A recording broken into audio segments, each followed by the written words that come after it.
Okay. All right. So, tonight will be the third and final session of Dodkong's Inevitable Oath, which is the fourth in a series of post-campaign miniseries exploring the missed content from the original Storm King's Thunder campaign adventure and expanding on those parts of the adventure, asking the question, what would have happened if um, the heroes never went there and they were allowed to kind of carry out their plans to fruition. So you started with the Blood Jarl, and in desperation to save face in the crushing defeat of looking for the Ring of Winter and never discovering it, the Jarl of the Frost Giants made a deal with an ancient and terrible frost hag for essentially immortality, but it also gave him an insatiable bloodlust, and thus he was forcing his giants to attack anyone and everyone, pillaging and plundering and spreading death and destruction and bloodshed throughout the north. So, y'all traveled up there and you whooped a hell amounts of ass. The adventures that took place were so incredible that only they can only be passed down through oral tradition. That is to say, we didn't have anybody to stream those games. We're also all kind of new to Foundry at the time, and there was a lot of computer crashing as we tested the limits of everyone's Chrome browsers and tried out all the fancy new tools that Foundry had. With the Frost Giants brought to heel, there was a brief period of peace, but then the Storm King had to call upon these brave heroes, the Sword Saints and their allies. Yet again, they had to travel to the center of Faerun and do battle with Duke Zalto, a fire giant artificer, and his zealous followers. They had received visions and guidance from beyond this world, teaching them the secrets of combining necromancy and artifice to create new and more horrific monstrosities and constructs.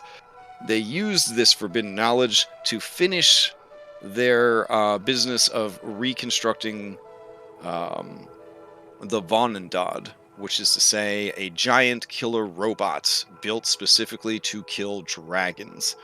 Very invested in not having dragons exterminated on the world of Tyrell, Tiamat herself transformed her pathetic and lowly servant into an aspect of herself, wherein she saved everyone's bacon and in exchange branded you for a greater purpose.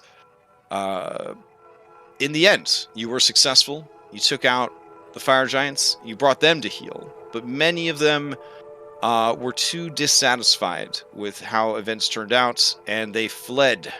And it turns out joined forces with the stone giants and their lich leader. But before you discovered that, you were called upon a third time to travel inland and upwards to a floating castle in the sky. There, you must deal with the cloud giantess and her minions. She, a collector of arcane memorabilia, had come into possession of an ancient tome of giant magic from the First Age. However, the adventurers she sent to collect that book had discovered and perhaps awakened an ancient evil deep in the earth. As a reward, he gave the adventurers the book and told it to take it to their mistress. The book quickly unraveled Sansuri's mind, and soon she and her followers were corrupted by the powers of the void. You guys did everything you could try and save her, but in the end, the castle fell from the sky. She was vanquished, and the surviving cloud giants received the care that they needed to recover and rebuild. Knowing that this great evil was out there, you guys knew that it would only be a matter of time before King Hekaton called on you yet again for one great and final battle, wherein you assembled all of your forces and allies and began a siege of the Stone Giant's ancient city. You, an elite team of highly trained, specialized individuals, were sent inside the city behind enemy lines, there to track down the Dodkong and stop him from completing the ancient oath he swore long ago to bring forth the void into the prime material world. So, does anybody, for a point of DM inspiration going into the last possible session, want to sum up what happened last week? Oh, I probably need to turn off this happy music though. But yeah, does anybody want to sum up what happened last week? Point of DM inspiration on the table. Otherwise, I will gladly do it. I still have 3. I'll let someone else. Oh wow! When you I'll have do it. 3, how do you maintain the willpower to never use them? I burned through that shit like lines of coke in the 80s. Well, when you know a stone giant lich and an aspect of Dendar the Night Serpent's coming up. Yeah, I guess. I don't know. Maybe it's a hellebore thing. I don't know. I can't hold on to that shit. So, all right. Who's got it then? I do it. All right. Let me just turn this down a little bit. Oh no, is Discord dying already? No, we're good. Okay. So last time, the Sword Saints of Phandalen and allies, we breached the ancient city where the Dodkong had held up to complete his heinous ritual. We came upon the scene. We snuck up on the first group of fire giants who were guarding the doors. We dealt with them swiftly before realizing that they had new allies. The is it safe to call them void giants? Yeah, sure. Yeah. Okay, That's a semi-official type of giant. Okay, yeah, that's what I probably Thunder thinks they're void giant allies, and they had great magics, but were not bound. They were bound to this plane by their magical armor. We went into the military district and saw 3 orbs, which with our intelligence gathering, we realized these are the things that are powering this Dodkong's ritual. We need to take them out. So Salem went up, decided to try and absorb one of them for whatever purposes he wanted to, but it was a trap. It had summoned a large, larger than life Goristro, or some, like, I would call it a stone Goristro, a demon from the abyss, and it was pretty spicy. It really gave our frontline fighters a run for their money. It crushed me and Karak into the dirt while our allies decided to deal with it using a combination of Salem and Stygius's magic. They banished it to back to the realm it came from, and discovered that we were only, what was it? There were 2 orbs that were real. Salem absorbed both of them, and then we met Orwell and a group of stone giant, usurpers. Yes, my brother Orwell. Jaka, now Orwell. They had found out that the Dodkong was held up in the middle of the civil district. But we still needed to destroy one of the orbs, so we did a little snooping around. We discovered a very messed up looking dragon and a bunch of mind flayers. But we decided that wasn't worth it, so we decided to just go straight for the Dodkong himself, who's currently behind a barrier, and that's when we ran into the aspect of Dendar the Night Serpent that's been slithering around this whole time. All right. Yeah, go ahead and take your DM inspiration. Sorry, that was very good. No, it was good. It's good. Okay. All right. Let's see. All right, I'm gonna clear chat, and I'll take us over there. Let's see.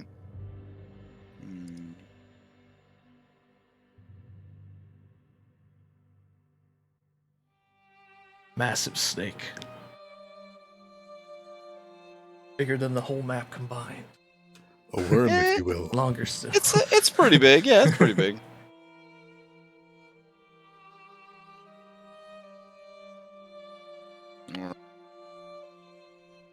Let's see.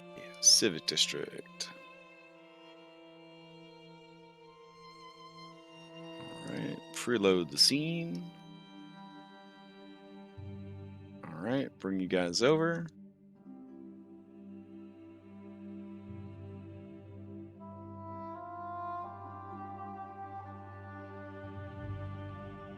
Alright. Oh, hold on. Before we get started, I gotta go grab something.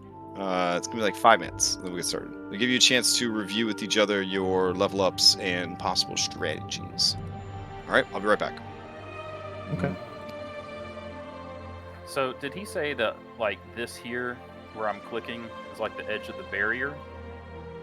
Or did he say? I think he said it was like visible, right? I think the barrier's over here, like just around the blocking corner. the door? And yeah, and this thing's kind of in front of it. It just kind of showed up as we rolled up. That's what I think. We'd probably double check with him. Yeah. If we really need it, I can buy us at least one turn without fighting him. No saves, no nothing. Does Orville? What class is Orville? Forget. Or I am a monk. It's some season. I'm sorry. He's a spicy monk. Yeah.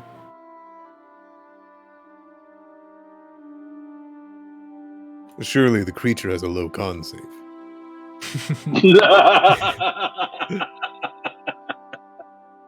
It actually Hey, has. I'm a stopping con secretary saves for each bird, segment. and that's a snake, and so This is not okay.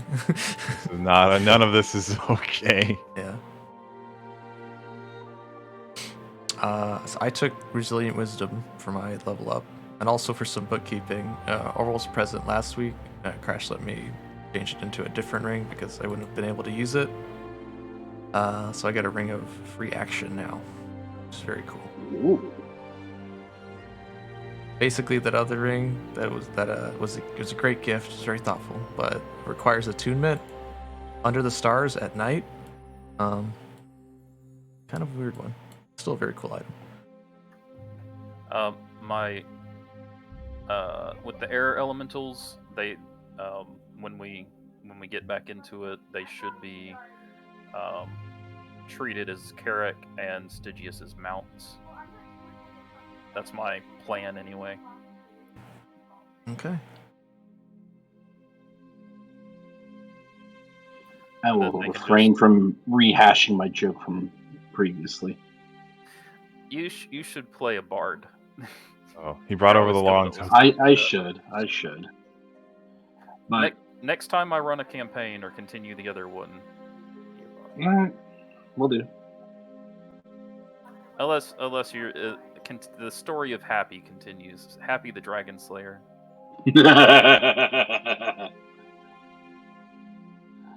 I don't know. I've distanced myself from Happy in terms of play. I mean, Happy is great, but it's hard to play a low intelligence character for too long. Sure. Crash was right on that score, but it was fun. Don't get me wrong; it was very fun. But All right, back to this game. yes, So I think our strategies, we gotta take out this big snake while our new stone giant friends hold off whatever comes, and then there's definitely gonna be ads for sure. Oh wait, I've got that freaking horn. Oh yeah. And I'm definitely The Horn of Valhalla, brass edition. I'm definitely thinking a wall of thorns as this giant monstrosity is barreling towards us like a oversized bullet train. Yeah. I would really mess it up. It wouldn't be bad. I just will that even soften it up? Might slow it down. Yes. I'm curious because I'm not sure if this is exactly a hit point boss. Turned into an aspect in the fire giant thing, and hit points were never on my mind. Oh. Do you think there's That's a way we can kind of look? what I was getting at with like, will it slow it down? Like, I see exactly. I know exactly where you're coming from. Yes, that makes all the sense in the world. Like, if you dropped thorn patch right in front of it, it just kept scraping along the way. Yes, that would tear it to fucking shreds IRL. But we're probably dealing with like super beepy sections, multiple sections. You know, I do have a plan. It might work. If you can hold it in one spot, whatever way we can, I know it's massive. Maybe the fire giants are just big enough to do so. I might be able to just plop a sickening radiance on it, and eventually it'll die from exhaustion. Oh, I mean, It's well, too big to get out of it. Wall Right. of Thorns is quadruple difficult terrain. oh yeah, that's Worth like a shot. that's like Spycro's big brother. Yes, yeah. I I think it's wish still I probably had worth a one, of shot. course, but I also kind of want to bless everybody because you What does that never know. mean? Quadruple difficult terrain. Instead of it's just 4 times. Yeah, yeah. Double secret probation. Yeah. Does anyone else have protection from evil and good? Nope. I hit No. things. Okay. That's- No. I might be having to use that myself. For some reason, that spell does not upcast, so it only works on one person even though it's first level. It's bad for me to use it, because that's like using a 5th level spell slot to cast a first level spell. Yeah, with no benefit. But it might be good to do just because it gives advantage against everything. And you can't be charmed, frightened, possessed by them. So it's like... I I know you would want it, but it's like... I could it's do better that. if you have it. It's better if you have it for sure. It's like, I could do that, or I could cast Synaptic Static, Hold Monster, Dimension Door, Ooh. Banishment. Yeah. Radiant. No, we Yeah, it's... we rested, so you got all your spells back. Yeah, I have all... No, we I'm didn't ready to rest. go. I short rested. Oh, short rested. Yeah. Nice. Yeah. Full It- warlock. So. It could have like 5 legendary actions, 5 legendary resistances per section. Yeah, remember, my aspect did have 5 legendary actions. Well, 'Cause it that's was only like- because it was an aspect of Tiamat and had 5 heads. True, but Dendar the Night Serpent's of the same kind of realm. I think these are all linked tokens. It's So one I- being. No, so I mean, I think the head is a health bar, and I think all the body parts are 1 health bar. I mean, but that's just me being speculative. I think all these body parts are 1 linked token. Hey, what if you kill? Okay. Oh, like Okay. like multiple bosses, but they all share the same health bar. All right. Sorry. I'm not saying that a small puppy went to the bathroom under my desk and my foot went in it, but maybe. So, anyways, Happy birthday! happy birthday. Okay, let's do this thing. Got some Musax to play. Got some initiatives to roll. Because Dendar's aspect ain't here to negotiate. So, alright. I'm going to roll your Stone Giants in to initiative for now. So they're all going to go off of Nefer's initiative count. And I am not going to roll... Let me move these guys off to the side real quick. I'm not going to roll Elementals, because they'll just go off of Gyoz's action economy. I'm thinking one's going to be Carrick's mount, and the other one's going to be Stygius's mount. Oh, okay. Then they will go off of Karak and Stygius. So let me go ahead and give you guys access to those real quick. I'm assuming these are... What do we got here? Copies of these? Alright, I'll just copy them some more. Hold on. Duplicate. And we'll call this... Karak Sky Mount.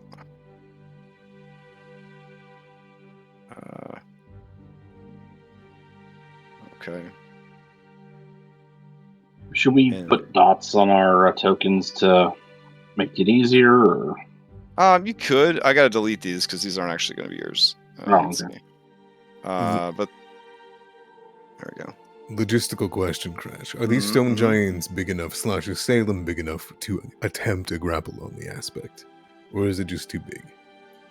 I mean, it's like grappling a train. So you could grapple it, you just can't move it, and you'll be moved with it. So Exactly, like you'll be riding it. Correct. Yeah, that's totally okay. Only So- Sabin can suplex train. Yeah, we're going to be incorporating some new rules 2022 for grappling that Dom has been working on. I think are really, really dynamic and make a lot more sense than what we currently use. So it also allows for cool like Monster Hunter shit, like running on monsters and all that cool stuff. So so for now, we'll just kind of use the whatever makes sense in the moment. You too can ride the Shai-Halud. Oh, I spelled it Studgius. There we go. Studgius. All right, I got it right. There we go. All right. Oh, I shouldn't laugh. I'm sorry. That's okay. I've been exposed to your character for like 2 years, and I still spelled it with a K at first. So It's alright. I sir am Stoogies. that's like your undercover name when you have to do like spy work. Yeah. All right, and then I got to give you permissions for it. I'm just gonna give everybody ownership over it, and then let's see. We'll go ahead and say that the mounts. I guess you guys rested, so they had hit dice. Yeah, sure. They could be. They're full at 90. Oh, okay. Cool.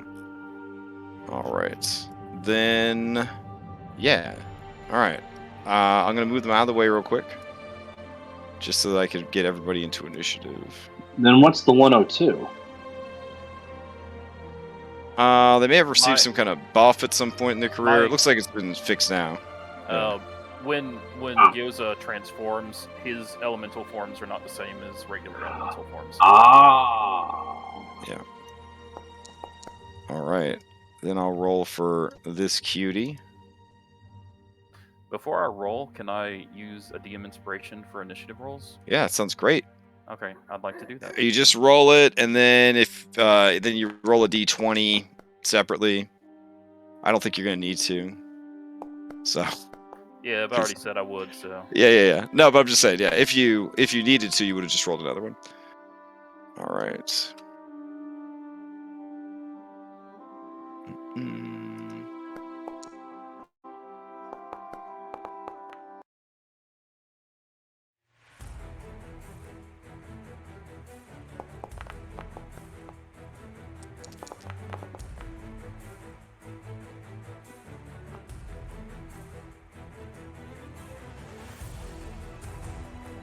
Okay.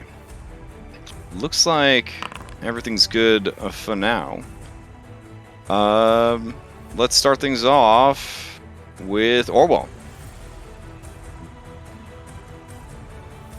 All right. Let's see. Like, Aura looks at everybody, looks at Thunder. It's like, is that a snake? Uh-oh. You brought a fucking Oh, wait. snake? That's its adorable tail. Hold on. There's his head. Okay. Oh, nice.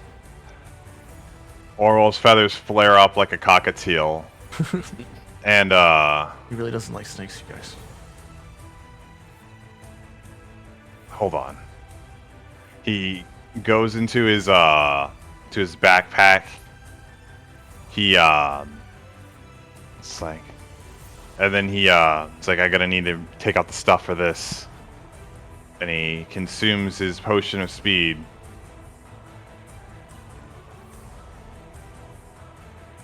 And then he activates his astral arms for the turn.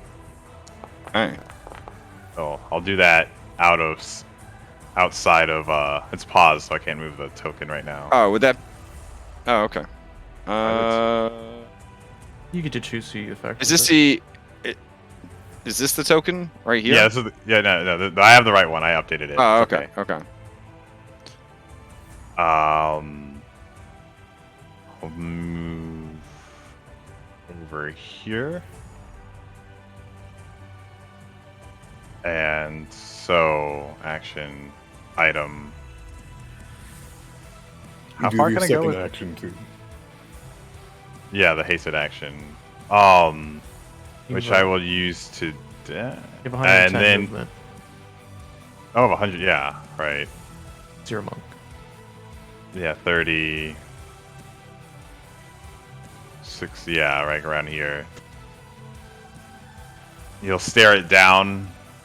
He gets like a red glint in the eye as he, as far as hasted action, he'll do the Hexblade Curse.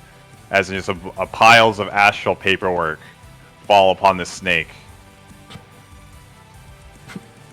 And then he'll end the turn. Where is Okay. that feature? Yeah. What is the range on that Hexblade Curse? 30 feet. I'm going to have to hold off on that. Yeah. Oh, yeah. Oops. No worries, no worries. 110. I'll just get closer. I'll just dash then. These giant-sized maps, they're ridiculous. Remember, if you want, on your turn, you could use your entire turn to just move adjacent to an ally to represent that you just hustled ass across the map. Okay. I'll just Yeah. Also- park it there for dash. Okay? You action to drink the potion. All right. At the end of every round, reinforcements will be arriving in the area.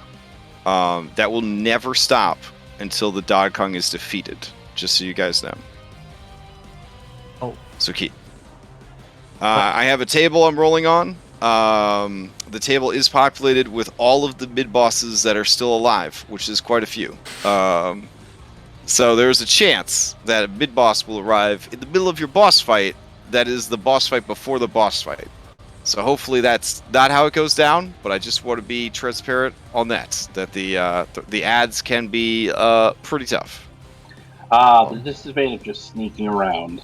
All right, so where you are right here, well, this is, I mean, you can't kill an entire city. From where you are right here, Orwell, you see that there are massive stone doors that lead to the south. About 40 feet across those doors are. There are even more massive doors to the north, and they seem to be heavily warded with magic. You see a swirl, as if of the night sky, dancing across the surface of the door. And now that you can see it on the door, you notice that it is on all of the walls on this inner chamber, including this big stone skull that you see up here. So basically all of this northeastern bit has that sort of starry pattern, kind of playing along the stone. Once you kind of notice it, you can't stop seeing that swirl of stars and galaxies and the hint of things that are from another world fusing themselves into the stones. In the light of these burning braziers, you see a passage that leads to the south. You see a small door, only about 12 or 15 feet across, over here. And you see massive statues of armored stone giants from an earlier age, poised and ready. Okay. And that is your turn, yeah? Mm-hmm. All right, Gyoza, to you. All right, I'm gonna run up 30 feet to there. Carrick, Stygius, Thunder, Salem. Do any of you not need 10 extra feet of movement? I For mean, the if next you're round. offering, but I fly pretty fast, so It's always appreciated, but yeah. these mounds do not I'm get hitting. I'm hitting 4 of us. Who's willing to give it up? I'm willing to give it I've up. got 40 feet right now by myself, and I got a mount. It. Okay. I can fly, so give it to everyone who's slower. Okay. I am going to use a 4th level spell slot and a sorcery point to cast Longstrider at a range of 30 feet instead of a range of touch. Pipe.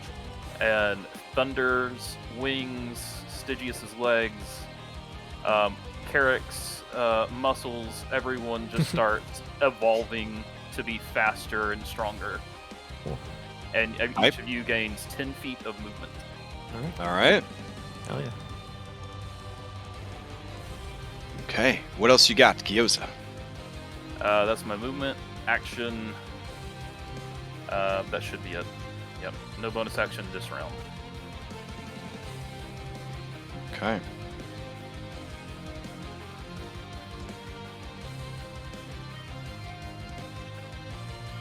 All right, that brings us to Dendar's tail. All right. Dendar and their tail are going to activate. Let's see. You hear the. I'm gonna need a lot of scratch paper. You hear the bloop, bloop, bloop, bloop, bloop of Paragon actions. Worse in all ways than legendary actions. When the tail's turn comes up. The tail is going to... hold on just a sec.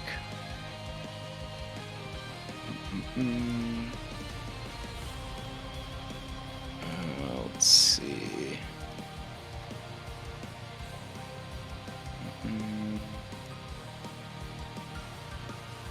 Okay, I had to check the speed.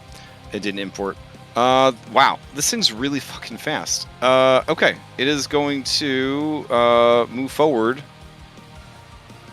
60 feet. I was gonna like hook this thing up to like Caterpillar, but I was worried about performance on a big map like this. Yeah, like it's something that could happen. You could do it, but just because you can do something, I'm learning, doesn't mean you should do something. So here, I'm just gonna like frame by frame animate its movement. Look at that slither. Look at that fucking slither. This guy definitely went to school for animation. All right. So Orwell, the tail moves up, and this creature cannot reach you with its tail per se. The tail does have a pretty good reach, though. Let's see. Tail slam. Oh, never mind. Okay, that's awesome. It is going to... Are you the only one here? Yeah. Wow. This feels like a lot for just one guy. He's a secretary bird. It's a snake. They're natural enemies. All right. He stares it down and holds it in. All right. It coils up on itself and does like a whip kind of motion and launches its tail forward in a 120-foot line. Would you call this tail a missile? I would call it a choo-choo train. It strikes with its tail. Each creature in the area must make a dexterity saving throw, or you take damage. Okay. I don't know why it is giving it an attack. It should just be having it do a saving throw. There we go. Here we go. But yeah, it's DC dexterity based, so you should be fine. All right. You're a monk. You got evasion. Otherwise, 43 points of bludgeoning damage coming at you.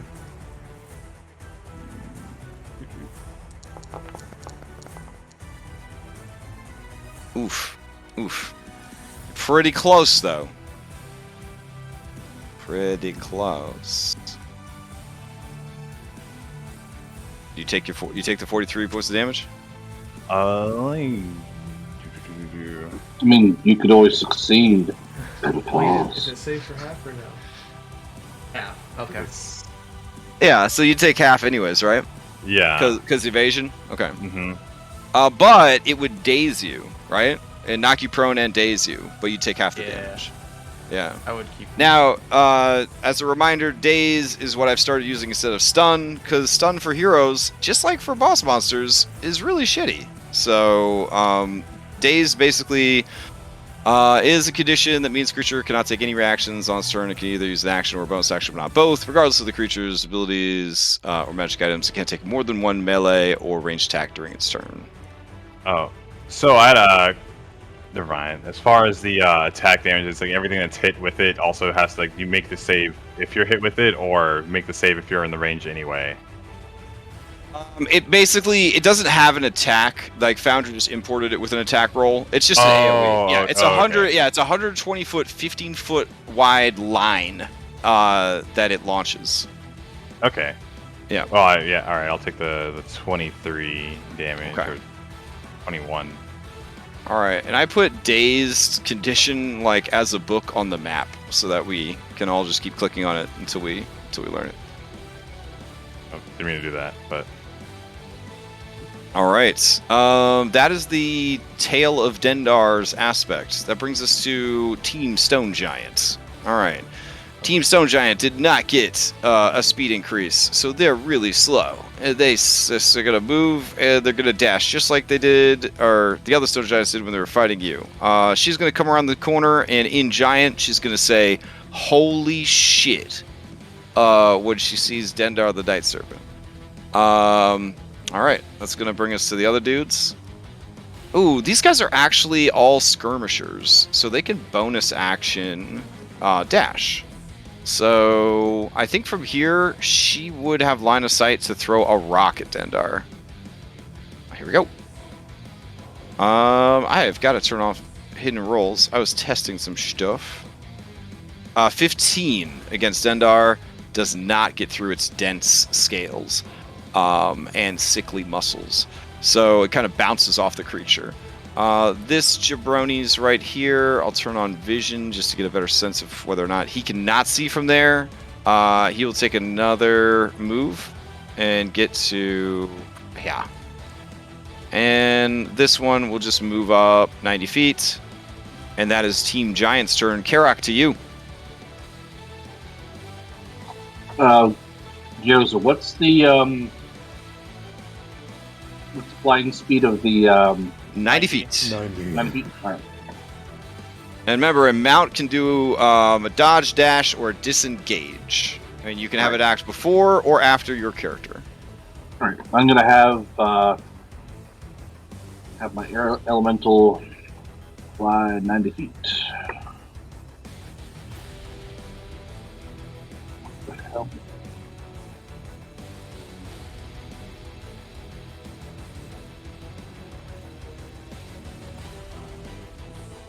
Oh, yeah. You can't do the cool, like, measure, stop, measure with more than 1 mini at a time. So you may just want to calculate with your mount first and then just bring Karak along to catch up. Yeah, that's what I was going to do. I Yeah. got hung up, like somehow I was clicking on conditions. So. Oh, okay. No worries.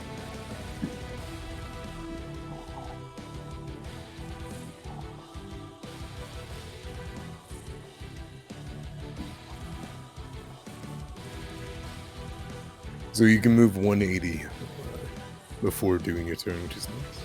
Yeah.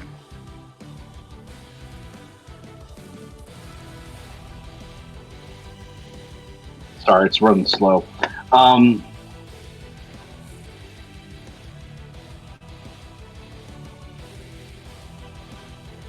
having internet issues. Come on. What do you want to do? Yeah. Just let me know what you want to do and I'll move you. All right. Can I have them?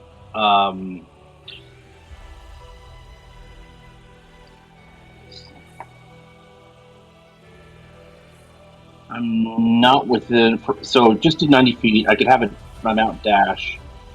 Am I in within? If I had it dash, would it get me there? Okay. So let me go back to where you were before. You were right next to Gyoza, yeah? Yeah. Okay, so for the mount, you say mount dash. Mount dashes. Then on your turn, you use your movement, which is the creature's movement, which would get you another 90 feet to there. Then, if you raged, you would get to move half your speed, which in this case would be 90, halved to 45, which would get you up on the creature. If you did a bonus action rage. Yes. Because nowadays, because of Tasha's, when you rage, you get to move half your speed. Okay. All right, so is that what you want to do? Yep. All right, so now you can make your attack action.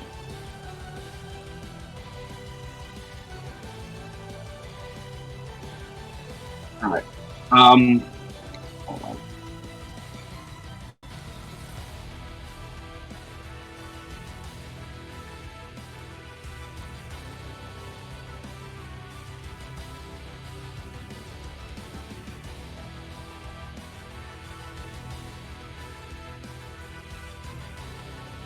Trying to zoom in here.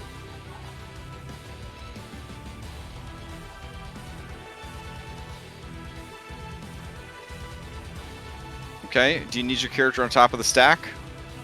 No, I see it. I'm Okay.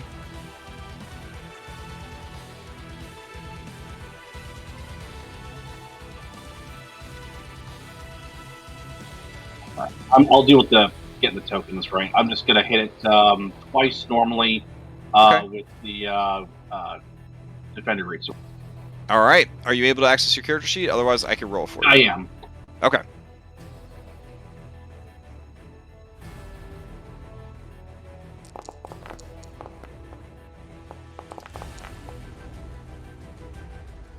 All right. Was this reckless?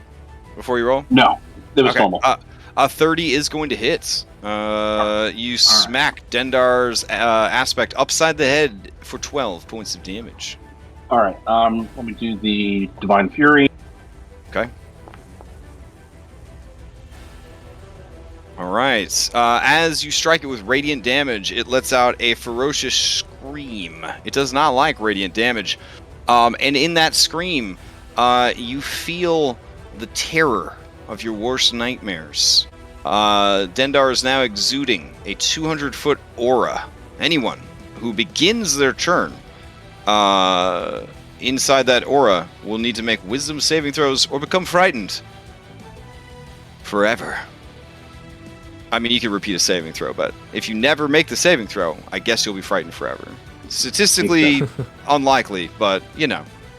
You could happen. And you said it's at the start of the their turn? Yeah. Well, yeah, the start. So from this point on, the aura is in effect. It started up as soon as it took that radiant damage, but it did take double damage from radiant. All right. Carrick will call out. It doesn't like radiant damage. I'm gonna hit it again, and I hit it. Okay. He hits it in checks. So he's like, Ooh, 18 with a +2 flank from Oral for a 20. That is going to hit. All right. And before anyone asks, your mount cannot provide you flanking, no matter how you're positioning yourself. I have answered that one before. Okay. Yeah, it takes 19 points of damage.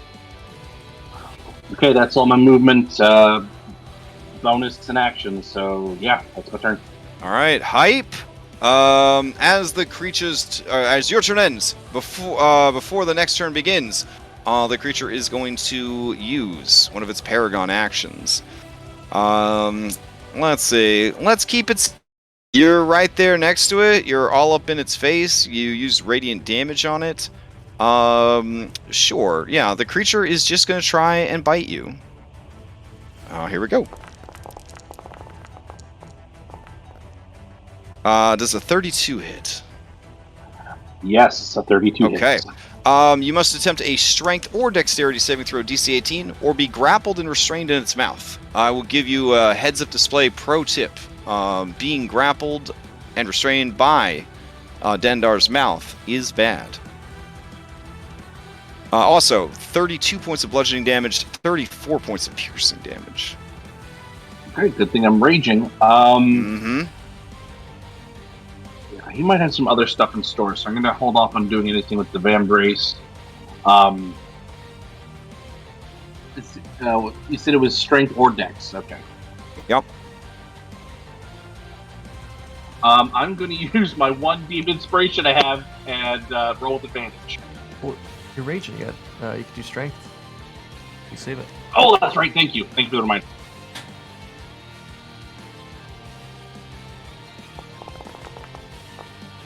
Yes. Oh, yeah. No problem. All right. Well, it's a good thing you had that first roll. All right. So 29, definitely enough. You hold open the jaws of Dendar the Night Serpent, kicking it in the teeth and the tongue until it releases you.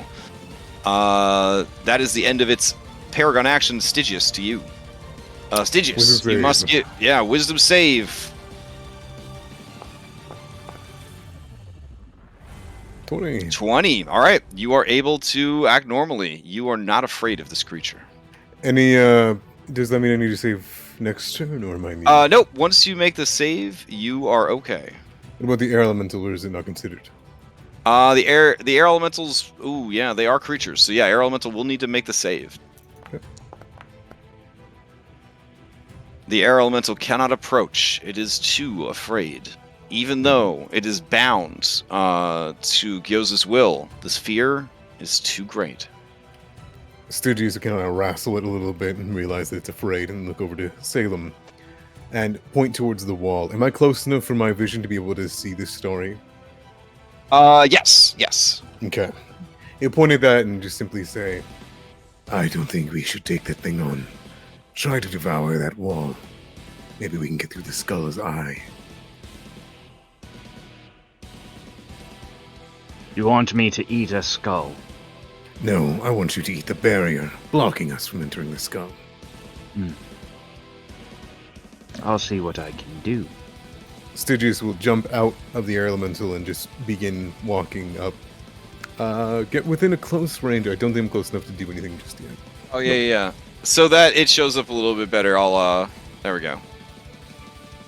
Oh, Beautiful. Who needs custom Foundry. Foundry. And Look at this. Stygius, so- just for so reference, this- you're talking- This Starry Curtain asset is available in our shop. It's only $9.99 USD. You too can have a glowing line in your. No, I'm just kidding. It's a free mod. Don't do that. All right, keep going. What was that, Salem? I was saying the skull you're talking about is the one poking out of the wall, right? Yeah. The really obvious one. Yeah, be an alternate entrance to juice things. Okay, gotcha. Just making sure. Yeah. Not within range to do anything particularly special. So I'm just going to dash, put myself behind cover here. And call it a turn. Okay. All right. As your turn ends, let's see. Dendar's over here just doing their own thing, having a good time. They do see that there are some pesky giants. It notices that they are not void giants and that they are allied with you guys. This creature is of some intelligence, so it is going to. Yeah. It is once again going to coil up its massive bulk, and it is going to swing its tail, I think. Let me see what this template would look like. Apologies for so much war game measuring, but I want to accurately portray that I am controlling a creature that is aware of its body. So let's see what we got.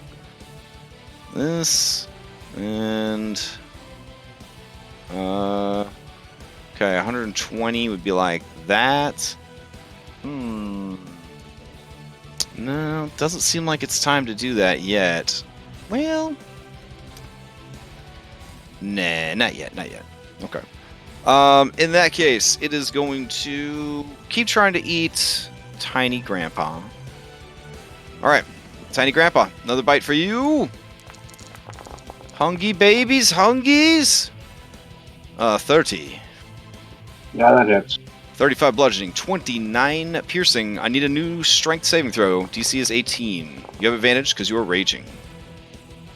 Oof, cutting it close there. Cutting it close. It almost got you that time. All right. As the turn ends, it is the aspect's head.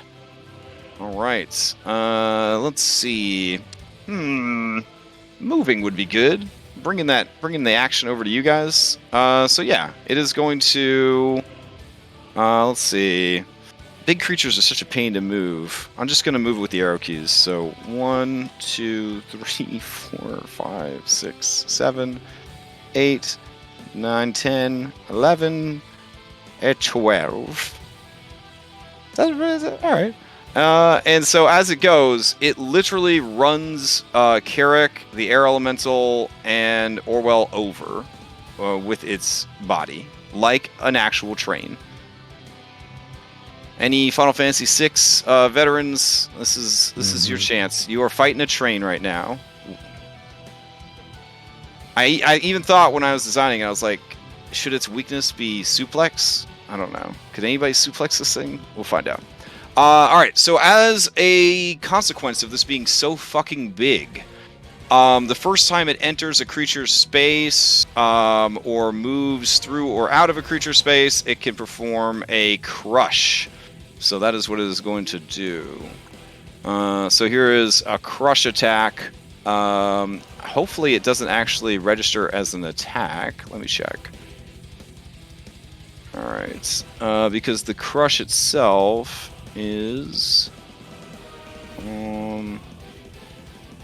yeah, it's another strength saving throw. I guess we'll do strength or dex, because I guess you could try to roll out of the way.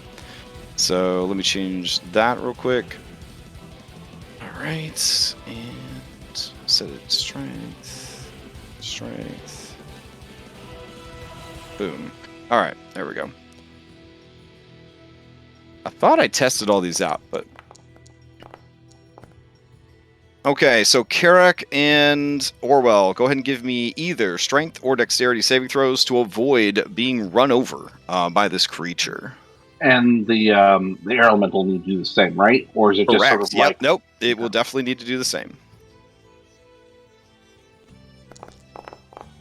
There are feats and class abilities that make it easier for mounts to survive these kinds of ordeals, but... All right, so Carrick, with advantage, you make it. Orwell, you make it. And with evasion, you don't take any damage. That's fantastic. Carrick's mount, though, cannot be grappled or knocked prone or restrained because it's an air elemental, so that's good. But it does take the full damage, which would then be half damage because... well, wait, hold on. No, well, it's full damage. For the condition, right? Right. This creature, all of its attacks are magical, so the air elemental would take the full 39 points of damage. All right. And then you would take half, and then half again, and Orwell would take none. All right. As it is moving past, it is going to try and bite Orwell.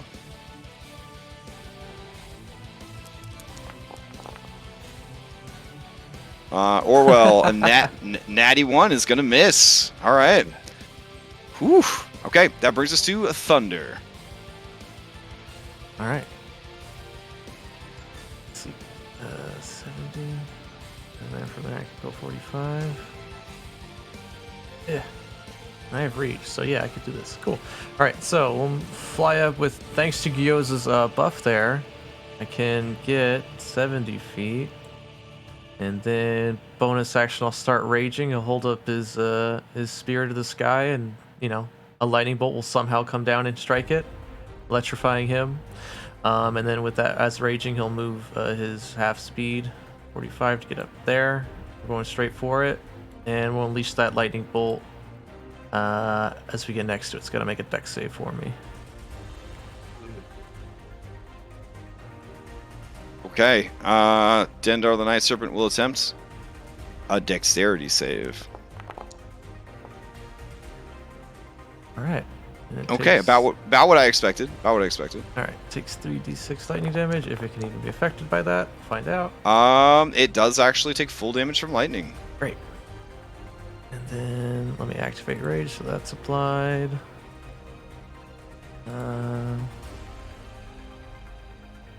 Okay, there's the book on rage. And then with that, electricity will bring it down right in its face as it comes coming to attack my allies here. So I'll make a first attack. We'll go reckless. Why not? First attack.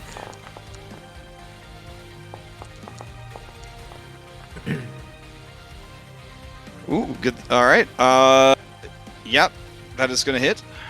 And then strength save. Oh, okay. Yeah. Let's see what we got. Oof. It's a pretty Yeah, good it made it. save. Yeah. Well, there's still a chance it could fail. All right, and then didn't fail that. That's just the thunder, the storm that comes with him, and then we'll do our second attack. Okay. Oh, very nice, very nice. Team and bonus action movement. I'm done.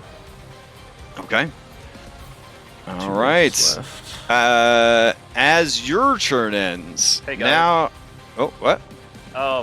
It might be important later if y'all set your heights. Yeah, I was gonna ask how tall it was. I'm gonna be above Oh, yeah. The creature is roughly 30 feet across. it. How tall is it? Or is it a And its head has a reach of 40 feet. Its tail, I mean, technically has like a reach of 120 feet. Like from the head essentially, because it can kind of whip its body around and stuff. Okay, So but- it's got a pretty insane reach. But we'll treat the tail isn't actually an attack; it's an AOE. So it only causes like in melee threat for penalizing ranged attacks and stuff if you're within 40 feet of it. 40 feet of the head. Also, did you give me the wisdom save at the beginning of your turn against the fear? Oh, my bad. Okay. Let's do that. Yeah. Okay. Yeah, it all worked out. All right. I took resilient wisdom. Oh, very nice. How tall is it though? Roughly 40 feet. Its Okay. body. Okay. Yeah. I'll be 45 feet. Or sorry, 30 feet. 30 feet. I'll be So yeah, 40 you should be. feet. Yeah. There you go. All right. Cool. All right. Anything else from Thunder? Done. Okay. Now that it's much closer, it can whip that tail around. I think it's going to. Yeah. All right.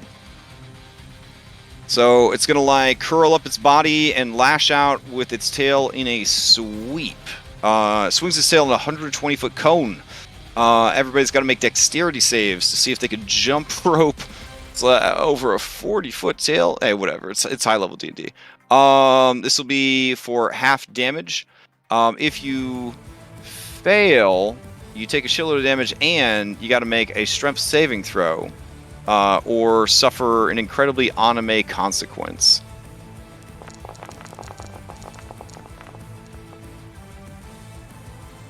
All right. Again, it doesn't use an attack roll. I don't know why it got imported like that, so just ignore that shit. Am I provided any cover at all from the massive statue?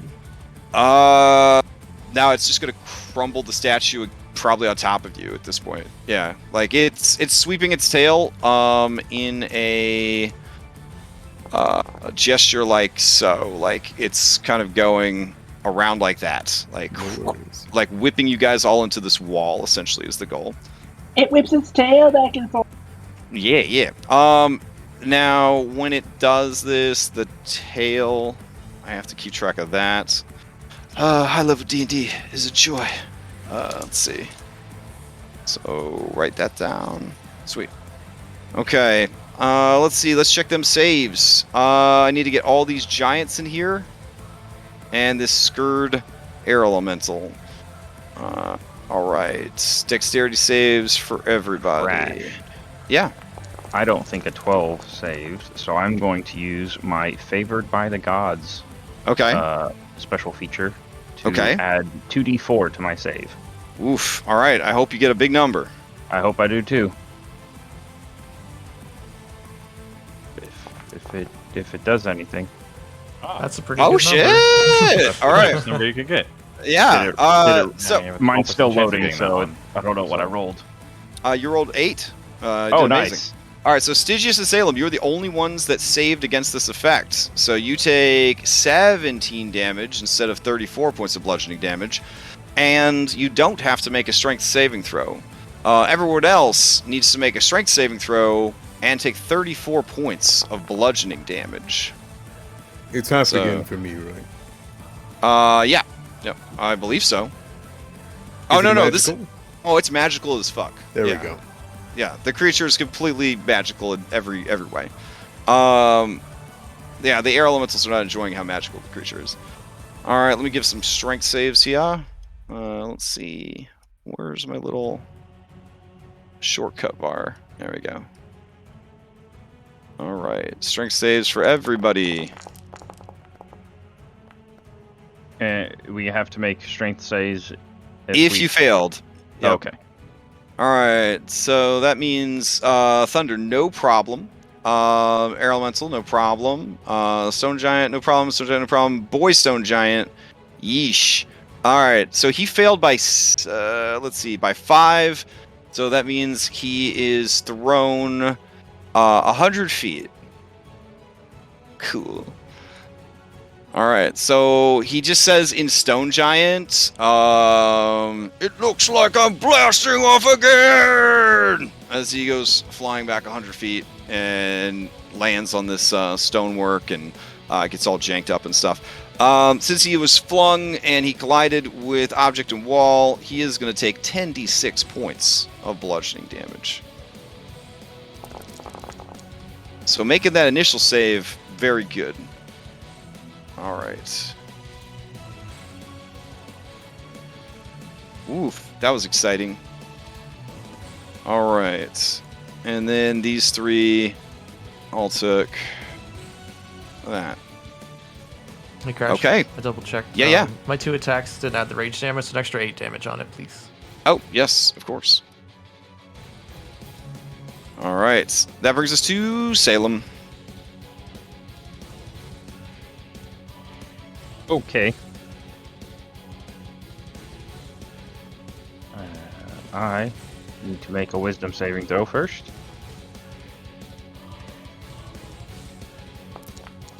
Probably failed. Ooh, yes, it is. It is terrifying. This is the creature that you have been groomed to battle, or at least an aspect of the creature. But when you look upon it, you can feel the inevitability of everything that it represents. You are afeared, but as a caster, that shouldn't be too bad. This isn't a fear that makes you run away or anything. It just makes it you cannot approach, and you have disadvantage on your attacks. The purple line is the barrier, correct? Yes. Okay. I'm just gonna... My fly speed?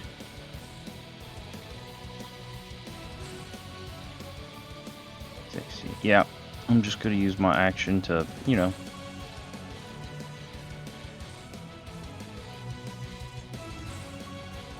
Let's see. Oops. 70 plus 50. Right there. Dashing. Mew. All right. Nope. Did not move all. Oh, okay. And I will... do I have any sorcery points left?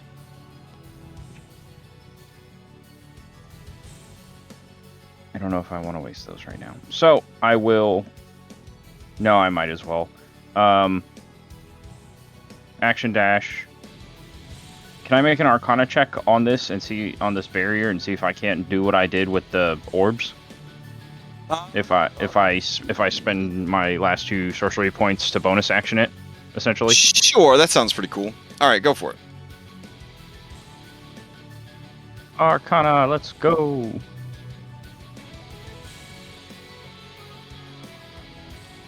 Okay.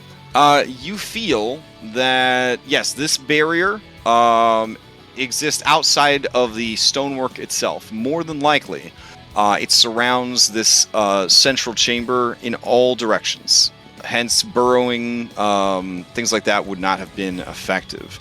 As you examine the stonework and the area around it, you know that this ginormous skull was not part of the original stonework of even the ancient city itself.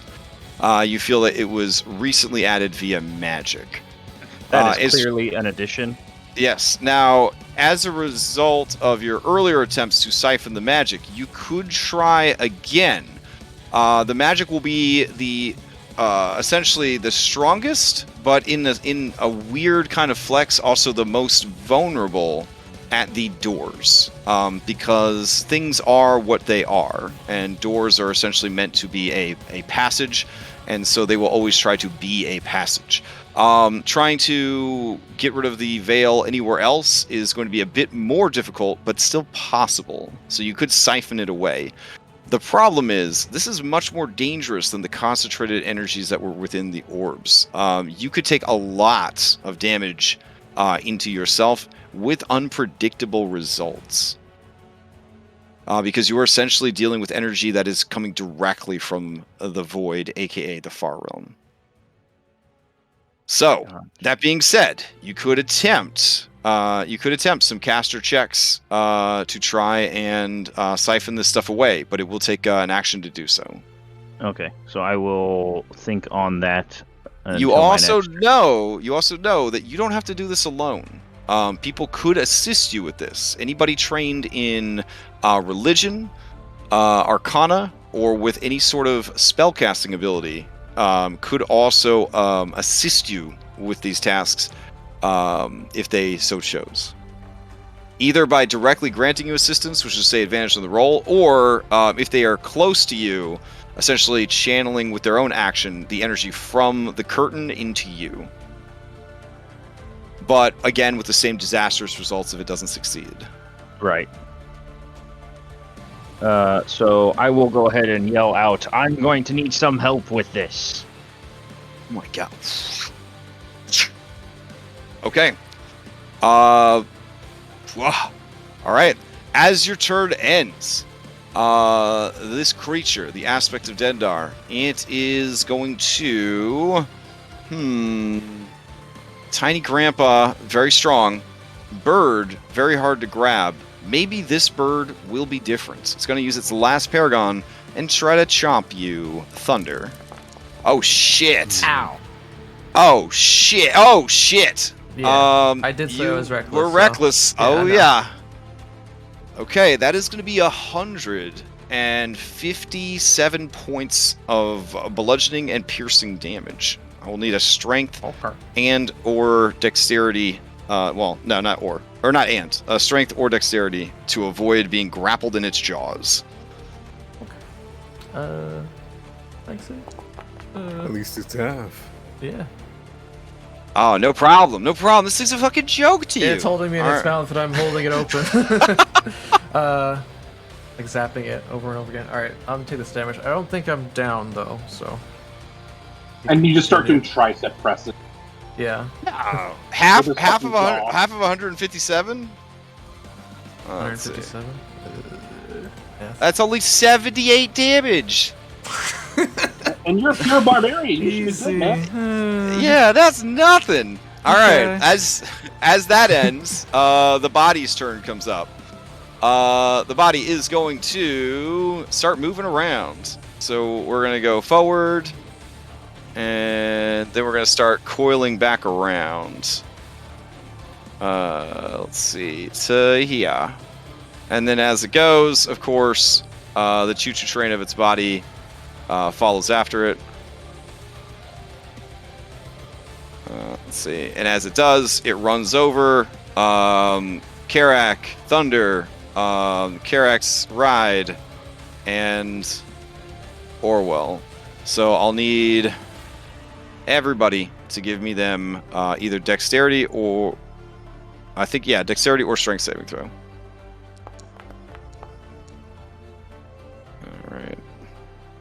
Yeah, the fact that just moving it manually is causing Foundry to, like, poop its pants a little, I'm very glad that I did not set up auto caterpillar effect on this. But I want everyone to know that with Foundry VTT, it's fucking possible. I might Not want to... sponsored. Yeah. Well, actually, we are sponsored by the Forge, but... No. Yeah. Half sponsored. there we go. This okay. Silly question. It doesn't provoke opportunity attacks while it's doing this. Oh, yeah, it totally does. Yeah, I was surprised nobody asked to take one. Okay. So. I'd like to take one, please. Oh. Yeah. Well, here's the thing. Yeah, like as a section, treat each section as a separate monster. So if a section moves out of your melee reach, you may certainly make a opportunity attack. And if, yeah, nobody's turn has come back around yet, so yeah, that's fine. Yeah, go for it. Yeah. I think, well, aren't you dazed? Oh yeah, I can't take the reaction on days, but I meant to do the reroll for the key point on the saving throw.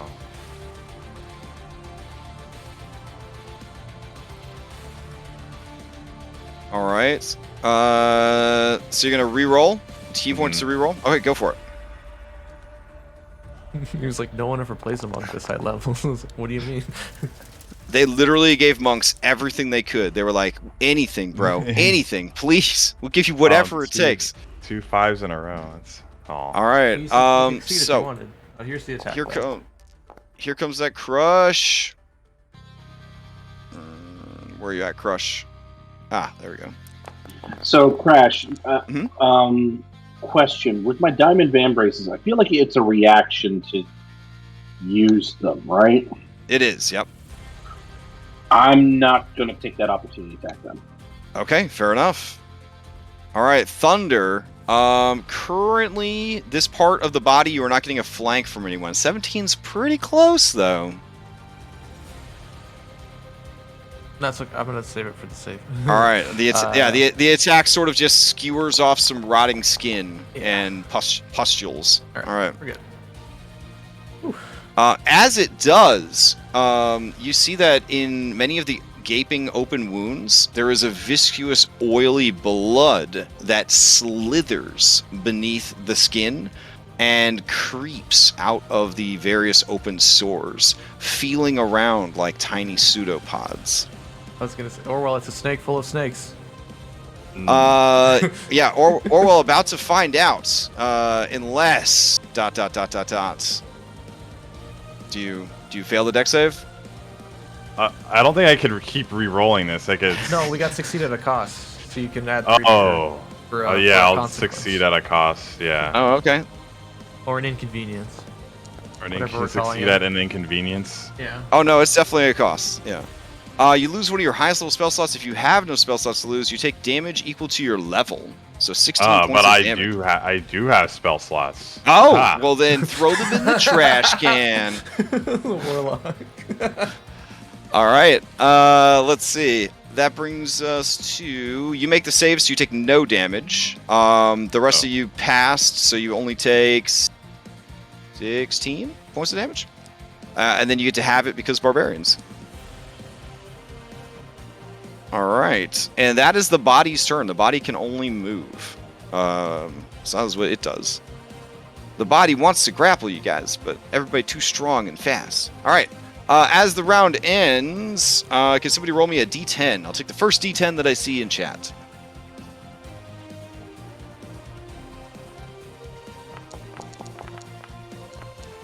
Ooh, a 7. Oh my.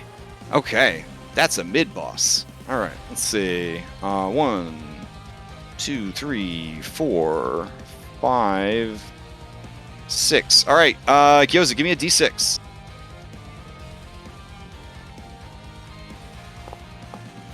All right, Salem, from the north, you see a stoic stone giant, stone giantess approach. This woman looks about as stoic as you could possibly look without just being a statue. She calmly approaches from the shadowy hallway. Your attention drawn to the curtain in the skull. You turn and see her approach. She nods to you and says, I am known as Kyalithica. My fight was never with you, dragon. It was with the small folk. The vermin of this world. But you have made it your business, and thus you will die. Why does your name sound familiar? Oh my god. She says, I was the leader of the stone giants, but I stepped aside when a greater leader rose from the grave. Now, I live only to serve his great and divine purpose, purging the realms of the small folk. An underling. A nobody. Oh, shit. Oh, shit. Okay. Let me roll her into initiative. All right, Orwell. You're up. Alright. Okay. So for the day's condition, does this also affect item interactions, or? So day's condition is a new condition that means the creature cannot take reactions, and on its turn, it can use either an action or a bonus action, but not both. So it doesn't impact your item interaction, but it would impact an action used to activate a magical item. It would just count as your action. Regardless of the creature's abilities or magic items, you cannot make more than one melee or ranged attack during your turn. Okay. All right. I guess now I'll curse it. Like Oh yeah. Hexblade curse. Okay. Yeah. Which body part are you cursing? That's an interesting point.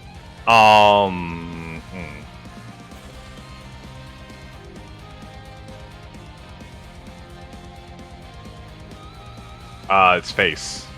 Okay, strong choice.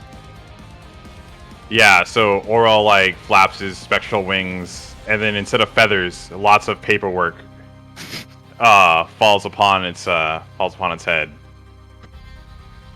And I guess Daze also cancels out the hasted action from the Yeah, from regardless of spells potion. and abilities, it's not about the magic isn't there, it's about you got rattled so hard that you're not all the way there. Yep. Alright. But it wears off at the end of your turn. I'm going to go to the wall, and I'm going to walk up the wall very calmly to get off the ground. Okay. So how high is the ceiling, and how high is the ceilings here are 50 feet high in this hallway. This is a huge, ornate hallway. Okay. So Matrix style, Oro's just gonna like run up the wall and onto the ceiling, and he'll end the turn there. Okay. All right. Now to clarify why you were hit by its movement, Thunder, it just lifted its body up. It just kind of barreled into you. Sure. Yeah. It's really big. Okay. Yeah. Again, to understand the scope of this, if we were playing IRL, I'd have to go get one of them giant gummy pythons. You know what I'm saying? And then we just eat it as we fought it. Yeah, exactly. Right. Very Every time you hit it, you get unsanitary during a pandemic, but you know what? We'd still do it. All right. If you do damage, you get to take a bite. Yeah, exactly. If you don't, you have to pass it along. You have to take a shot for sure. All right. Gyoza, to you. All right. Gyoza moves to here with his movement. Okay. And then I've got 120 feet on this spell. Oh, wait. I got a wisdom saving throw.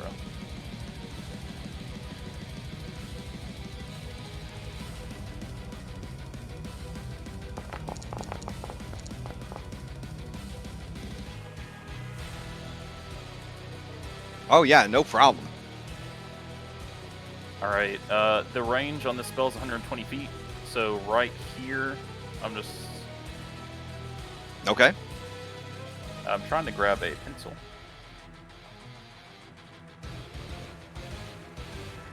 You dropping like a wall of fire or something? So a giant speed bump of thorns. Oh, okay, nice. Wall of thorns. Now let me cast that.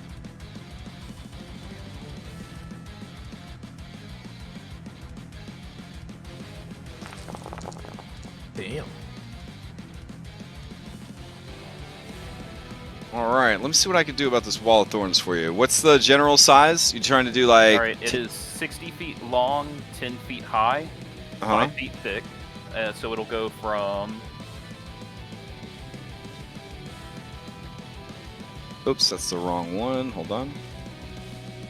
Oh, okay. We'll just use this. Your drawing is pretty accurate. Yeah. So 60 feet long, 20 feet high, and 5 feet thick? So, yeah, right there. Alright, and I'll go ahead and make this like bright-ass green. There we go. So like that work? Or do you want to go all the way to the wall? No, not all the way to the wall. Definitely Okay. not. But so yeah, like that. Okay.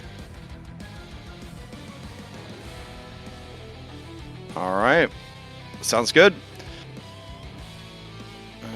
Let's see. All right, I think that's movement, action, no bonus action. So that'll be my turn. As it appears, dexterity saving throw. See if it can lift itself over the wall. Whoa. That's not really like green, but damn, it looks cool. Yeah. All right. What effect was that? I'm gonna write this down. Oh, there we go. There we go. If I ever need a How's blood that? wall. It is just the piercing on the appearance, and then it is slashing for all the other times that it would take damage. Oh, very nice. All right. So it takes the piercing. It's got to make a dex save. Hold on. It is not good at dex saves. All right. Now, Shit. It is what- not. what level spell is Wall of Thorns? Level 6. I think it's It's a 7. very, very Yes. important Yeah. question. Level 6. Okay. Then it is affected by it. All right. All right. Yeah, That once is- you get to the higher levels, there are legitimate, like, just monsters that are like, cool, I just don't get affected by magic that week, kind of thing. So good job swinging hard to the fences there. All right, it fails, takes the full damage. All right. It is. That looks like quadruple it's difficult got its terrain and body stuff. right now. All right. All right. Sweet. Okay. It is bound up in your wall of thorns. Awesome. Okay. That brings us to Dendar's tail. All right. Dendar's tail is going to roll d6. Try to get back. It's tail sweep. It does not. Let's see. In that case, feeling this these thorns tearing at it, it is going to let out unearthly, nightmarish screams. It doesn't sound like a snake. It sounds like a lot of women and children being brutally slaughtered. Can I understand it though? Do you understand all languages? I do. Okay. I feel like if I told you, it would remove a lot of the coolness of this creature. So I'm gonna tell you in secret chat. Okay. Okay.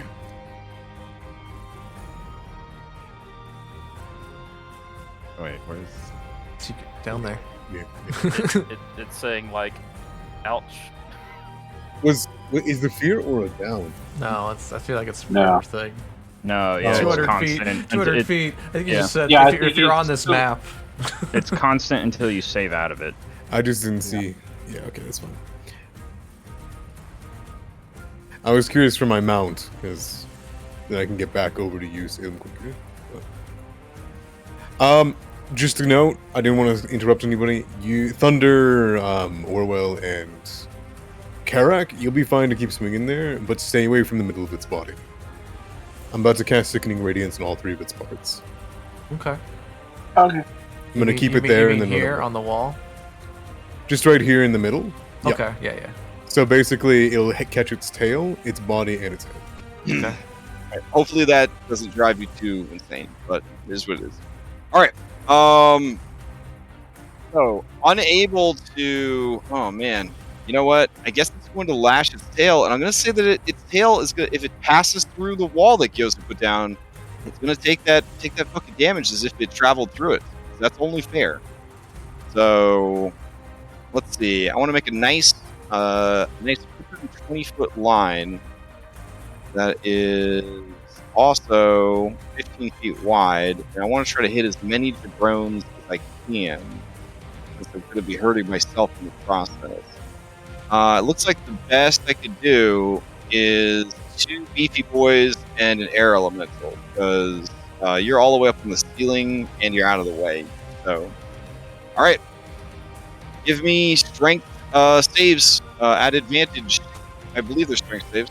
And your air elemental does not have advantage. So here we go. Hail Flam. And goes with that, you want to do me a freshy 78? Just have them food up for me? Because this thing is going to be shredding itself on that. Oh, nice 30. All right.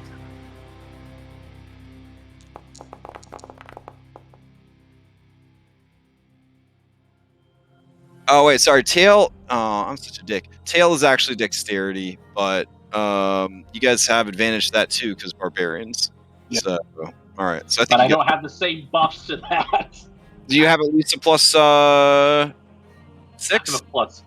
No. I have a Oh, plus okay. 2. Is this a All right. save or half or? This is a save or half, and then you get dazed and knocked prone. Oh, then yeah, I'll succeed at a cost. Okay, so you're both gonna succeed at a cost. All right, because I was looking at your highest rolls and adding your dex, but all right, let's see. So this succeeded at cost is for you, Thunder. You're confused. Oof. Oh, well, that's it for me. All right, and then Carrick, your original roll, the highest roll is a 12 plus. No. Plus what? Let's Plus see. 2, so 14. So there's no way. 14. Oh, you can't even succeed at a cost. All right, so then you are dazed and also knocked prone. Which prone on the air elemental, and did the air elemental did pass. It passed pretty well. Yeah. We'll say the air elemental could keep you on its back. That's fine. So you don't fall off the back of the air elemental. Also, are you just kind of cruising like, a couple inches over the ground right now? Yeah, that's the thing though, is like I have to be like I've been run over by this thing before. The only thing that makes sense narratively is like I ran up to it like at ground level, just sort of skimming along. So I got a picture when it's moving. It's like a pit viper when it's moving. It's like undulating that fucking bulk, like left and right, swiveling as it goes, just trying to hit and bump against as much shit as possible as it makes its way through. Yeah, I just stupid and was low to the ground. Oh, no worries. But yeah, by splitting up, you have definitely become less of a target, Orwell, because it's trying to, of course, get as many hits in as it can with its actions. All right, Team Giant. All right, I'm gonna have them roll their saves. They all have the same stats, so 1, 2, 3.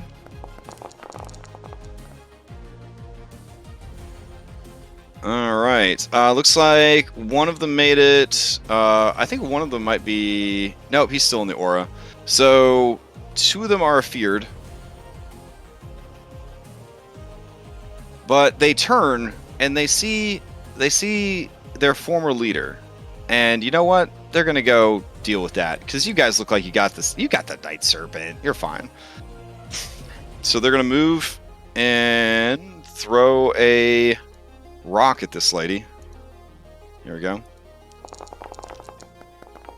It's at disadvantage for range, so that does not hit. Then this one's gonna rush up. Rock at disadvantage. Oof. All right, and then this one's gonna run up to here, and also rock at disadvantage. Ooh, 17 does hit. She is going to use her reaction to try to catch the rock. All right, so she's got to make a dex save.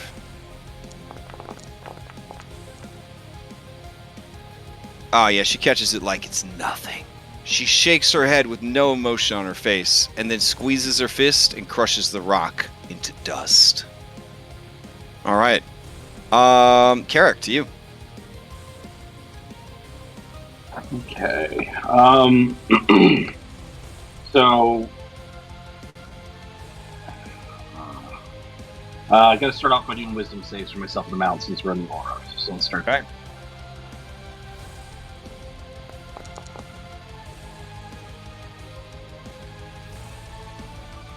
Oh, no, if you made the save already, you No, don't have to... I I was one that prompted. Oh the shit! aura. Okay, yeah. So So yeah, this is the first time. yeah, This is the fair first enough. time. Okay, appreciate that honesty. The mount is afeared, All right. as it should be. It's got 19 health, and it's fighting the avatar of a god. Now you're pretty darn close, sir. I'm going to use my fanatical focus. Oh, okay. Hype. All right. Every time someone succeeds at a cost, the devil gives me 5 devil bucks. Oh, for Oof. fuck's sake! Oof. Ooh, Yeah, now you got to I keep should that just new take- roll, and you can't even see Yeah. the costs. All right. No, Uh, that's the game. That's the game. All We play. right. You are afeared of this creature. All right. Shit, I'm so screwed. I'm just gonna blow the horn, and Oh just shit! blowing Blowing the horn? Oh shit! Okay. Blowing the horn. That's an action, though, right? Yes. I mean, this thing's kicking my ass. I can't just stand here and just dance with the damn thing. So I got to do something to get out of there. Okay. So I'm gonna blow the horn. I'm gonna get hit with an attack of opportunity, but I guess my mount's going to disengage, and then we're just gonna fly. All right. I need you to do a Yeah. couple of things for me. Yeah. Tell me exactly where you are when you blow the horn. Then choose a spot within 60 feet and designate it. All right. I'm at ground level, effectively, right where I'm at. Okay. Yeah. Um, And you can't move any closer to any part No. of the creature. So that's going to be rough. You can only pretty much move towards the curtain/door and maybe like hug the curtain as you move away from the creature if you decide to move. Otherwise, you can stay where you are. God. I'm about to lose that mount. I'll have to figure something out. But There You're we go. fast. That was driving me crazy. I guess I'm gonna pick right outside. Well, how is the aura 200 feet? Fear? Yeah. But once you've got the aura, you've either got it or you don't. So now you'll get a lingering save at the end of every turn, and once you make it, you don't have to worry about fear ever again from this Okay. creature. So, could the point be like any point in space? Can I just like say like right above the creature? Yeah, sure. You want to rain these things down on it? That's fine. Yeah, I want to do that. Maybe don't rain them into the wall of thorns. In that case, rain them like on its head. Okay, so now I need you to go ahead and give me 3d4 plus 3.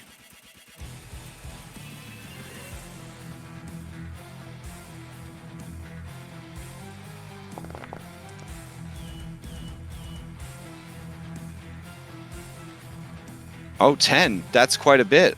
All right, hold on. Let's see. All right. Nope. There we go. Okay. Let's see. You just summoned 10 frost giants. All right, so we need. Yeah. Hey. Oh. Yeah. All right. And you drop them all on Dendar's head.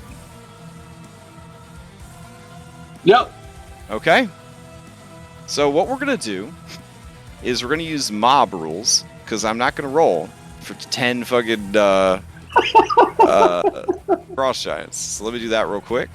Hold on.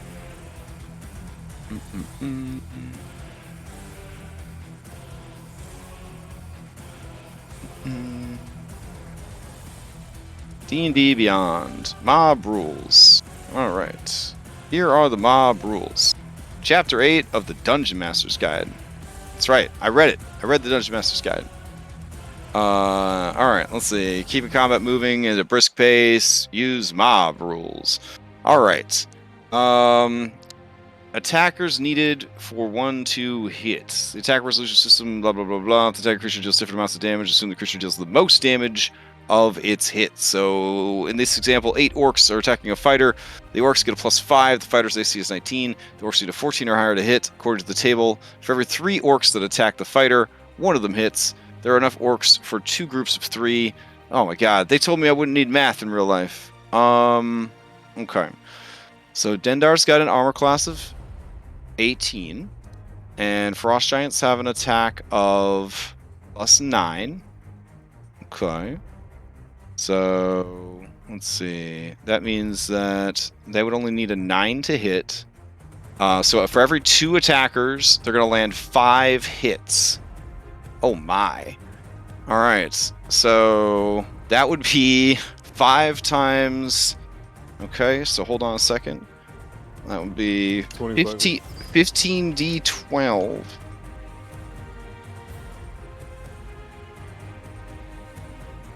Plus 30. 25 hits off of 10 dudes? No, My it's... apologies. Yeah, like, what the fuck? No, I got it, man. So yeah, every time their initiative comes up, they are going to drop 15d12 plus 30 damage on Dendar the Night Serpent. So that's pretty good. I will essentially use Paragon actions now to remove Frost Giants. So every time she uses a Paragon action to remove Frost Giants, it's just going to remove 1 Frost Giant from the stack. And that's how we're going to handle that. So that we're not, having an entirely separate fight between 10 Frost Giants and Dendar the Night Serpent. Alright, that seems like it'll work pretty good. Carrick, let me roll these badasses into initiative. Alright, very nice, very nice. Anything else from Carrick? Were you dazed also? You were. So that's all. Yeah, you just have movement if you want to take it.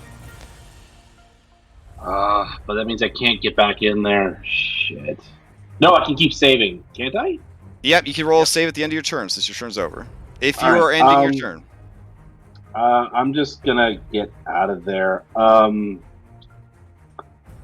I can use my mount speed, so I can just fly 90 feet, right? But you're not disengaging, so it will probably use its reaction to attack you. Well, it can attack me, but the mount can disengage still, though, right? True. Yeah, so then you would disengage, and then it would force movement to you, so you wouldn't be attacked. Well done. Okay. Well, no, it would still attack me though, because I'm separate from the mount, though, right? Yeah, but if your mount disengages, it applies to the rider also. Being mounted is actually very good in 5e. Well, in that case, my mount will disengage, and I'm okay. All right, and you get the fuck out of there. Okay, cool. Yeah. All right, as your turn ends, with you gone, a wall of thorns protecting Thunder and Orwell up on the ceiling, and 10 giants on its head, it is going to start burning through its actions to try and get rid of these fucking giants. So the first one, it just gobbles one down. Nom nom nom nom noms. 9 remain. That brings us to Stygius. So I saw that magic itself has a difficult situation. Is it okay if I use my sacrificial power from Glyph Warlocks, sacrifice 1 hit dice to up it to a 6th level slot to cast Sickening Radiance? It doesn't upcast. I just wanted to go through this invulnerability, whatever it is. Yeah, if you think that will make it high enough level, yeah, go for it. I mean, it should, because the other spell worked. Sounds good. Do it.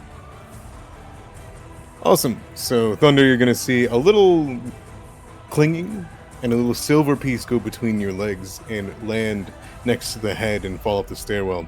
You realize it is a platinum dragon scale, and it is inscribed with a hellish rune, and it will begin to emanate a mixture of reflected holy light from Bahamut and a hellish burn from Avernus.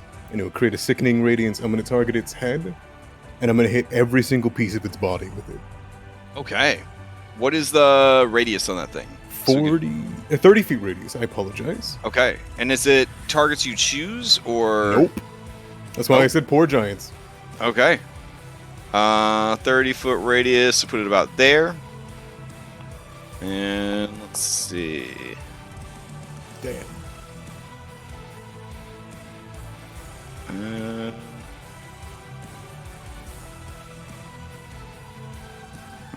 That didn't work. Let's see. I want something that we can kind of see what the hell's going on here. Oh, here we go. Shadow Sun. That sounds promising. Holy shit.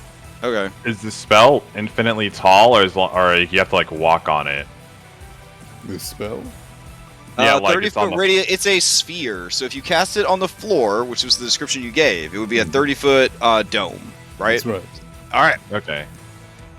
I guess I can't take the tail. I thought it was a 40-foot radius for whatever reason. That's fine. So I'll hit off 6 of the pieces of it. Okay.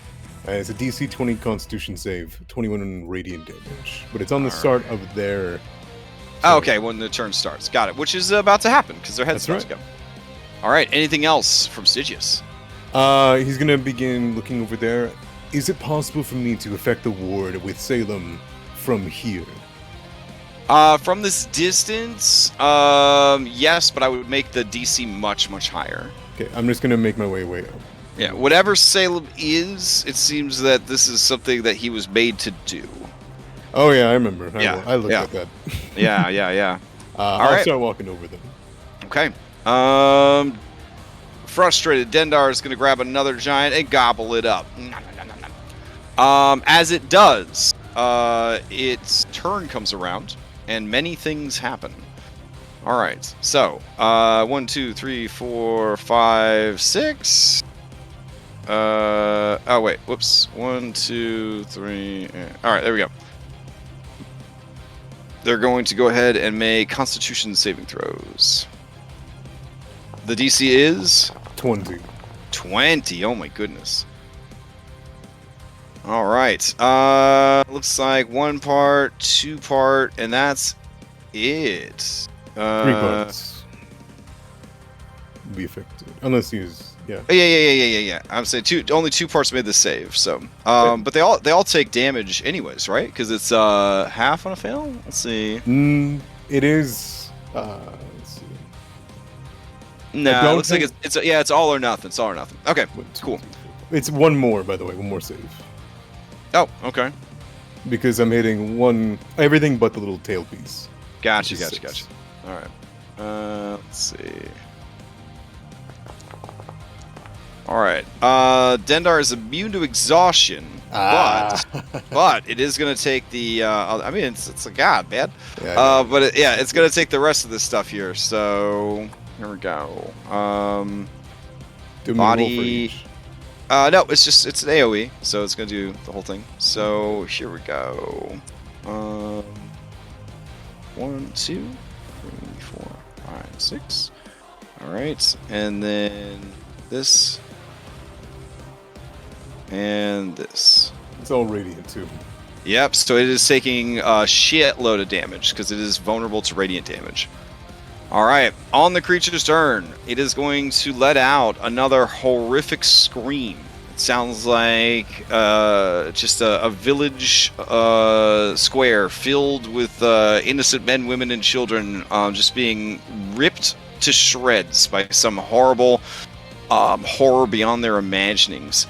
As they die and their screams rise up into the air, each and every one of you within 200 feet of Dendar, which is, based on this aura, everybody, will need to make saving throws against, what do we got here? Phantasmal Killer. Here we go. And I believe this is coming in at 9th level, or it should be. Oh, no. Let's see. Scales up. Blah blah blah blah. 5th level or higher, because there's 1d10 for each level of 4. So it's another 4d10. Let me just double check. Nightmare aura. Blah blah blah. That's not the one. Crush. Sweep. Unleash Nightmares. Ah, there we go. Yeah, as the 9th level, so it needs 4d10 more.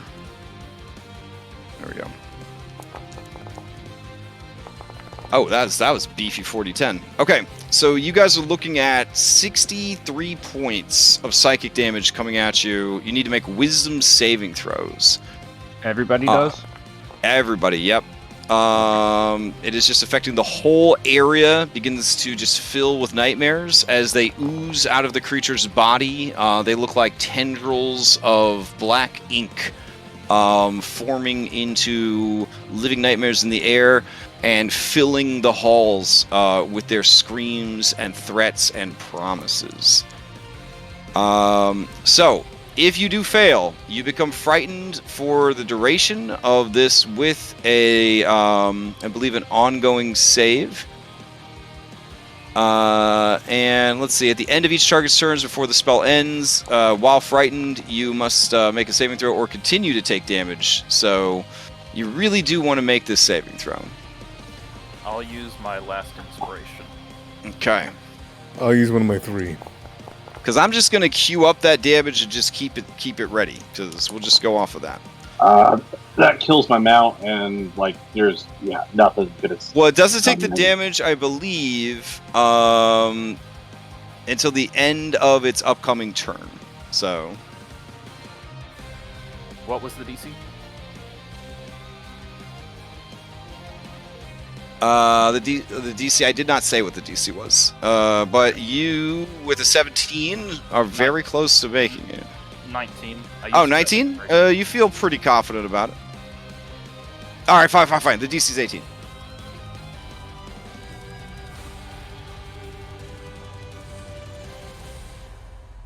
Alright, so... yeah, everybody's sorting it out their way. Let's see if the target must was frightened for the duration at the end of each.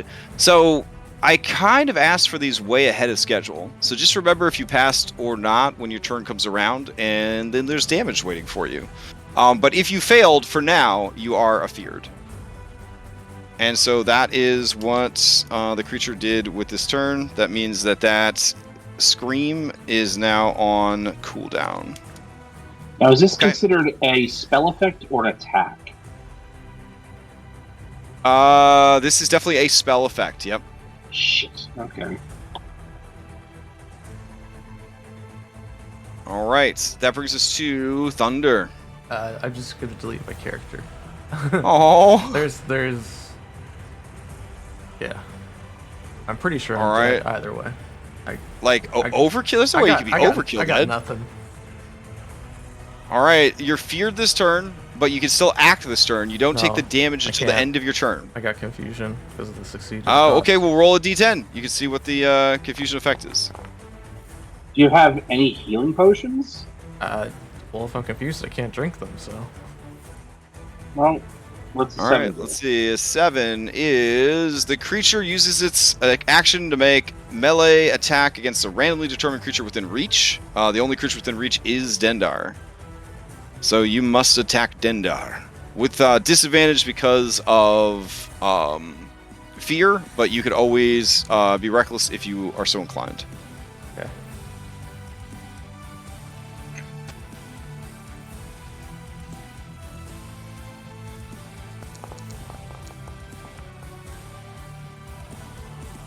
Uh, 18's gonna hit. 17 damage, and then it's got to make a strength save and a dex save, right? Well, dex save's only if I can bonus action, so I don't think I can. Okay. But a strength save, yeah. All right, it can fail, I believe, on a 1 or a 2. Did that fail? 17? No. Okay. My DC is a 17. Okay, so it only fails on that one. All right.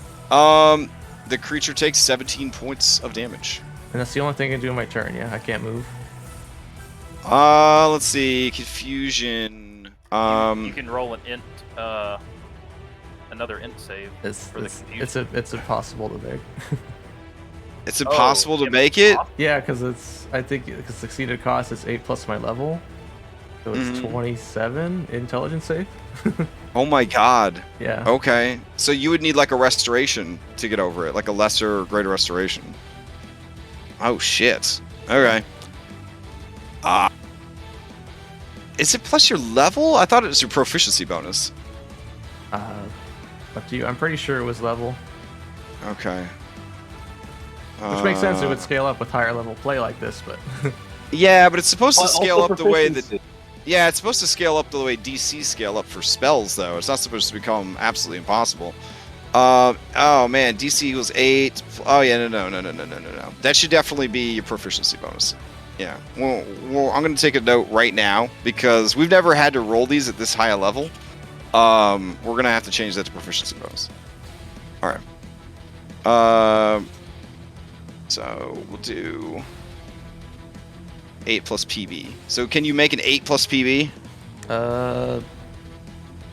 8 plus my proficiency bonus, so it would be 14? Yeah, intelligence saving then throw. yeah, possibly. Yep. All right, yeah, go for it. I was looking at like 27. Yeah. We can't create impossible like loops like that. Yeah. All right, you fine. didn't make it, so you're still confused AF. But did you make the wisdom saving throw against the phantasmal killer? I don't think so, because it was what? 18? All right. Yes. So I think that'll drop me anyway. It's 27 plus 36. So yeah, it came in at 310s? 63. Yeah, 63 points. Oh, okay, I'm barely hanging on. All right, great. That's great news. All right, so All right, that is the end of Thunder's turn. Thunder, as your turn ends, this thing is going to use a third Paragon action to gobble up another giant. Oh, do I get another save against the killer though at the end of my turn? Yes. Okay. No, that was the save at the end of. No, you're right. You're right. You get a. No, shit. Yeah. You know what? Just give me another save. Okay. Phantasmal Killer is a weird setup. Nah, that's okay. Okay. So yeah, you're still affected. All right. All right. That brings us to Salem. Okay. First things first. I rolled a 17 and a nat 20. Unfortunately. So at the end, we'll get to that. Okay. Well, did you want to succeed at a cost so you don't have to take? Yeah, that's what I was going to do that at the end of my turn. So I'm reading in another window. Phantasmal Killer. There's a lot of steps. Initially, you get a saving throw, or you are feared. Period. The end.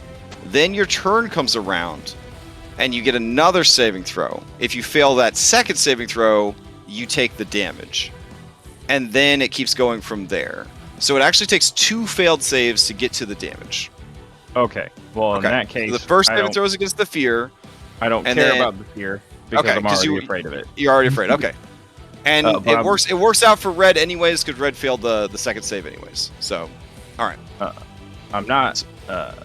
In that case, let me readjust my hit points just to be safe because I had already done that, and it was 63 damage.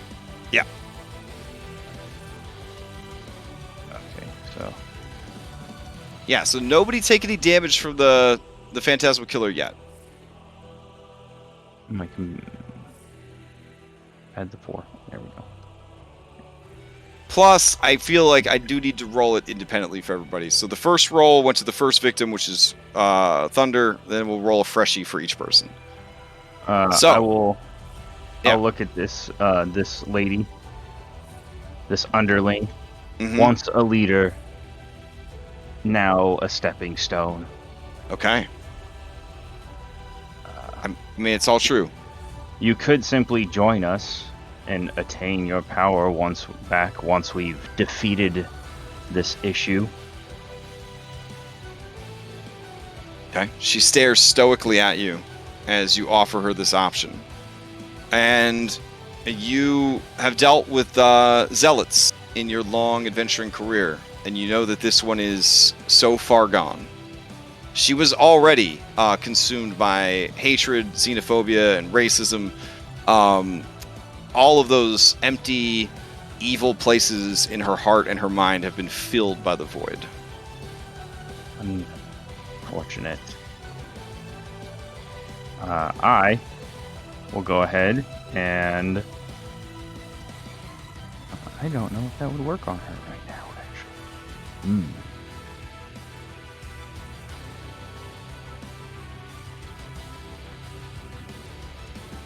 All right.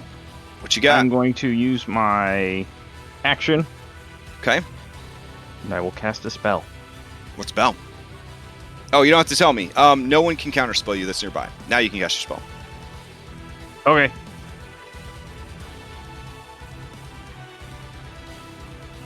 It's been a while since we've been high enough level where we have to like do that, where the player says Worry they're going to about cast counter a spell. spells left Yeah, and right, yeah. Did it show anything? All I'm seeing is air elemental, and okay, there we go.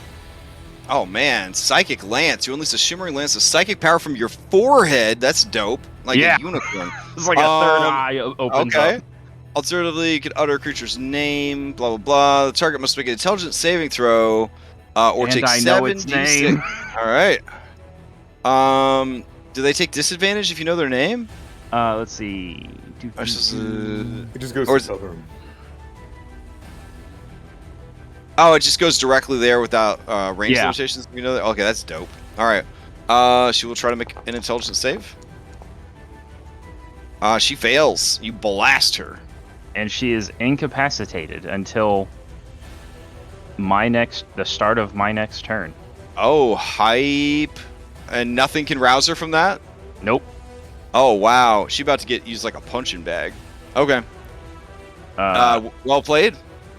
Yep. That was my action. I can't really do anything else at the moment.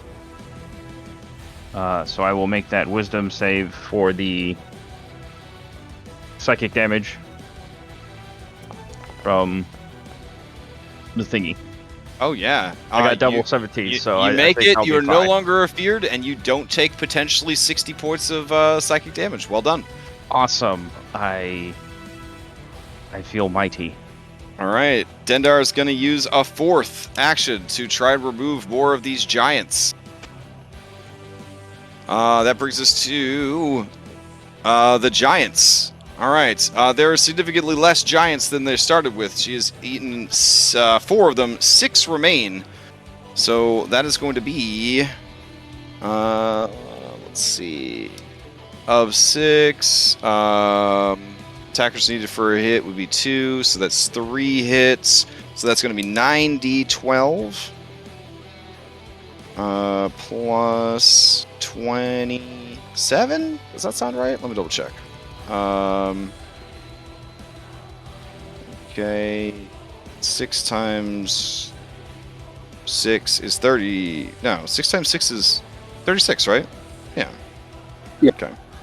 Sure, my math was terrible on the first one. My bad. Okay, so here, I almost called you Julian.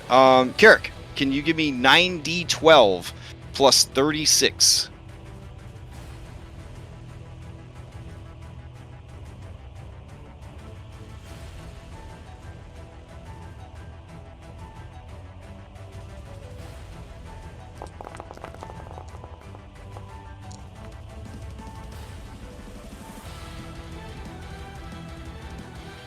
Okay, 115 damage. 115 damage to Dendar's head.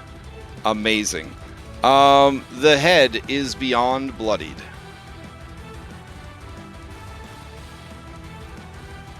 Oh shit. Oh, okay, no, that doesn't require concentration. All right. Because it Plus, was it's a Giffy monster, so it doesn't necessarily need to concentrate. yeah, as long as it's concentrating on only one thing at a time, right? All right, so you pop this thing, or they pop this thing over and over again, slashing, cutting. It is in, based on its hit points, it's in really bad shape. All right, the creature's going to use its last Paragon to gobble up another one. And that has burned its entire action economy of Paradons. Its body's turn is up. It doesn't want to move because it's going to get shredded by this wall. So it just remains where it is. It skips its body's turn. And that brings us to Kyolithica, who loses her turn. Top of the round. Orwell. If it ends its turns in the wall, it still takes damage. Oh, shit. So it takes damage no matter what, or like... It gets a dexterity saving throw. Uh-huh. If any part that enters the wall or ends its turn there is the wording. Oh, shit. And if it moves away from all these giants, they're all going to attack its head, too. All right, you know what? I guess I'll just give you a dex save and take that damage. Here we go. It's also still in the sickening radiance. It is still in the sickening radiance, and its turn came up, so it's got to do Constitution save. Mm-hmm. All right, that's a failed dex. All right. Let's see. Everything but the tail. All right. Wait, do the giants have to roll Yeah. for the radiance? Well, they have enough HP that they. It doesn't They're really- already dead. Yeah. They're on The a different. spirits. They're playing. That was going to be my question because, like, I just summoned them from Valhalla. I mean, do they even care? Yeah. They're under a totally different. They've been turned into a spell They were effect. just Keep hanging in out into a mind. bar. Keep in mind that you got frost giants instead of berserkers, which would have died instantly. So that's why they're kind of just being turned into an ongoing spell effect. All right. Damn. Pretty good saves considering it's only a +3. So it looks like 3 parts of the body managed to save. Nothing else did. What's that radiance damage I'm looking at? It's gonna be another 4d10, but I'm refreshing, so if you can roll it for me. Sure. All right. I'm rolling pretty hot on these d10s. Oh, okay. Let's see. So that would be double damage, so 46 to the head and to 1, 2, 3, one part of the body and the tail. There we go. Can I hit And- 2 parts of the body? Uh, I got a long yeah. Sure, that works. And let's see, 23. It was 36 slashing damage for me. All right, and I failed to save on that. Yeah. All right. I guess the other body part could also get a save. Dexterity saving throw. Oh, okay.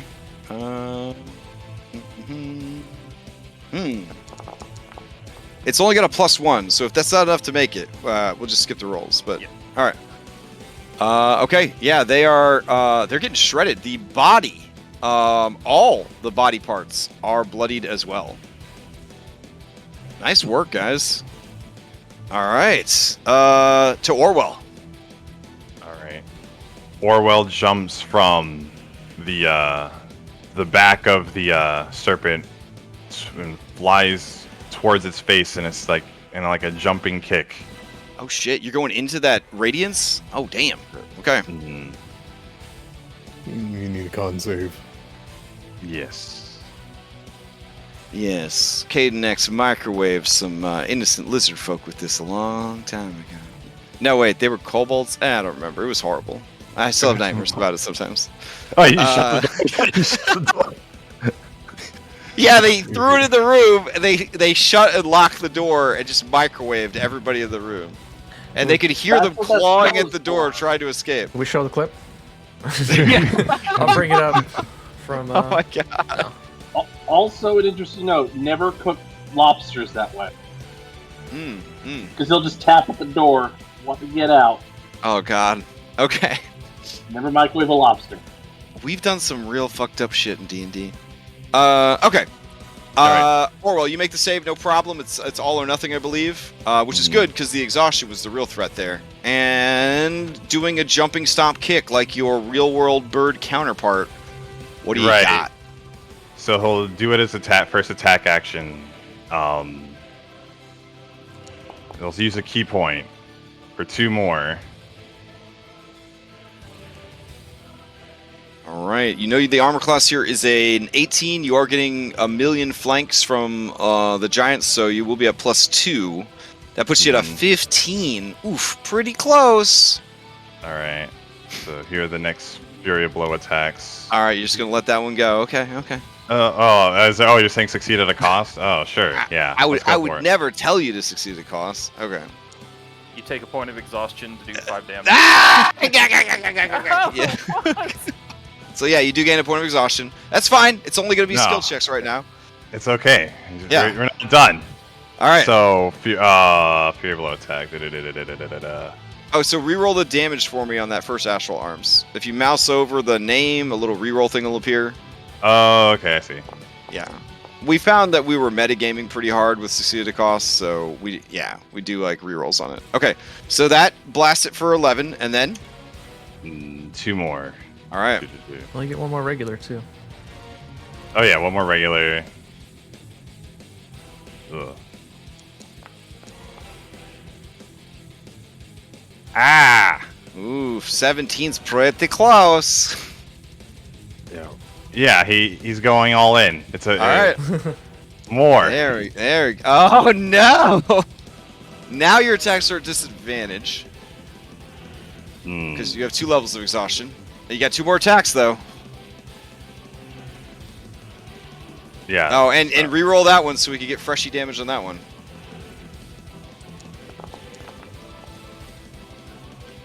Okay. All right, 2 more attacks. Let's see them.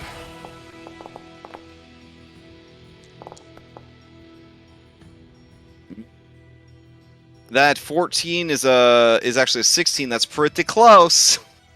Wait, he didn't have to succeed the first time because it was a flank. Why? What do you mean the first time? Oh, It's an armor class 18, yeah. right? for the second. Which one? The 17? Remember, he keeps re-rolling it. The most recent ones are a 14 and an 18. The 18's fine. I'm talking about the second level of exhaustion you got for the second succeed. Really? He didn't have to? Wasn't it 17 plus a flank? No. It was 15 plus 2. I was adding that in for him. Oh, never mind. Yeah. Don't worry. I'm on your side. It might not seem like it, but I am. Do you want to succeed at cost on that 14? Which is a 16 because of flank. All right, here's your third succeeded cost. 25% of your current hit points.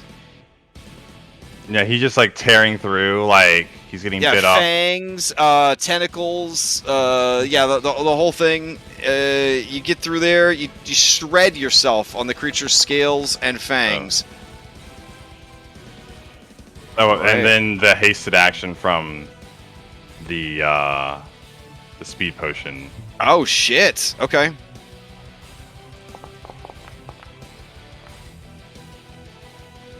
Oof, that's a 15. It's pretty close. Yeah, just keep it going. All right. You are baned, lingering. Oof, that's a rough one. But it's going to be 8 plus your level. Or not like your level, your proficiency bonus. My God, level? That was crazy. So wow. you took 25% of your current hit points, 2 points of exhaustion, and baned yourself. But how do you temporarily knock out Dendar the Serpent's head? You see like the like blur of like fast kicks as Orwell just goes in. He like a Taekwondo like fighting game character. He just like starts like kicking it left and right, and then finally he just like dives through its eye out the other side, like covered in blood and like other ickiness. He's exhausted and tired. He looks towards everybody. It's like all of the I'm all done. of the frost giants do a slow clap. That turns into a bigger clap. That turns into a huzzah, and they begin to pat you on the back with their crushing strength. All right, the creature's head is breathing heavily, but laying on the ground. You can see wounds trying to knit themselves back together. The body and tail continue to fight on without the head.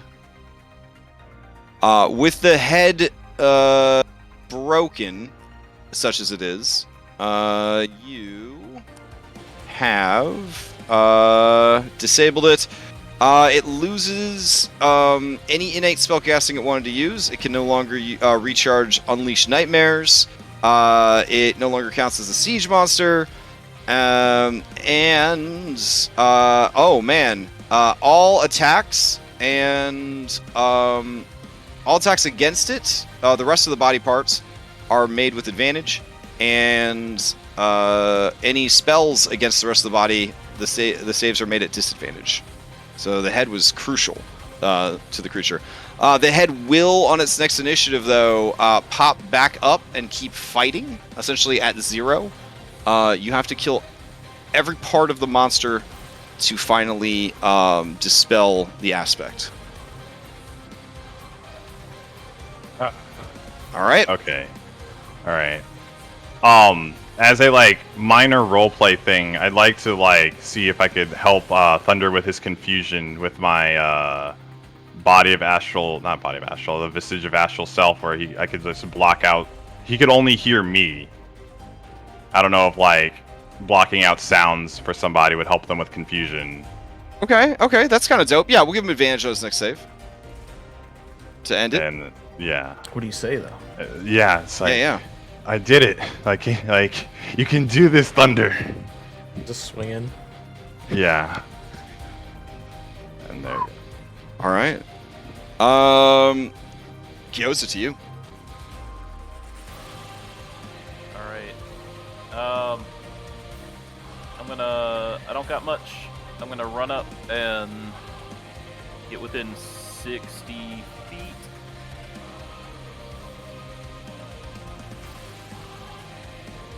Also worth mentioning, the radiant damage is preventing its natural regeneration. So that was a good move too. And I'm going to bonus action healing word on Thunder.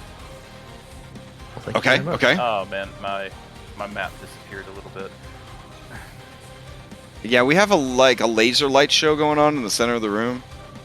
It's every time I zoom in too far, and then I have to reload.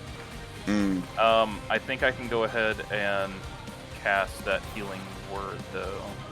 Okay.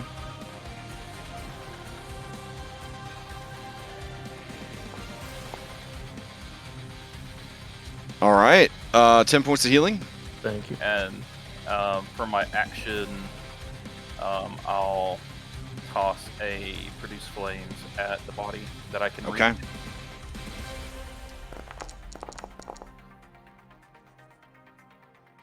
Oh yeah, that is going to hit. This creature has no resistance to fire. So you just do it to this piece of body right here? I can't see, but just Oh, yeah, the closest one. Got it. No worries. and all right. then I think I've got like 10 feet of movement left. I'll move back. I can't do it myself. I'm gonna. All right. I'll move you back 10 feet.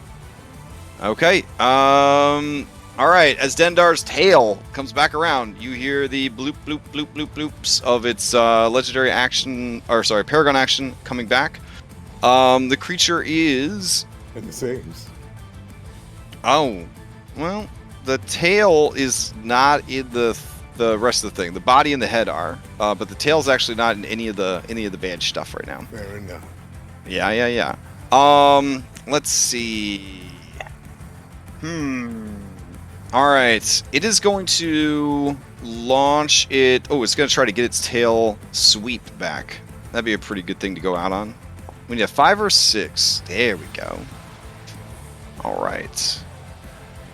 Yeah. Get mad. Get definitely mad. All right. Let's see. 120. There we go. So we'll say sweep like that. That'll hit Thunder, Gyoza, Stygius, and a few of the giants, which are inconsequential as far as that kind of damage is concerned. They could really only be killed by it using its Paragon actions on them. Is how I'm doing it.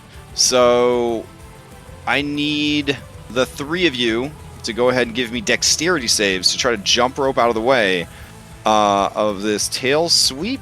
Let's see. Swings his tail in a big old cone. Let's see. I should update how big of a cone it is so that you don't panic. There we go. This is a dumbed down version of the real Dendar, which is a CR46 monster. Alright, each creature must make a dexterity saving throw or take bludgeoning damage and be knocked aside, etc., etc., etc. So here comes that sweep. Alright, we're looking at 44 points of bludgeoning damage incoming. Ignore the attack. Demon's boom. Okay. Alright, this is a dex save. The strike save comes afterwards if you fail the dex save on the tail sweep. I'll keep my roll then. Okay, so let's see the dex save then. Or are you going to just keep that for your I'm gonna dex keep save? the Okay. 18. Yeah, that works. It's All the right, same bonus. that works. I able to succeed at a cost from this far down, or do you need me to burn my No. Dark One's luck? Yeah, you got to burn that Dark One's luck. I'll use it then. Okay. Again, having to reload in, so give me a D10. Okay. Oh wait, no, Giving I got you- it. Okay. Or just don't roll it. Thanks. That's horrible. That'll bring up to a 16. Is that close enough? to succeed? 16 is close enough to succeed at a cost. Let's do it. All right. Closest enemy becomes enraged at you, getting +2 to damage rolls against you until you or it drop to 0 HP. They'll prioritize their efforts on you if possible, so long as it does not put them into obviously harmful additional situations. I guess it doesn't like you that much. Yeah. That makes sense. That makes sense. Okay. So half damage? Yep, half damage if you make the save, and then you don't have to worry about the next part. Gyoza, do you have any tricks up your sleeve, or do you take the full damage and have to make a strength save? I take the full damage and have to make a strength save. All right, strength save. It looks like you got a 15. That's pretty close. Or you could be launched 60 feet through the air. What you gonna do? Succeed at cost or take the hit? Oh man, I'll Do it. Do it. It's gonna be 66 more damage because it's gonna launch you into something. Yeah, I'll succeed at a cost, I guess. Okay. Can I deal slashing damage from my wall? Oh yeah, Before I- definitely. before Give me I that. lose Yeah. it? Mm-hmm. Oh hell yeah. Okay. 28 points of damage to the tail. All right, the tail is bloodied. Okay, so And- I take the 44 bludgeoning from the tail. Okay. Give me that concentration check. Well, that's right. I take half again because I made my save. Okay. Oh shit! All right, you keep your concentration. And are you succeeding cost, or are you gonna get launched into this wall over here? I was gonna succeed at a cost on the strength saving throw. Oh man! All right, here it comes. An item you were holding is disarmed and lands up to 20 feet away. That's not too bad. Are you holding anything? I'm holding a shield. Okay, then yeah, that kind of sucks because equipping a shield is a full action. All right, so the shield flies 20 feet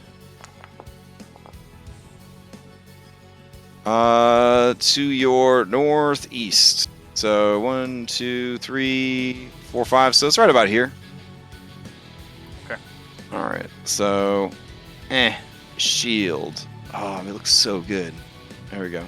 All right. Yeah, that's the tail's turn. Nifor is up. All right. She and her entourage needed to make repeated saving throws against the fear. So let me do that real quick. Oh, you forgot ads. Oh shit, you're right. Does anybody want to roll it? Give me that D10. And Gyoza, take a point of DM inspiration. 4. All right. 4 is... Oh, this is pretty cool. All right. You hear a rumbling sound. Give me a D10 again, Stygius. Okay. So 1, 2, 3, 4, 5, 6. All right. Karek. The ground nearby begins to rumble, and rising up out of the ground is a stone skull. And it's horrible. It begins to float and rolls itself into initiative. All right. Oh, it is horrible. Nice. All right. That brings us to the giants. The giants are going to... None of them got over the fear. They're going to move closer. And you're saying that this lady, they can't defend them. They can't defend themselves right now. They incapacitated. All right. Then all these jabrones are gonna run up and throw rocks at her as they go. And the first gonna yell, "Catch this!" And she's gonna throw a rock. Wow. Oh Wow. God, Jesus Couldn't Christ! she get a crit if she just walked up and smashed her?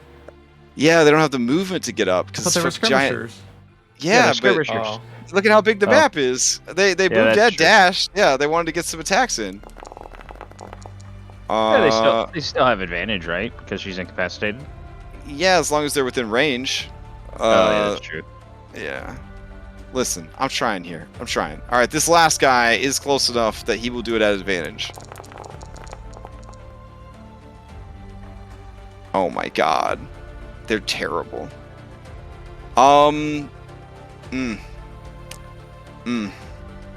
Welp, let's move on. Let's see. The head is incapacitated, so it can't use any of its actions right now to nom up giants. That's unfortunate. That brings us to... Well, I guess it'll use its action to whip its tail around? Yeah, that sounds like a thing it'll do. So, Karak, right as you're getting ready to do your shit, this thing is going to whip its tail over at you and your air elemental. You know what's going to happen. I hope I don't have to draw another template and crash everybody's thing. No. All right, here we go. Tail slam. Give me dexterity save to jump out of the way. You can see it coming. And, yep, both of you. You and the mount. 36 points of magical bludgeoning damage, whiplashing through the air at you. Oof. All right. Elemental makes the save. It's going to take half damage. You don't make the save, but Barbarian, you'll take half damage. Yep. However, you are yet again going to be knocked prone and dazed, but your trusty mount holds you up, but can't stop the daze effect. All right, Karak, it's your turn. So the air elemental took half. The air elemental took half. It doesn't have evasion. Half. All right. Yep. It's barely hanging in there. All right, so what do you got for me? Well, I can't do anything. I just gotta stay put. Oh wait, is that skull? Oh, this skull is a bad guy. Yeah. Okay, it doesn't get hit. Okay. Well, no, this was the line attack, not the cone attack. Oh, right. Okay. Yeah. I guess we'll float up on over and I'll attack the skull. Now, did I just get a single attack, or is it? Yeah, because of the next days, you attack? only get a single attack. Alright.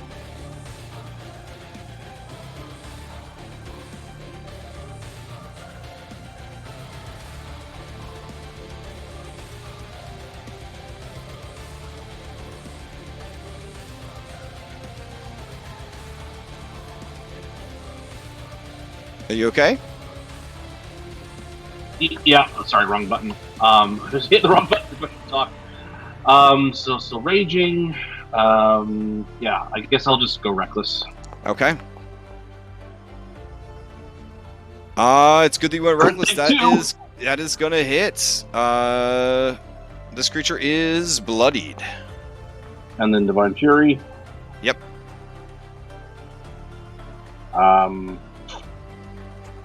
Oh shit. And then to drink a potion, that's a action, not a bonus action, but I'm dazed, so that only has Correct. Yep. Alright, and then I guess wisdom save to see if Yep. DC 18 for you and for your mount. I'm gonna burn my demon inspiration to have myself advantage to try and pass this. Okay.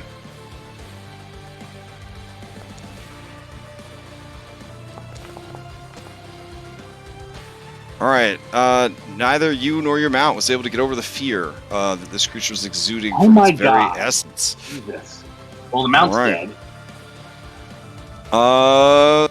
As your turn ends, yeah, it's going to launch another tail attack at you and your mount. Alright, and It's another dexterity save. How much damage did psychic damage did I take then? Oh shit! Was that against the oh god, that's against Yeah. the phantasm? No. Yeah, it's That because ended. you That got- ended because you guys knocked out the head. The head was in charge of the spellcasting. Oh! Well, that's Yep. good. Oh! Yeah, I thought yeah. it was still ongoing. Because Yeah, no. When I read that, when I read what happens with the head, I said it loses all spellcasting. But I guess I should have clarified. Yeah, you don't have the that effect anymore. Oh, well, I wouldn't have. Well, because the head is Yeah. what's concentrating on the effect. Yeah. okay. Well, I called it, so it's gone. All right. All right. So, Well, no. If you had other fear, then like from the creature itself. well, But no. no. I was saying for the demon inspiration. I'm just. Oh gonna no! take this If you off. didn't need to roll it, Jeremy Crawford comes in and gives it back to you. Like he gives you back your resource. That's fine. All right. So right. you now have to deal with this tail slam. So give me a All right. dexterity from you and the elemental. Though more than likely the elemental's done because It doesn't matter. Like yeah, it doesn't you have can't- evasion. Yeah. All right, you make the save. So taking half and then half again, so only 7 points of bludgeoning damage, but the air elemental is released from its bondage and returns home to its family. All right, Stygius, to you. Stygius is going to move first. He's going to go up. He's going to ready an action to make a religion check to funnel or do whatever he can with the ward to Salem. All At right. the end of his turn, the air elemental will grab him. He'll mount and he'll go 180 feet with a dash towards him. All right, the sounds dope. Okay. And as he gets there, he will clasp his hand into the ward and do whatever he can do. All right, give me that religion check. Let's go. Last point of DM inspiration. Oh shit. Okay. Oh, very nice. Okay. You grab hold of this energy, and at first, every nightmare you've ever had, every nightmare you've ever caused begins to assail your mind and what is left of your soul.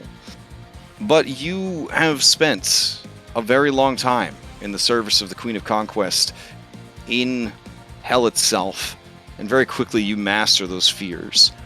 You weave them into a 5-colored tapestry of despair and begin to unspool the curtain and send it into Salem. And towards Both its mouth.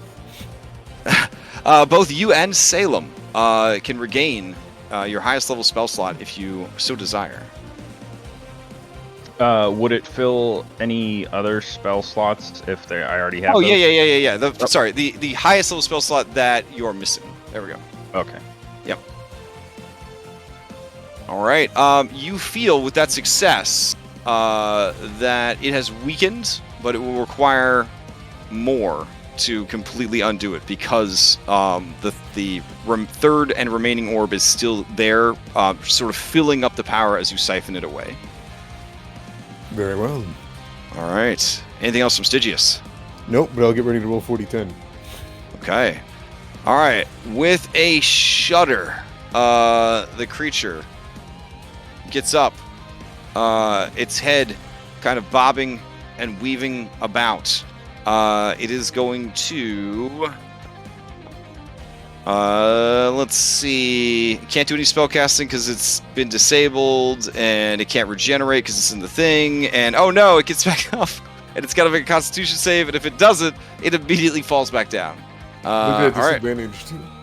Yeah, it is. It is disadvantage. Oh, boy. All right, and it closes. Well, it doesn't have any eyes. It closes its mouth and falls back to the ground. Any on the rest of the body, or no? Oh yeah. Let's see. Everything except the tail. There we go. Constitution saves. Let's see. Boop. And these are 20. Yeah. 20, yeah, because I've got the rub of the Okay. Abishai. None of them made it. What's the damage I'm looking at? 24. 48 on each. Oh shit. Okay. So hold on a sec.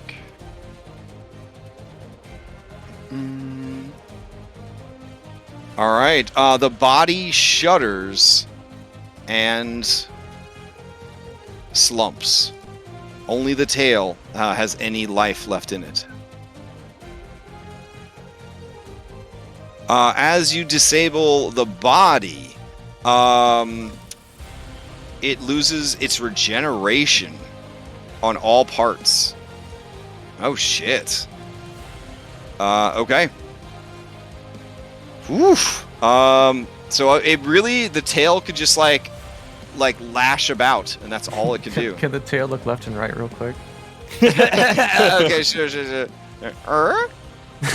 Yes, thank you. Okay. And then the tail, the stinger on the tail looks right at you, Kirik, and it points at you like, this is your fault. All right. Damn, that's a rough turn. Okay. That brings us to Thunder.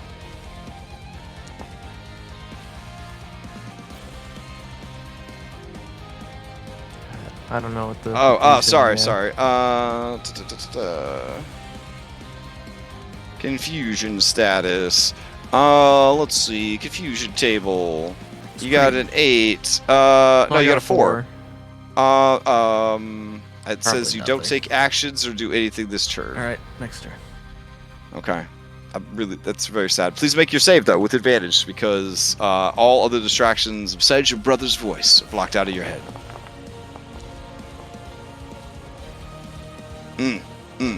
Okay. What's the DC? 14?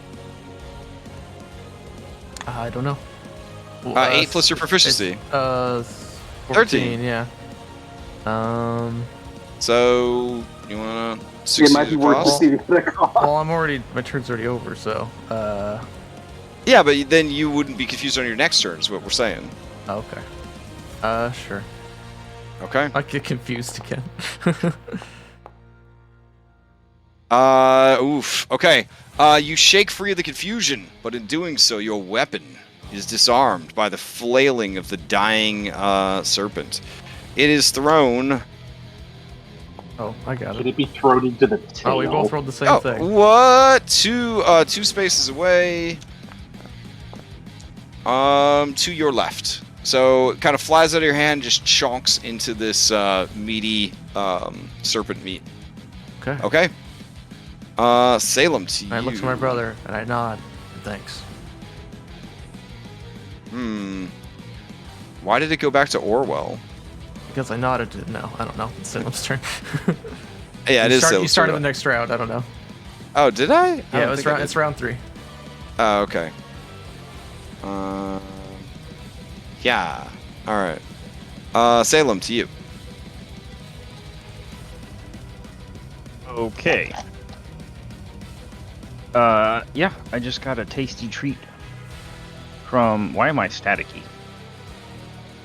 I don't know. I mean. Oh yeah, No, yeah, on your miniature.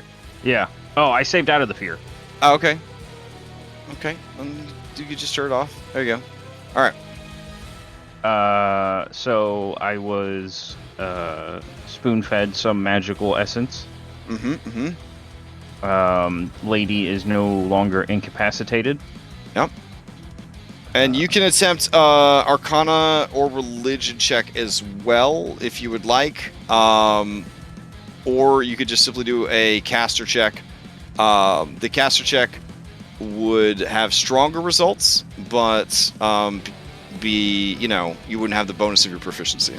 Would I have it at advantage since he did that thing, or no? He didn't go to assist. He actually provided a success in this challenge. Okay. You know what? I will. I'll take the risk. I don't care. Okay. So you're doing a caster check then. Caster check. All right. So just charisma. Yeah.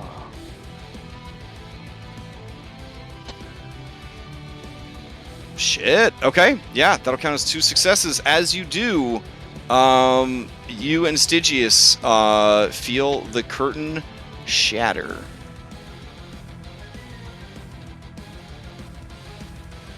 All right. And as the curtain shatters, with your passive investigation, Stygius, of 20, you do see the same thing that Salem saw. This is new construction. More than likely, because you high intelligence person, more than likely there was a side entrance here that they sort of shoaled up or fortified by placing this here. This is not going to be, you imagine, as strong as this ancient stone giant construction, since it was kind of hastily built and carved from the stone. So it could Clearly, could be juice golemed through, if you know what I mean. Clearly, this is not up to code. Stygius will call for the allies to let the frost giants finish up the tail, and we need some stronger people to get through this skull. Okay. All right. I will. Anything else from Salem? Was that my action to do that? It was definitely your action. You still have a bonus action and a move. I suppose I can't use my bonus action to try and bust through this wall Kool-Aid style. You could not. Nope. It was definitely a good time to maybe dip into resources, or well, you don't have any more points. I don't have any more. Yeah, unfortunately. All right.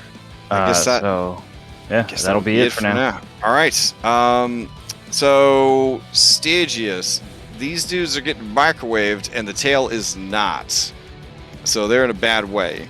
Are you still going to maintain it to make sure it doesn't get up, just in case? It's not a bad idea.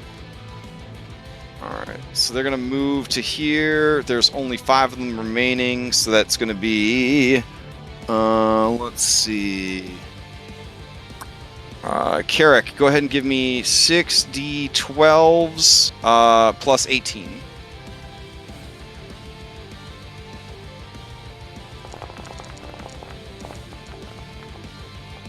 Oh, nice. Actually, since this is as advantage, why don't you roll it twice? So go ahead and give me 6d12 plus 18 one more time. Since this thing really has like no defenses yet, this could kind of represent them just hacking it to pieces. The first roll's better. All right.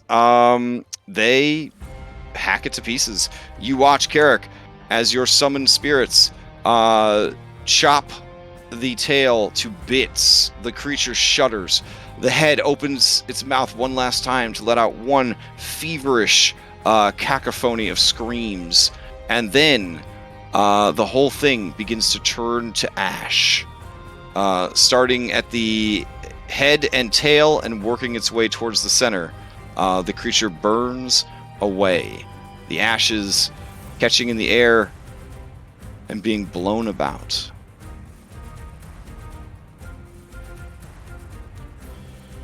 All right, I'm gonna set all of these dudes pretty low on health, considering the ordeal they just went through. But they are still. My fear is gone, though, right? Yes. Yep. Fear is gone. Anybody who has fear, the fear has vanished. All right. They turn to you, and in Giant they say, "What next, War Chief?" I think there's a wall we gotta bust through, so let's go to that. All right. They will. I mean, they looked at this door. Oh wait, shit! There's that floating skull. Is that gonna attack or? Oh yeah. Totally forgot about that fucking thing. They say, War Chief, what of this door? We can smash this instead. Yeah, smash through it and kill anything you see. Okay, on the next turn, they will smash those double doors. It would take 100 years for them to get to the side door. Can I use my reaction to yell at Stygius? Yeah, sure. You don't even have to use your reaction, just yell at him. I say, drop concentration, the thing's gone. The gleaming scale of Bahamut will just shrivel up. Okay, dope. All right. Whew. Okay. That brings us to Kyolithica. Kyolithica is going to come out of their daze.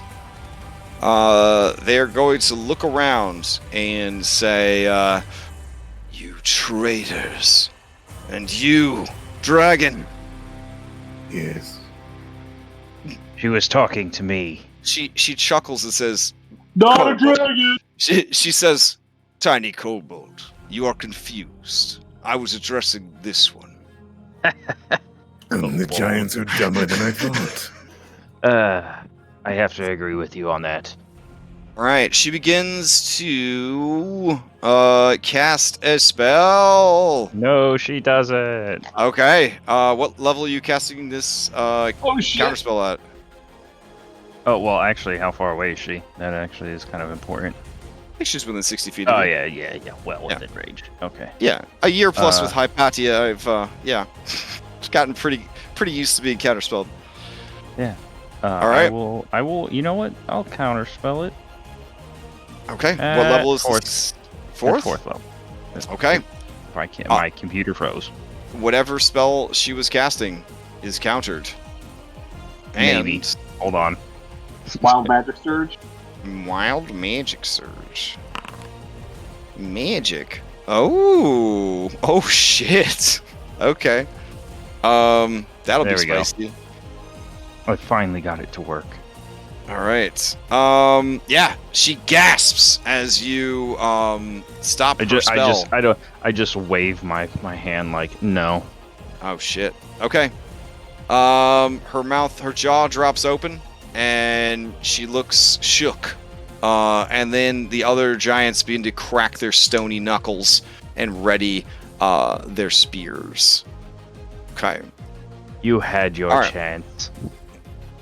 Speaking of chance, mathematically, she's actually not that tough as far as mid bosses go. She had like a very powerful like elemental that was part of her encounter, but she came to answer the call, etc., etc., etc.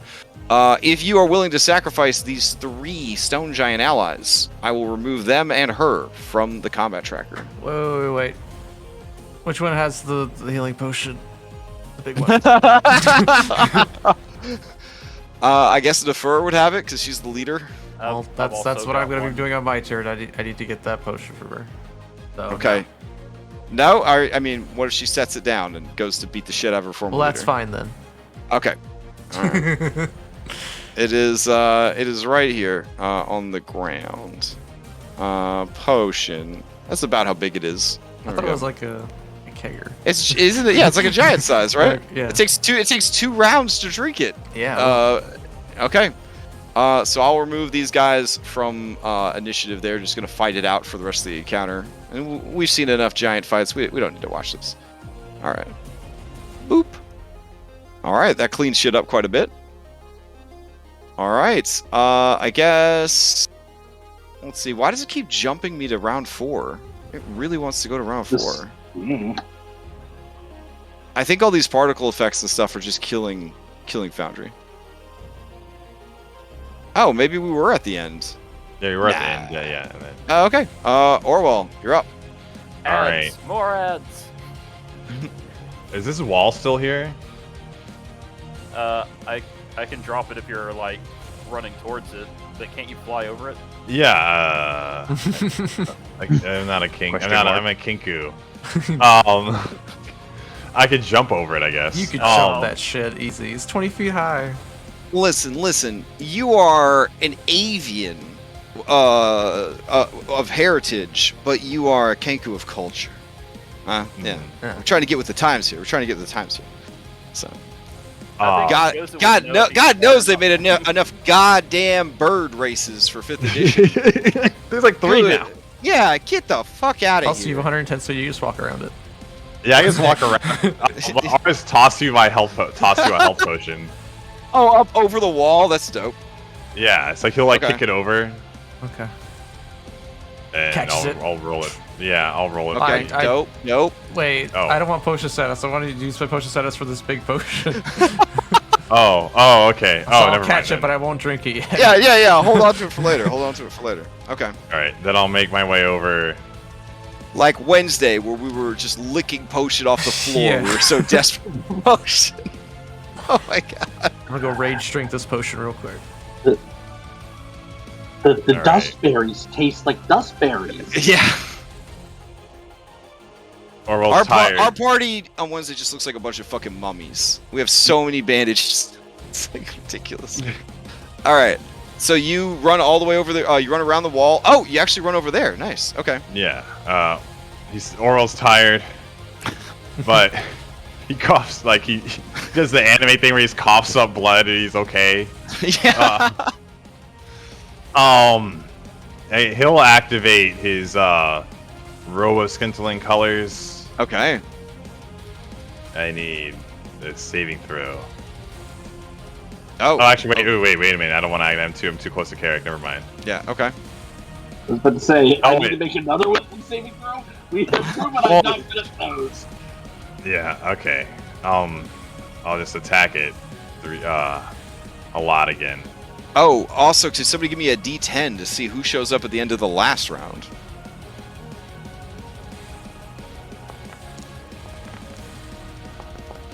Ooh, I see a 5 there. All right, a 5 would be another skull. We'll take the 8. 8 was the same result we got last time, so another skull rises up out of the ground behind you, Carrick, and begins to float. Great. Pack 1 and 2. Oh, very nice, very nice. And then burn my key points for 2 more. Okay.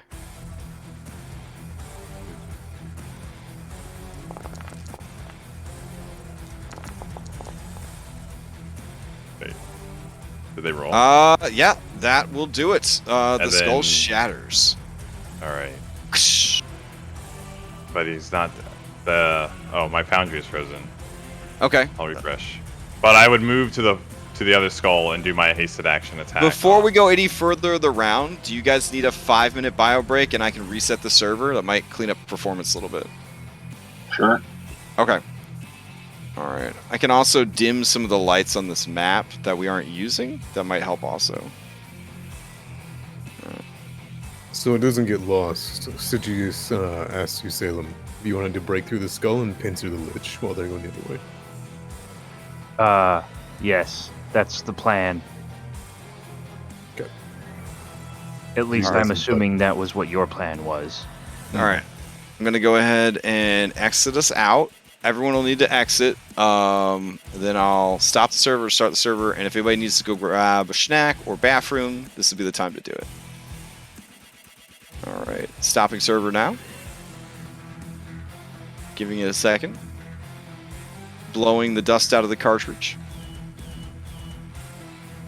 Okay, putting the cartridge in and then very slowly but firmly pushing the cartridge down.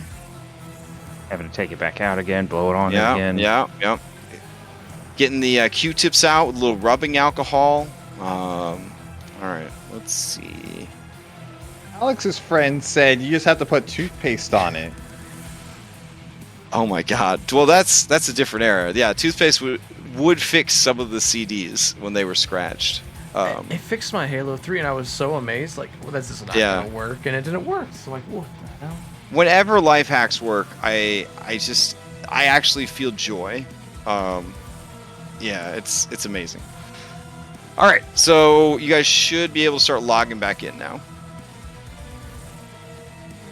And while you are logging back in, I will go ahead and clear the chat. Bloop. That should speed things up a bit.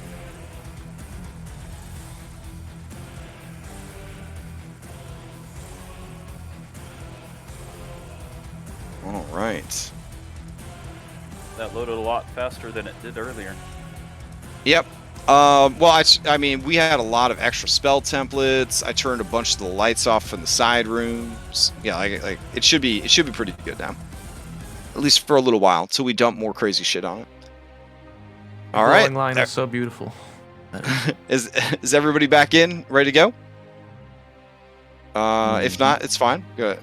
Just let me know when everybody's ready.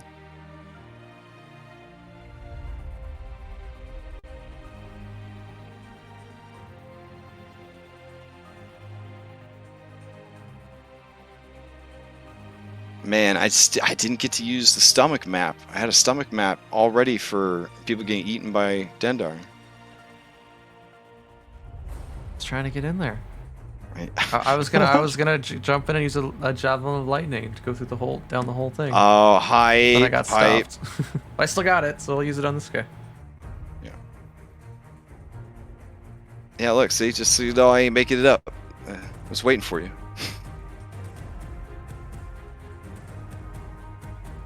If I learned anything from Saltmarsh Moon is that everything's weaker from the inside. Oh, and Drax. Drax Yeah. taught me Okay, that one, too. Drax. Yeah.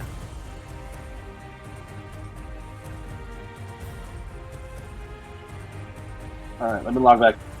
Oh, All right, this is gotcha. good. You got more than one meta hour to take out one necromancer. Easy mode. Oh, what's up? Oh no, it was just saying that. What would you dislike more, high level play or puzzles? Oof, puzzles for sure. Yeah. Man. You keep using the phrase. I do not think it means what you think it means. What No, are we I talking am. about? What were we I talking about? am looking forward to January and having like level 1 characters again, and the highest level they're going to get to is 7, and the whole campaign is about role playing. It's going to be a nice palate cleanser. So, very excited. All right. I only cry 3 times a day about not having the time to play in Sylvie's Strixhaven game. So only 3 times. Only 3 times a day. So. All right. Thematically, I think whatever more ads show up as this battle continues. You gonna start draining those elementals? Yep, they would just All start right. dropping in to block them. I'm waiting for you to tell me when. All right. That works for me. All right. Is everybody back? I'm missing an Oswald over by me. Oh, He's on top of you. he's on top of you. And his There name you is go. Ordening. Oh well, whatever. Another bird was named Oswald. Well, actually, that's where I'm getting it from is Oswald Cobblepot. Yeah. I am getting some rubber banding though as I try to move characters. Anybody else getting rubber banding? Damn, I thought restarting would kind of clear up some of these problems. No, seems fine. Alright. Okay. Yeah. Seems all right. Alright. Okay, Oh let's wait, go is ahead. that skull still there, or is it floating? Because I Oh, can't it's still see. it's there. There was a second skull that showed up as the Right. reinforcement, Okay. and it's floating because I was rubber banding. So, Okay. all right, Orwell, start us off. Oh, it's still Yeah. Don't you have like a thing you can do? You were about to Oh, do a right, thing. no, that's right. We ended with your turn. Okay, Gyoza, take it away. yeah, wasn't this one dead? No, No, you two. killed the There top was one. The 2. second one that showed up. Another one was Oh. summoned. All right, what do you got for me, Gyoza? You got your All shield right. over here. Yeah. Let's see. What's the range? Can I get 60 feet? What is 60 feet?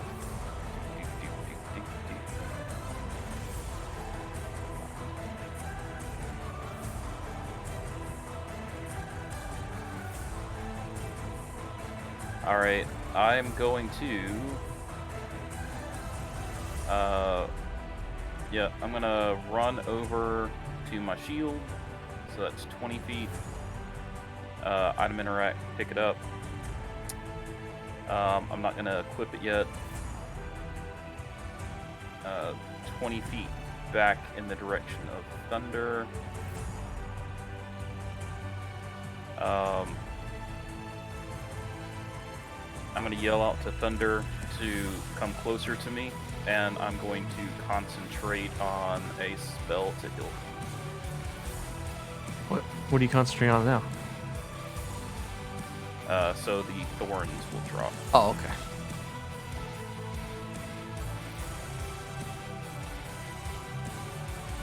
Yeah, no problem. You just got to get like 10 feet closer. Yeah. Just get a little bit closer. I'm coming.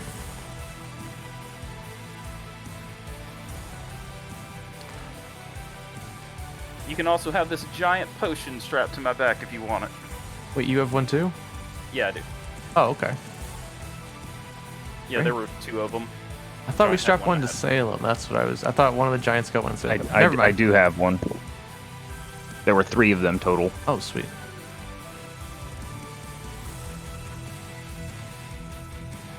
All right. All right, that's my turn. I'm concentrating on a spell. That brings us to those people who are out of combat. Sergeant Carrick Borgash. All right. Yeah, I guess I'll just hit the skull recklessly.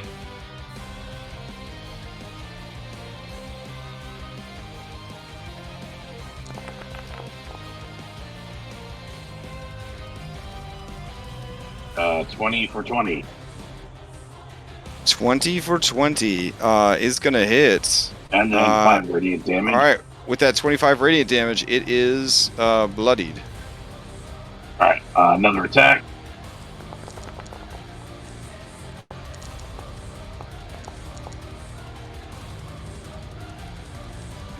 Uh, 17.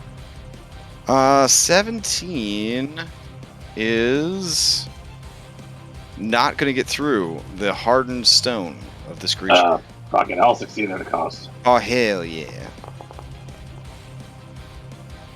You're moved 10 feet into a disadvantageous position. Roll the d8 if the DM can't decide. There's really nothing disadvantageous here at all. So I'm going to have you stumble back into Orwell because I know that he doesn't like having his personal space invaded. Alright. Alright. Take some HR training on this one. Alright, this creature, this stone skull is bloodied but still going. It looks like it's about to crumble to pieces. That's all I've got. Okay. That brings us to Stygius.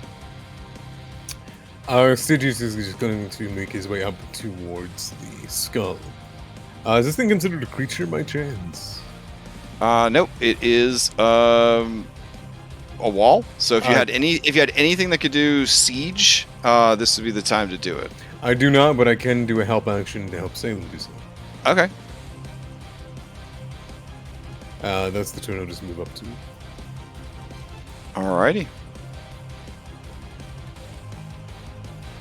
Let's see. Thunder to you. Alright, Thunder will fly down and pull his spear from the ashes of the serpent. Fly over to Gyoza. Alright, when you get within 60 feet, just a huge wave of healing washes over you. You get... Oh! That's... Oh, shit! That's like 70 hit points, right? Let's see, it's 7, Yeah. 9, 89 total. Oh, because Oh, Life right, Cleric. because Life Cleric. Wow, Nice. look at that. Insane. Alright. Thank you. Then he'll grab the potion off your back if you'll allow him. And we'll start just drinking that. I don't know, you said it was Supreme? Yeah, it is a supreme healing potion, but you have to spend 2 full rounds drinking it. Can I use the last bits of my rage to drink it faster? Can you rage drink it? Yeah. Just shove your ass and butt jump. If it would end your rage, sure. Yeah. It would literally quench your rage. Yeah, just all the lightning. He's like a battery. He's just charging back up. Sweet. Yeah, I'll absolutely trade that. Still got one more anyway. So I'll do that, and then how many dice is a Supreme? Wow, you're asking some tough, high-level questions. Yeah, Let's see. I don't think I've ever drunk a Supreme Supreme. healing is normally 10d4 plus 20. So for you, it would be 10d12 plus 20. All right, let's do it. Oh my. All right, yeah, and once he's done, he'll chuck it against the wall and break it, and look to Yo's like, that was a good warm-up. Where's the Dodkong? And then that'll be his turn. All right. Salem. Yeah. Let's see. I will step forward as well.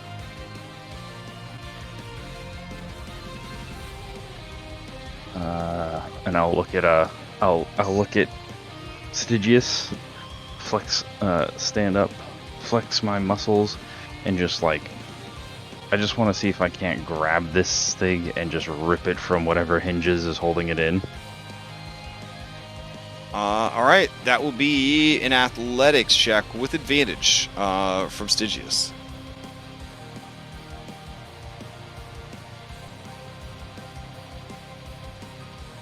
I find it preposterous. None of these giants or your allies can see through your transmutation. Holy shit!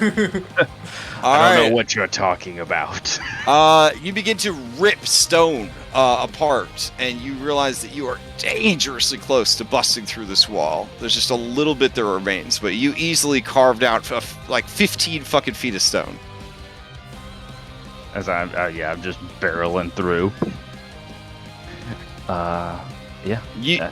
Salem, you can feel the unnatural presence of the void itself on the other side of that thin stone wall. Prepare your mind, Stygius. He's in the suit. He just kind of like nods. He can't really look at you.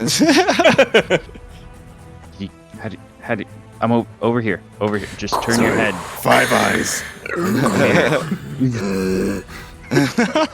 And I find your lack of faith in Tiamat disturbing. that would have. I think that's just my action. So that's it for now. Okay. Oh, all right. That will bring us to your frost giants. They look to you and they say, "Water Chief, are you ready?" Yeah, I'm right behind you, just gonna kill this fucking skull. Break down the door, kill everything in that room. Okay. Yeah. 5 frost giants dedicating their entire action economy. They smash down the doors.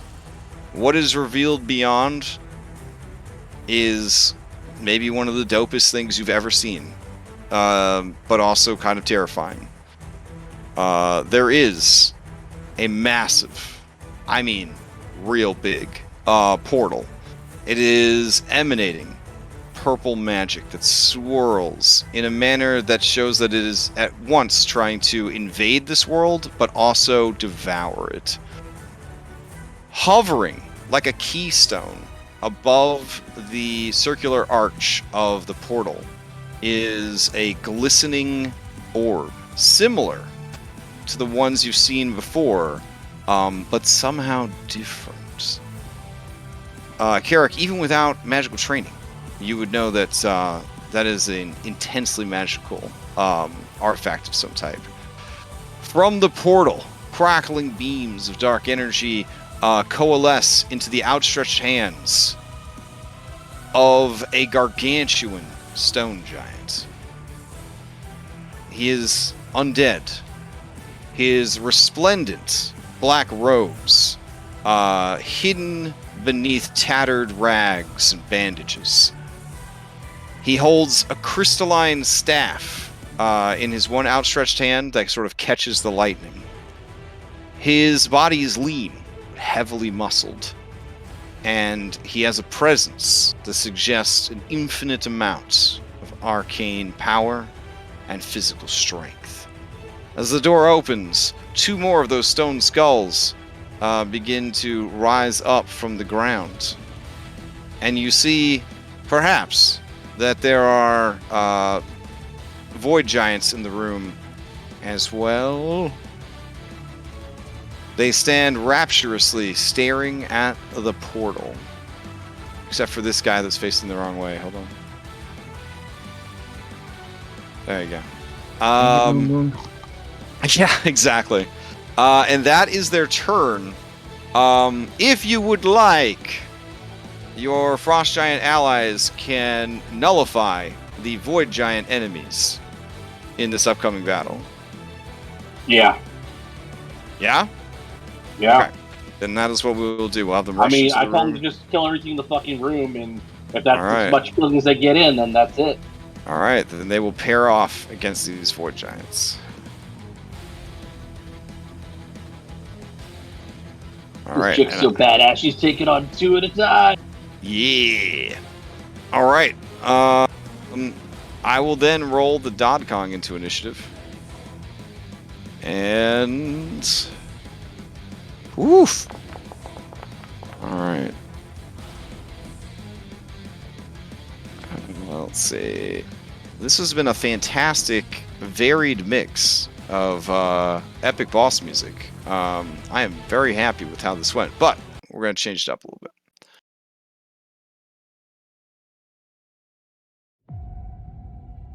Ooh.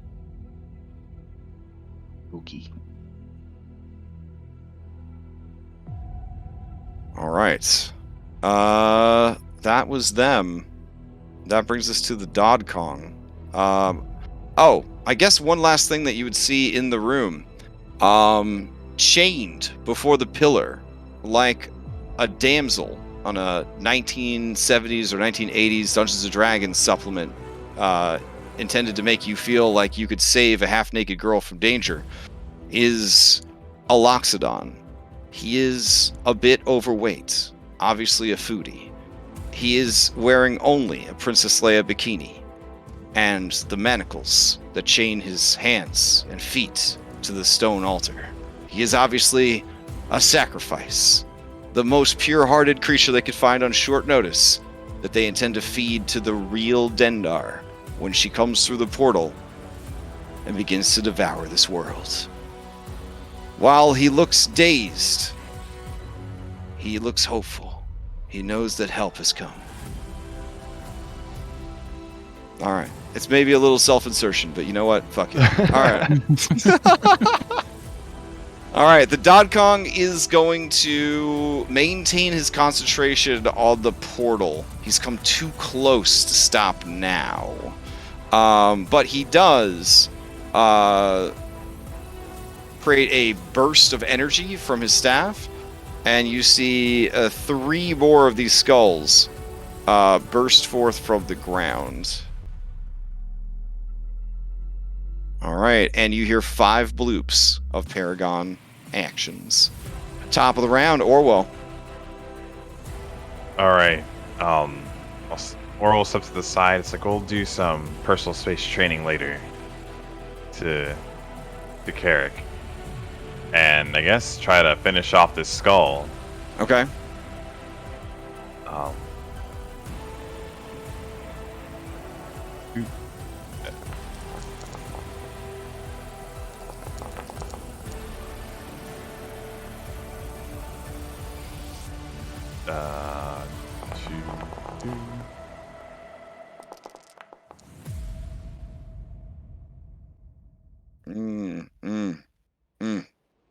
The 17 was pretty close to hitting.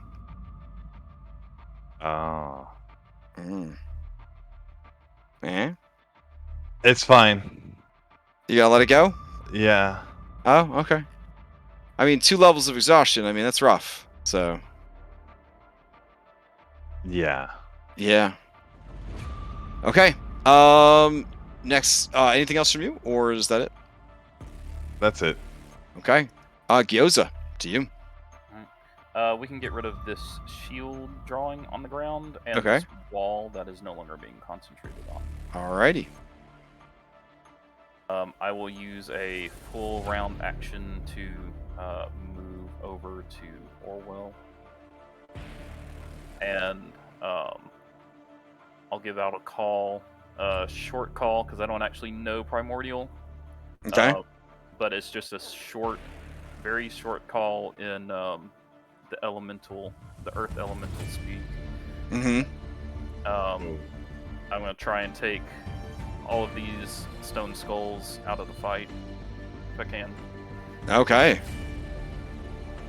The stone skulls in the room are actually a part of his fighting style and combat mechanics, but you can certainly put one in, and whichever one, and like it could basically remove 1 per round if you want to do that. Does that work? That works. All right. How many earth elementals do you have to spare? I started with 10. I think I used 1 at the because we still have ads showing up outside. So right. Were you gonna? So I have 9 left. Okay. Speaking of, does anybody want to roll a d10 for me to see what pops out this round? First d10 I see. Oh, okay. A 1. It would be a void giant. Oh, Crash, can I save against this Bane effect? I didn't realize. Oh, it was yeah, on yeah, me. yeah. Go for it. Yeah. Which It is a charisma save, Okay. and the DC should be equal to 13.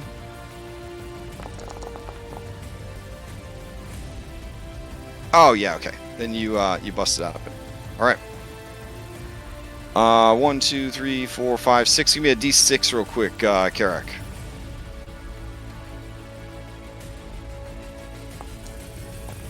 Okay. The Void Giant is a good distance from being a threat to the fight. You can see it, Thunder, I think, coming from the southern or the southwestern passage. Crunchy. All right.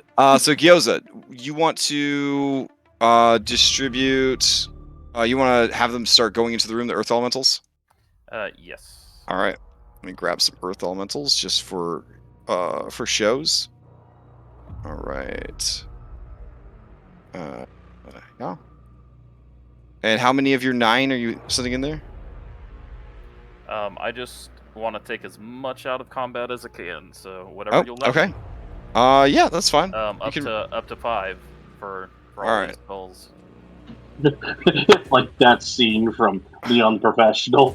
Get me all the Earth Elementals. All the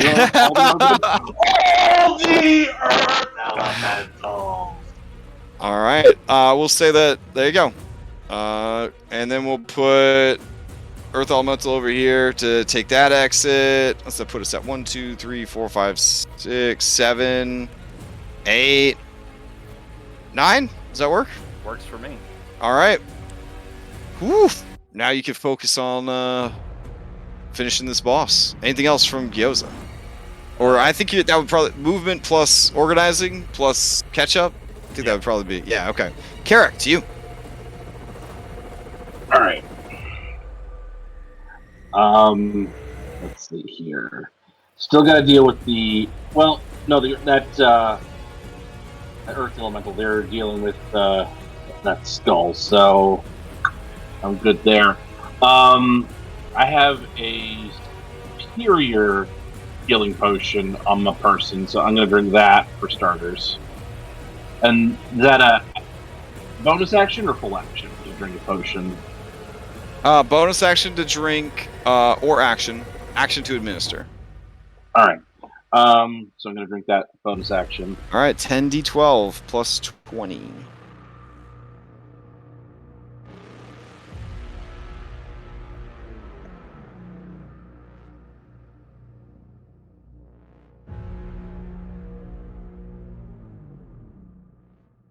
It'd be 8d12. It's superior, not a supreme. Oh, okay, got it. Yeah. So 8d12 plus 16.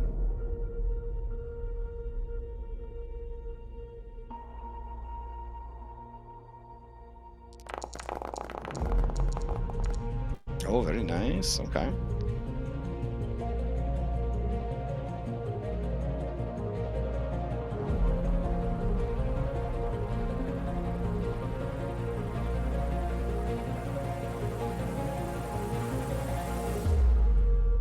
Alright, so that fixes some stuff. Let's see. Alright, it looks like it's just you guys versus the Dodkong. So we're allied to the Earth Elementals, right? Yes. Yeah, this skull's out of the fight. It's just fighting the Earth Elemental. Okay. It's literally just you guys versus the Dodkong. So could I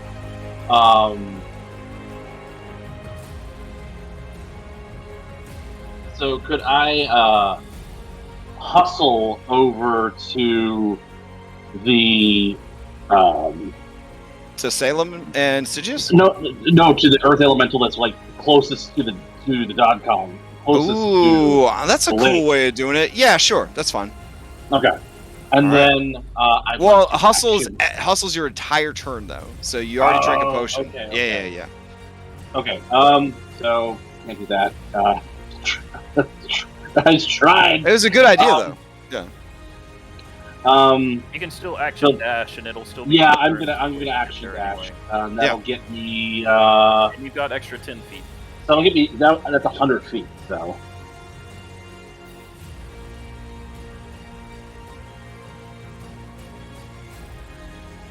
Oh, come on. So that'll get me next to an Earth Elemental, just a different one. It's the wall right there.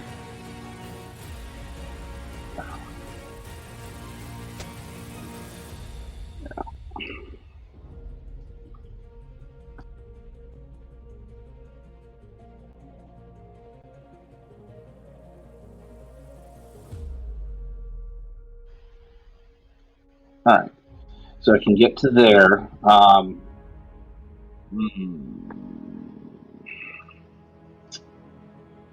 And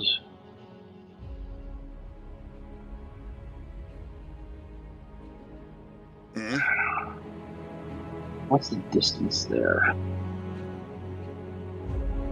If I were to chuck an axe, that'd be at disadvantage. Plus, I'd probably throw something magical. So I'm just going to call it my turn. Move on. Okay. All right. As your turn ends, seeing that you have entered the room, the Dodkong is going to realize that you are there, and you are just on the ground. Yeah.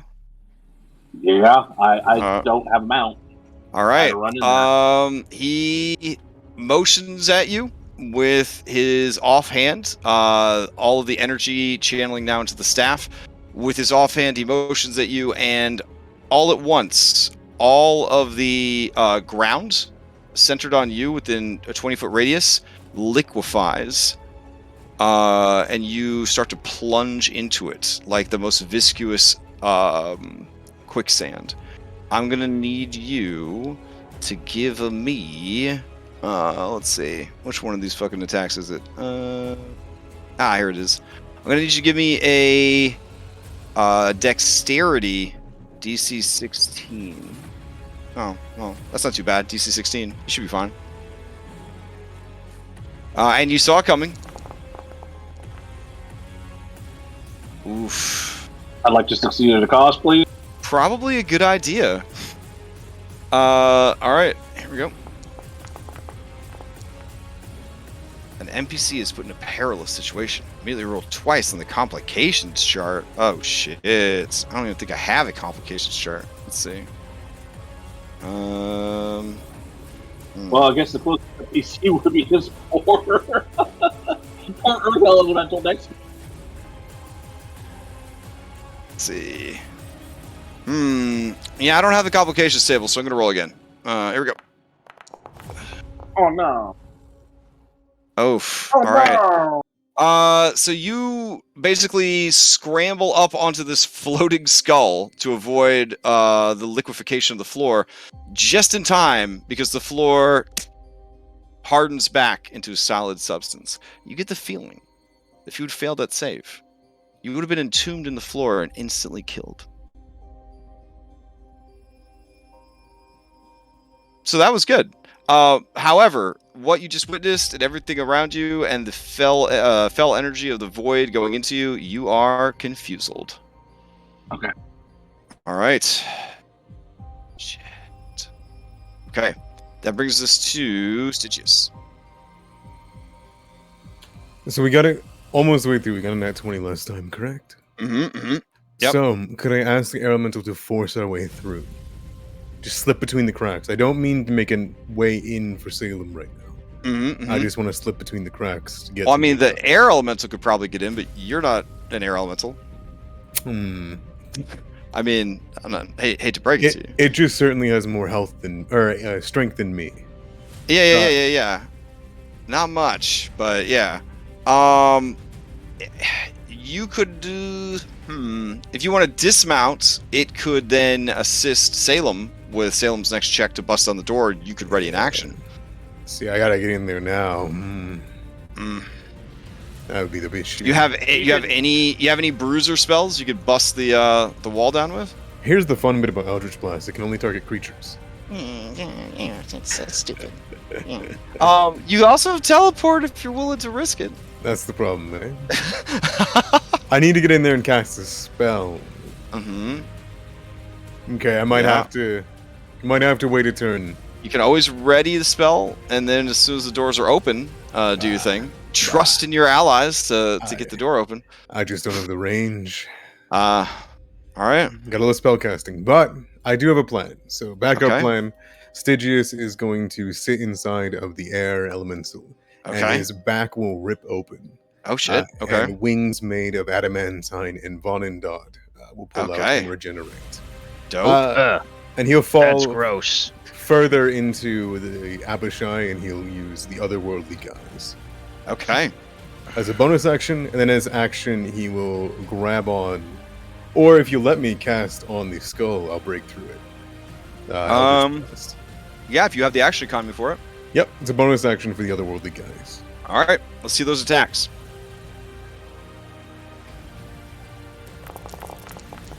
Ba ba ba. Okay. Let's see. Yeah. So you blast it again. Salem has crushed most of the wall, but with that second shot, nobody tells Jeremy Crawford, you break down the rest of the wall. All right, and he'll command the air elemental to go in to here. And that'll be the turn. Okay. As your turn ends, the Dodkong is going to look over and see that you have entered the room.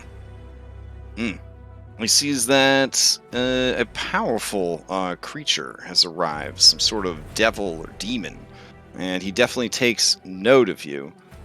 He maybe even secretly begins, not so secretly, begins measuring for, what kind of spells he should be casting. Let's see.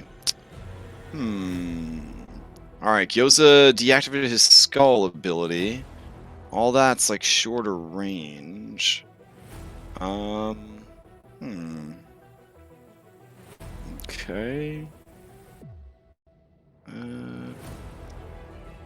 Yeah, sure. We could do that. Alright. Let's see. Salem. I gotta steal something off your sheet real quick. Okay. Let's see. Salem, how do you cast Eldritch Blast if you don't have it set as an attack? Do you actually have a cantrip that works? What are you talking about? It should work. Okay, let me see. My little button. Alright. You want me to test it out? Yeah, I guess so. He has Eldritch Blast too, but I never trust the Eldritch Blast cantrip because it never seems to fucking work. Oh, shit. Okay. Alright. Pa-pow. Okay, in that case, I'll see if it works for him. Here we go. He is a very high level caster, so he will be firing a 4 blast at you, Stygius. 1, 2, 3, and 4.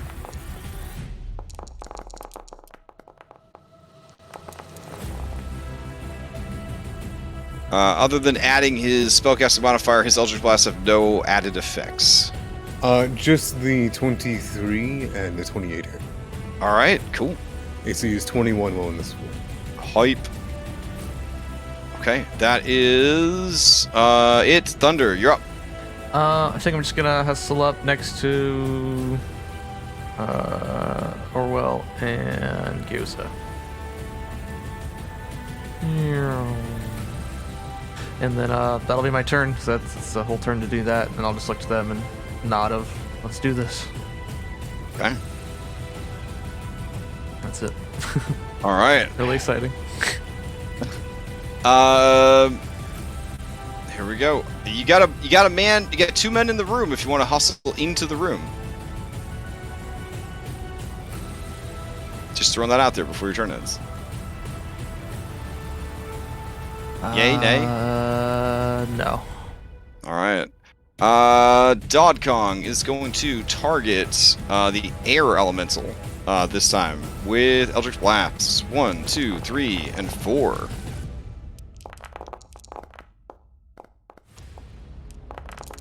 as he uses his third Paragon action. I will bat my wings and fly in the air as that one disappears. All right, yeah. As it dissipates in a wailing gust of pain, but also relief. No longer bound to the primordial plane. All right, Salem, to you. Is the way open? Yep, you should be able to get through. Can you see into the room? Okay. All right. Nope. I was just making sure. Mhm. Let's see. How far away is he? How far away are you, sir? Good sir. Good sir. You know what? I'm not gonna bother with that right now. I'll move my. I'll flap 60 feet. Whoosh. Maybe. There we go. I see this portal. He is generating. This is the strange sort of keystone that I mentioned in the first description. All right. Salem's ballsy enough to. Oh, also try it. the room itself. This room has an arched ceiling. So at the walls themselves go up to about 50 feet. And then it arches all the way up to 90 feet at the center. Whoa. Gotcha. My pen is just shit the bed. There we go. 90 feet up at the center. If that kind of gives you an idea. Oh no, that's terrible too. Okay. Where the That's circle all is, that's where it's big. It's tall. Yep, exactly. Okay. Well, that all being said, still, Uh-huh. Salem's ballsy enough to try. I would like to try and dispel the portal. Oof. Okay. I feel like I need to tell you up front that that would be beyond the capabilities of your caster check if you were to make one. It is just it's just that high. It's Yeah, almost it's just complete. Yeah, Well, it is artifact level stuff at this point.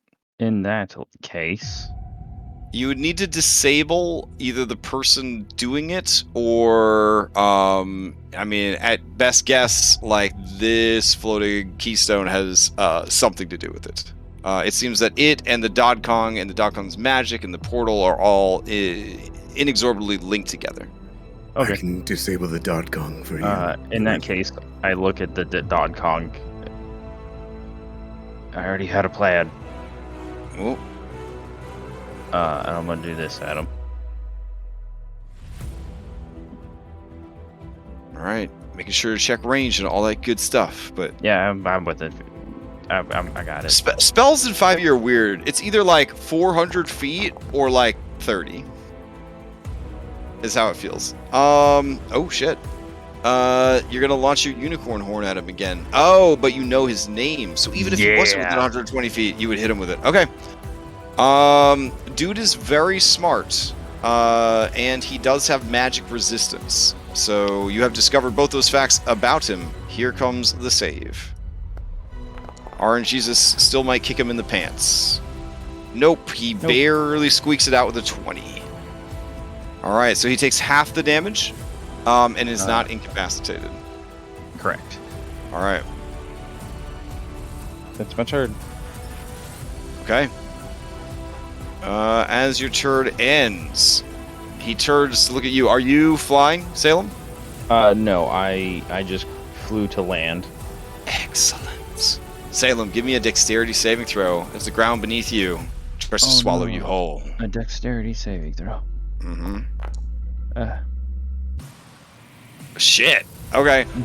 You spread your wings and launch yourself into the air just in time to avoid being swallowed up by the earth. excuse you. Thunder, you see that from the hallway, and you realize that fighting a stone giant archmage means being on the ground probably a bad idea. All right, that brings us to the Dodkong's turn. You hear the bloop, bloop, bloop, bloop, bloops of his Paragon action economy filling up.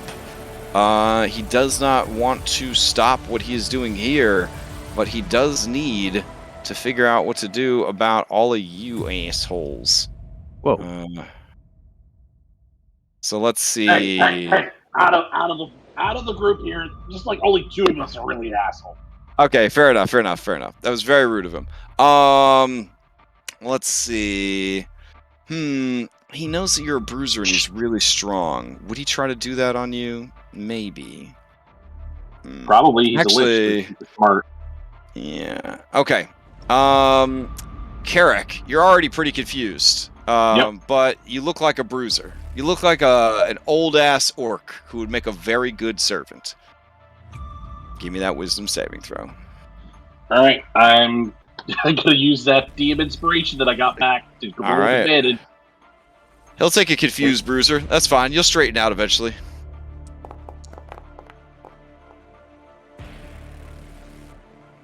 Oof. 17. So close. Oh well. Did I pass or do I need to succeed at a cost? Oh, you like to see saw? Okay. Don't do shit. Oh well, that's fine.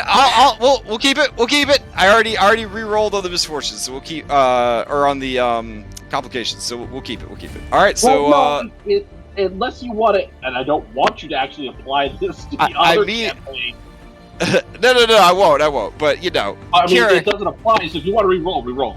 Misfortune is misfortune. That's fine. All right. At this level, that's like 16 times 50 gold, which I don't know. To some people, would be all the money they'd ever make in their whole life. All right. He will maintain concentration then. Orwell, to you. All right. What to do? There's just a lot going on, man. All right. Clear your minds. Mm-hmm. Ads are being prevented by Elemental Army. Right. He can't activate his Skull Minions because Elemental Army. And the Void Giants that are in there aren't in the fight because your summoned spirits of the Frost Giant Warriors are in there. So really, this is just a fight between you guys and the Dodkong. Does he look like he's concentrating on something? He looks like he's doing a skill challenge. If I were to put it plainly, he is trying to get a certain number of successes before a certain number of failures. You guys could do things to cause him to fail, and just like Salem getting damaged by his failures, that would damage the Dodkong. Okay. Because he's essentially channeling powerful magic that is beyond even his ability to control. He himself looks like a beefy boy. You don't know if you could kill him outright or not, honestly. He is very, very strong. But he is a lich. And so he is bound by the limitations that such a creature does have, but also benefiting from all of the sweet stuff that it does. I don't suppose Acquisitions Incorporated would have given you a primer before you came. Pamphlet, like a little... Yeah. I feel like your secretarian wouldn't have let you come here without knowing more about lich. So liches are essentially spellcasters of different flavors who, through unique and special rituals, rites, and quests, have cheated death and become undead. Each is slightly different than the rest, but all of them have similar abilities in so much as they are very good at casting spells. They have a fear ability that can paralyze you. They can be so scary. They have a paralyzing touch. And generally they are also pretty wealthy, so they have pretty good high-level Wizrobe equipment. On top of all of that, they can't be killed because their actual soul resides in a soul prison, which used to be called a phylactery. That basically, as long as that is intact, they can never truly be defeated. So even if you were to destroy their physical form, they just show up like 1d10 days later, and probably kill your whole family. All right, I'd like to stand in the doorway. Now, the goal of going in here was that you guys were coming in here to find the phylactery of this guy and destroy it. I'd like to use my booming monk voice. Okay. And mimic the Dodkong, and he sounds like he's on an intercom. Like, okay. He's just got your classic deep booming voice. So basically, I don't know if Ark was just talking normally, I guess. He goes, I bring me my phylactery. To, I guess, whoever, like, I think it has a, 700-foot range. Oh my god. Alright. Well, literally everyone who is fighting looks up, but they look over at the Dodkong, and he just shakes his head, like, no. But anybody in the hallway, I guess, would be, maybe? Maybe. Again, like, there's elementals everywhere fighting creatures as they come onto the map. Right, yeah, I guess the point was, like, if it was somewhere else, like, some, minion would come bring it, but... But my movement is 110, and this is a very far trek. So I'll come in the doorway and park myself right here. And I'll ready some attacks if something comes too close.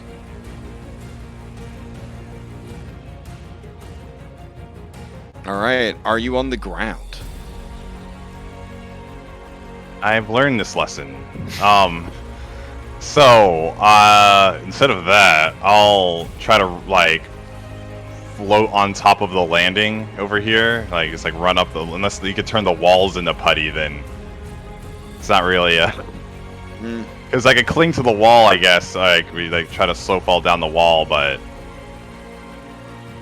I mean, you got a good dexterity save. You should be fine. Yeah. Okay. All right. Anything else from Orwell? That's it.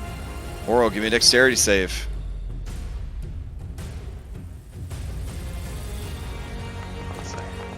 I'm coming, Peanut.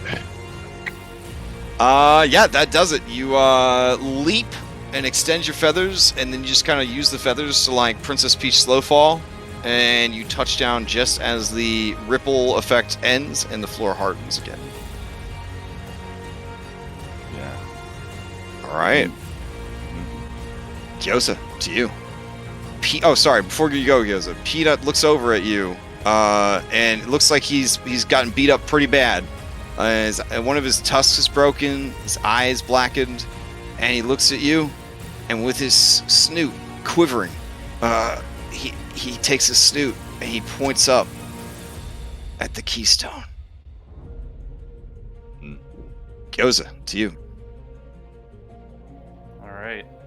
I don't want to get caught in the floor stuff, and I am not anywhere close enough to do anything important yet. Let's see. Oh, I can hit Carrot with the hill. Could do that. You could grapple onto me because I'm going in there. What I'm actually gonna do is I'm going to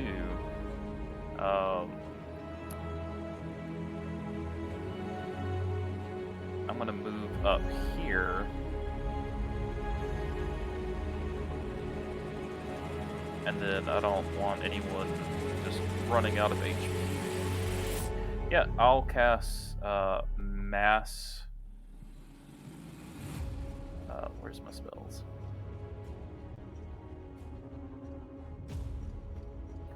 Mass Cure Wounds, right between me and Carrick, and I should be able to hit Carrick, myself, and Orwell with it at 5th level.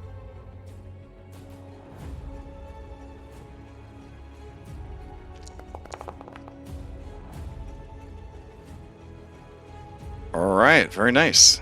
And then I'll use my last 5 feet to duck behind this corner over here, try and break line of sight with the lich.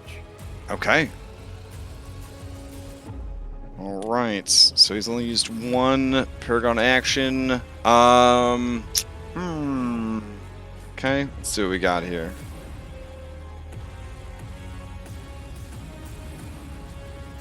All right. Yeah. Okay. Orwell and Carrick, you can just, there's a button on the far right to just apply it to your token. Oh. I already did.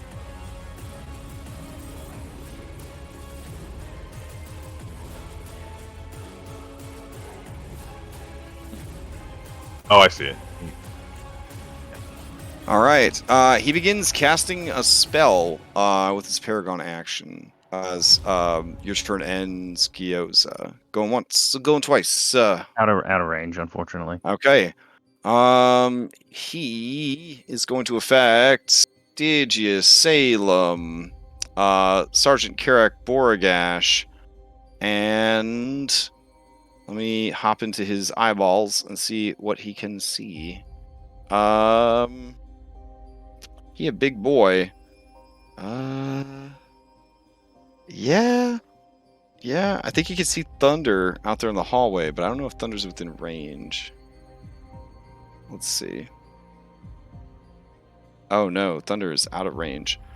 Oh, there we go. Orwell. Okay, so Orwell, Karak Boragash, Stygius, and Salem. I need everybody to give me wisdom saving throws.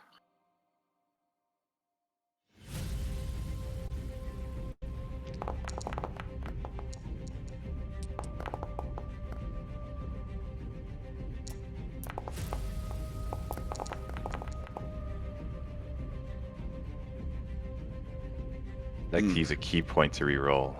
Okay.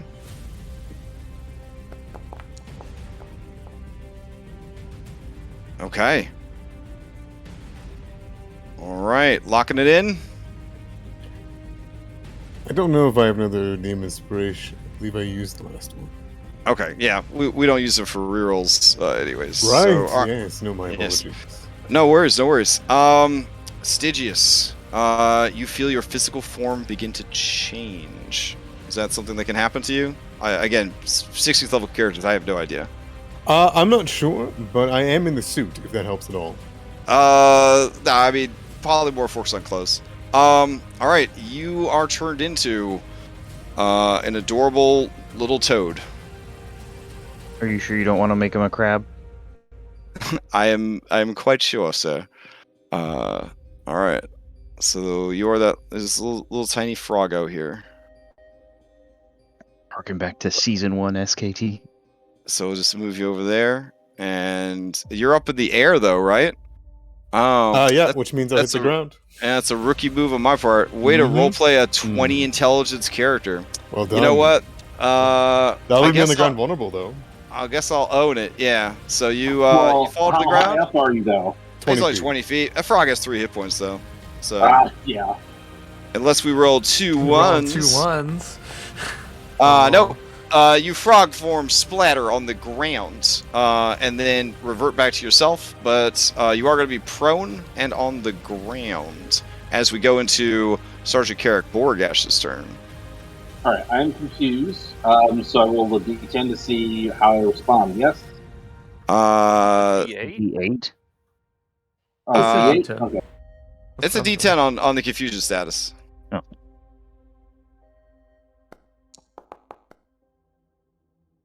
Here, I'll drag confusion status out onto the map here.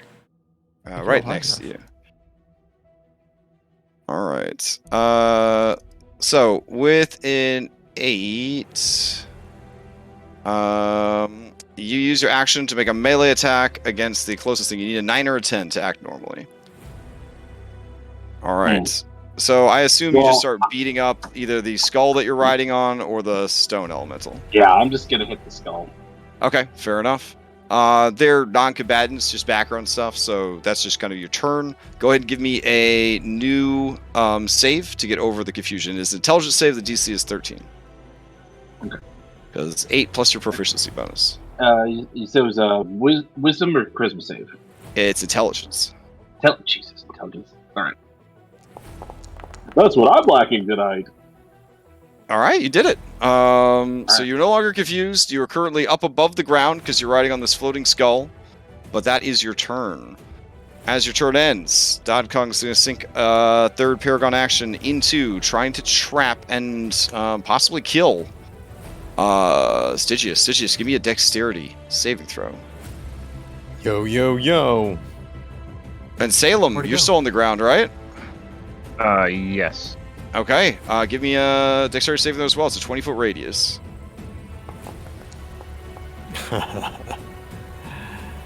Could I succeed at a cost? Succeeding at a cost would save your life, and since you asked, you have to do it. Mm-hmm. All right, you lose one of your highest level spell slots. You have no spell slots to lose. Instead, take damage equal to your level. Does that count for mystical So if you- cannons? Because that's not. It's like I can cast a spell once per no, level. that is essentially a different type of resource. It doesn't use a spell slot. Sweet, sounds good. Thank you. All right, Stygius, to you. You managed to, let's say, like roll over to here to get away from the thing, and Salem, you just pop your wings and jump to avoid the effect. Yeah. Little hop. Oh, you have wings too, Stygius. So Yeah, I you do. you just gotta like launch yourself into the air, then come back down in your space. Like push as hard as I can, or push up, but just let myself flap as I'm going. Yeah. All right, so I'll get Stygius, up. what do you got? Get up from prone. All right. All right. Fail me now. I got 25 feet. Oh, he's invisible. I was like, where is he? I am No. not invisible. I shouldn't. No, I made you invisible so that the toad would be more convincing. There you go. Oh, I apologize. Yeah, no worries. And Stitch is gonna walk up towards him, hold out the rod of the Abishai, aim it at his head, and fire 3 times. Oh shit. Okay. That's a good opener. Yeah. All right. As the first one crashes into his forehead, I'm gonna take the opportunity, and as it hits, he will let out a draconic roar, a call and beckon to Tiamat. There is no save, and he will be pulled into the 9 hells. I will use shit. hurl through hell, and he will fall from Nessus all the way to Avernus and into the lair of Tiamat for her to berate him. He is gone for the turn, and he'll be back at the end of my next one. All right. Do you consider this a crit to add to the extra damage? Because as it stands, it'll just be 10d10 extra from Tiamat for 65. I mean, it sounds good. It would be even another 10d10 on this guy might actually be a little inconsequential. Right. But yeah, that's fine. It'll look really impressive to roll that many dice. Again, yeah. Yeah.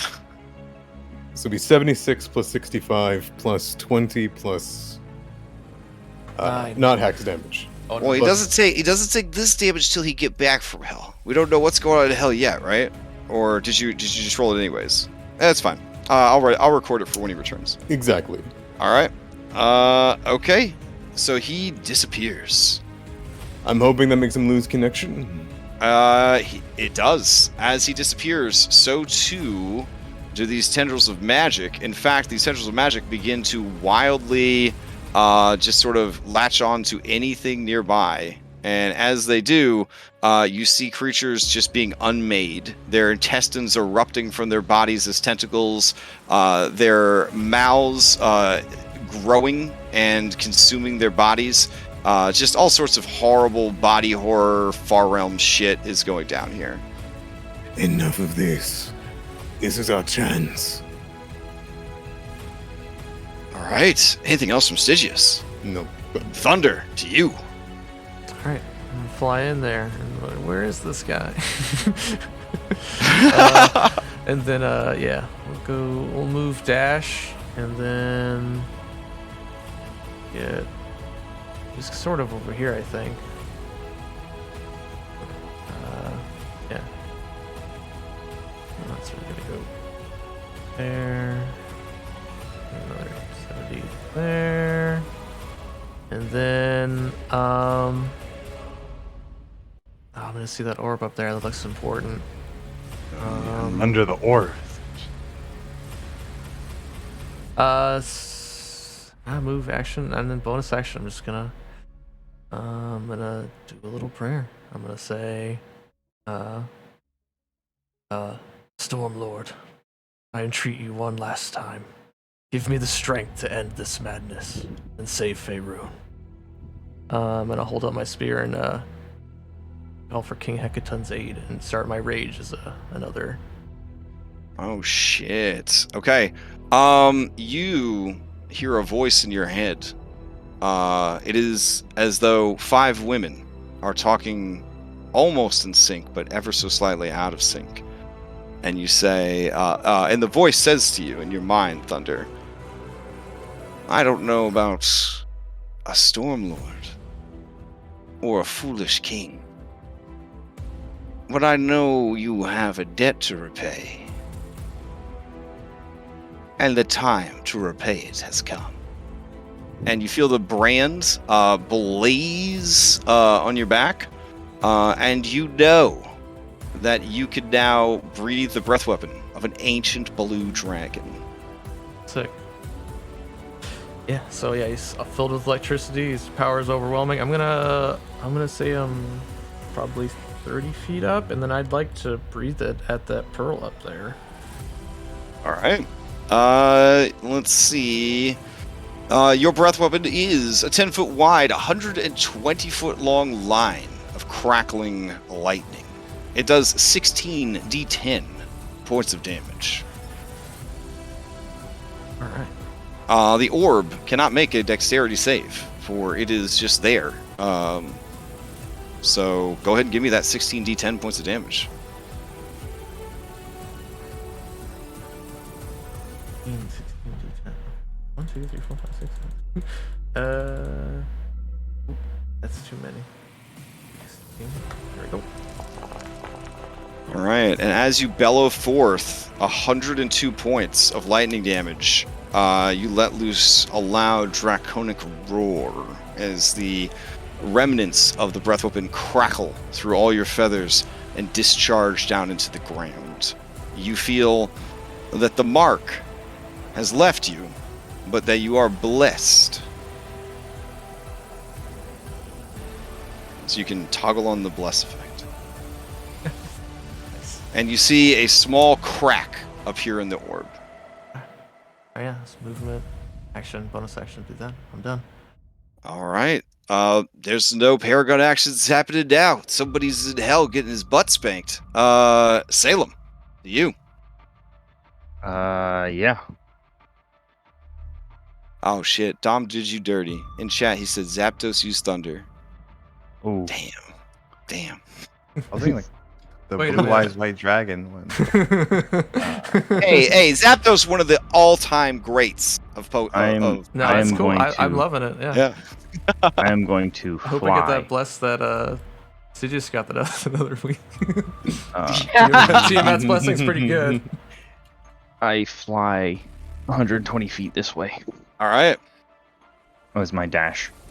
Okay. Because I can't do anything other than get into range. But you know what? He's coming back soon, so he's going to be surprised. All right. As you fly in and kind of settle down next to Thunder, your Mark of Tiamat begins to blaze with fire, and you can feel the draconic parts of you in power. You know that for one breath, your breath weapon will be as powerful as an ancient red dragon's.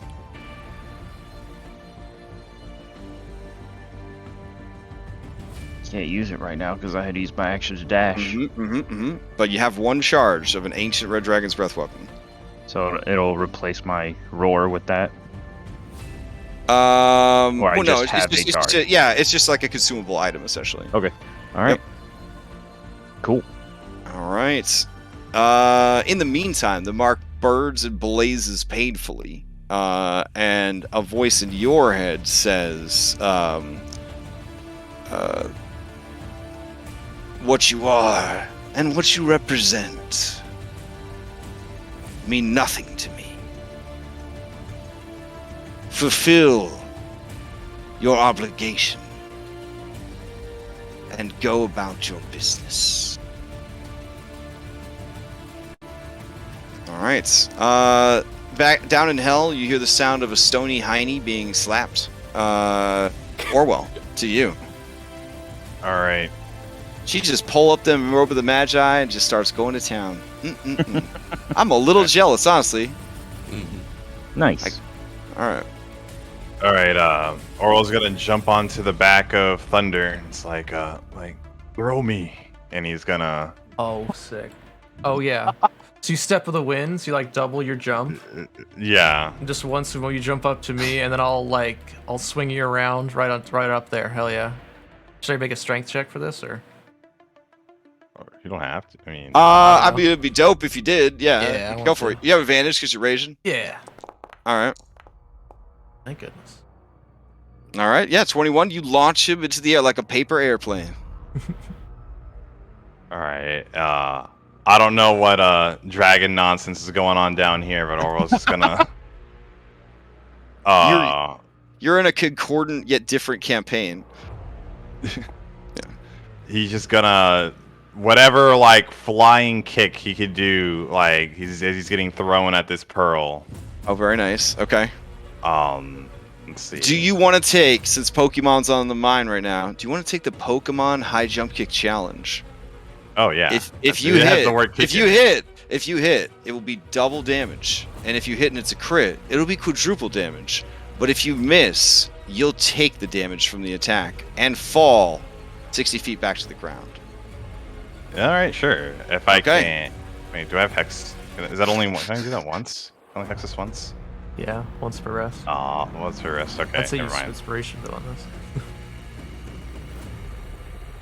All right, yeah, sure. What's the high? Like, how do I roll this high jump kick challenge? I don't know. Whatever your attack is, like we're just. Oh yeah. Oh yeah. So let's do like the 5 attacks and. Well, yeah, but the first one's the one that's going to be the double damage hit or miss, and then you go into, if you succeed, you'll go into the rest of the thing. Okay.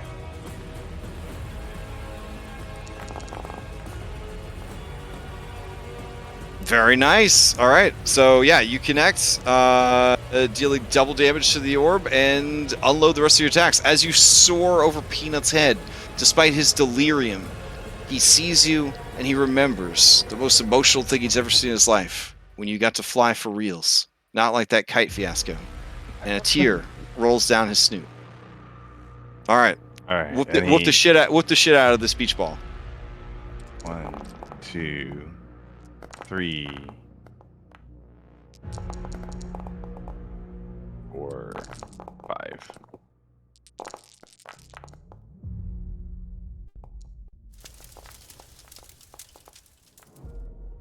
Oh, very nice. Okay.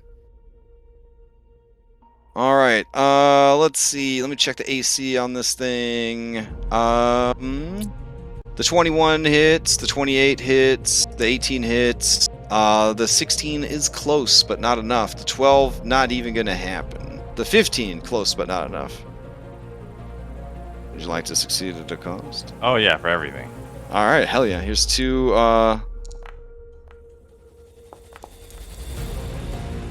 All right, do you have more spells to lose? He does. He hasn't cast any spells. I do. I haven't casted any spells. Do you have any do you have any hit dice left? I never used them.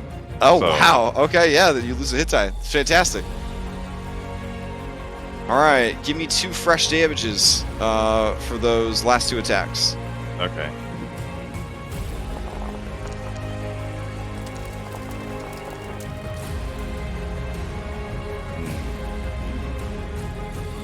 Okay.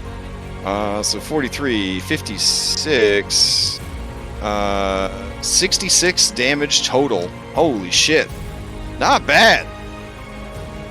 All right, and then do you grab onto the stone and stay there, or do you? Yeah. Okay. Yeah. He'll like scrabble up. All right. Hell yeah, you're 60 feet up. Or no, we said 80 feet? No, 90 feet. Holy shit. Wow, your brother threw you really far. Man, level 16. All right, Gyoza, to you. All right, Gyoza runs into the room. Okay. Let's see. It's really far.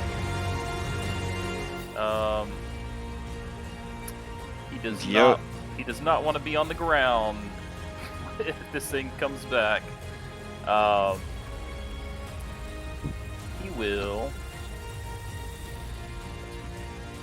Can't really reach anything either. He's gonna cast a spell. Okay. Just so he has it available to activate later. He's gonna start concentrating on Sunbeam. Okay. He doesn't really have a good target for it right now. But you can concentrate on it for like 10 rounds. and then he's going to transform into an air elemental to get some movement speed. Okay, hype.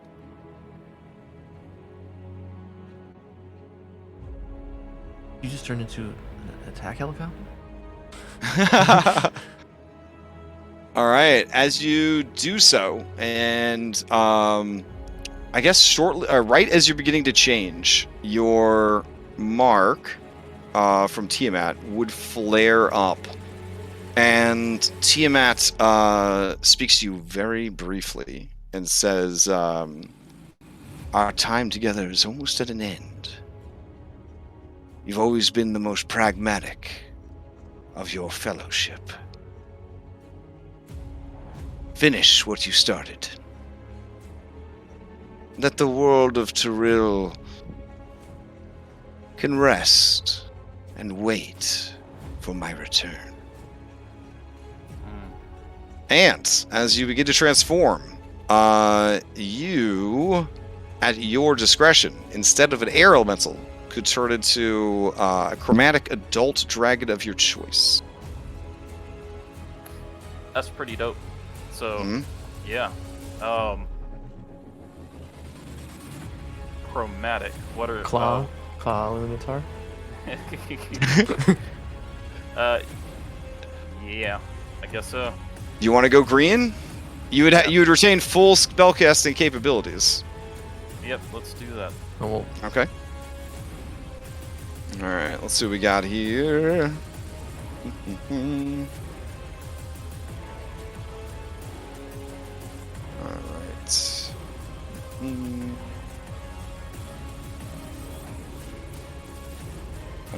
Let's see. Adult green dragon. Okay.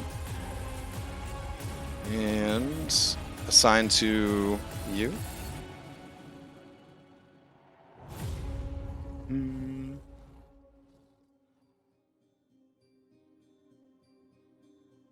Okay, and let me just check something real quick. Let's see.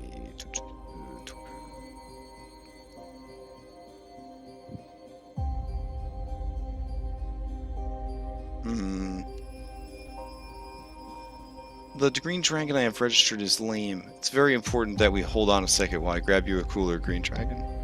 Okay. Maybe I could grab Claw. No. Yeah, sure. Alright, let's see if we could find Claw Illuminatar.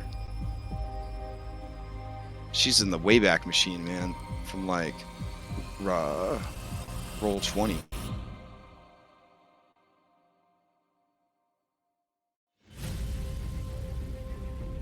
Let's see.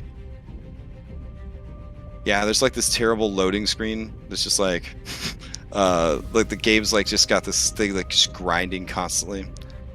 Or maybe that time dragon that chased you guys through the Evermoors, but I got her. There we go.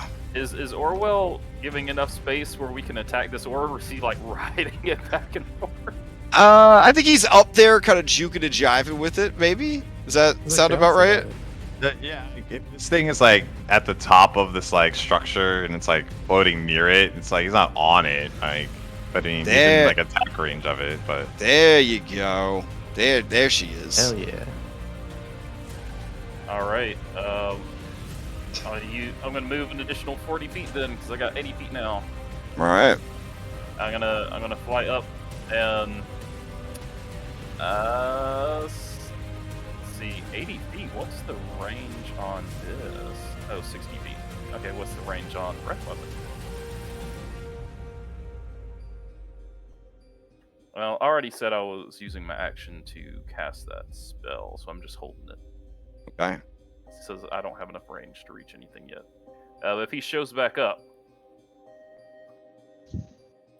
I got that sunbeam ready. All right, hype. Okay. That brings us to Sergeant Karak Boragash. All right, so I passed. I passed on the confusion thing. So yeah, this is you. You are fully in your senses. Okay. So, I guess, would I know if the Dodkong's going to be popping back where he was? Unless Stygius explained his plan ahead of time and how this incredibly dope ability works. I don't think you guys are psychically linked or anything. No. Like No, most but- high level parties. I'll Stygius ask, is. hey, is Big Ugly coming back to where he was Oh, there you go. standing, or is he gone for good? Stygius, who is speaking in tandem with Tiamat, will like break for a moment and open his middle eye and look over. You have a couple of seconds. Should be all the time you need. All right, in that case, I'm going to book it over to where he was, and then I'm going to hold... As you move hold the attack closer, option. you feel a tremendous amount of pain rack your body. The mark of Tiamat burns like acid.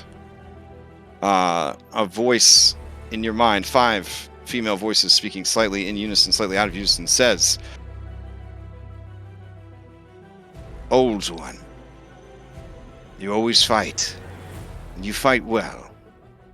It's a shame you won't live long enough to see my return. Finish what we started." And you feel as if you could breathe forth a deadly line of acid, 90 feet long, 10 feet wide, that would do 15 d8 points of acid damage. All right, cool. I'm going to put the Defender Greatsword back in the golf bag and get out the Giant Slayer Greatsword, and I'm going to be ready to kick some Dodkong ass when he shows up. Just lining up with his ankles. All right, Stygius. The ankles he are comes very back at important. the end of this turn, yeah? At the end of my turn, not at All the right. beginning. So what do you got? Stygius now has 4 of his eyes open. The middle one is his own. But each eye that is chromatically linked to each of you is individually looking at each dragon. He will fly up closer, and he will brandish the giant slaying longsword. And he will channel what energy he has left in this fiendish form. From where I dropped him off in Tiamat's playpen, where exactly will he be coming back at? Because I took note. Let's see. His space is occupied, so it would be like the closest nearest space. So probably around here, yeah. Okay, not close enough for me to stab him? I mean, it's the closest available space, so I'd say it's gonna be it's gonna be between Salem and Peanut. Between Salem and Peanut. Yeah, so like right about. Okay. Well, sure.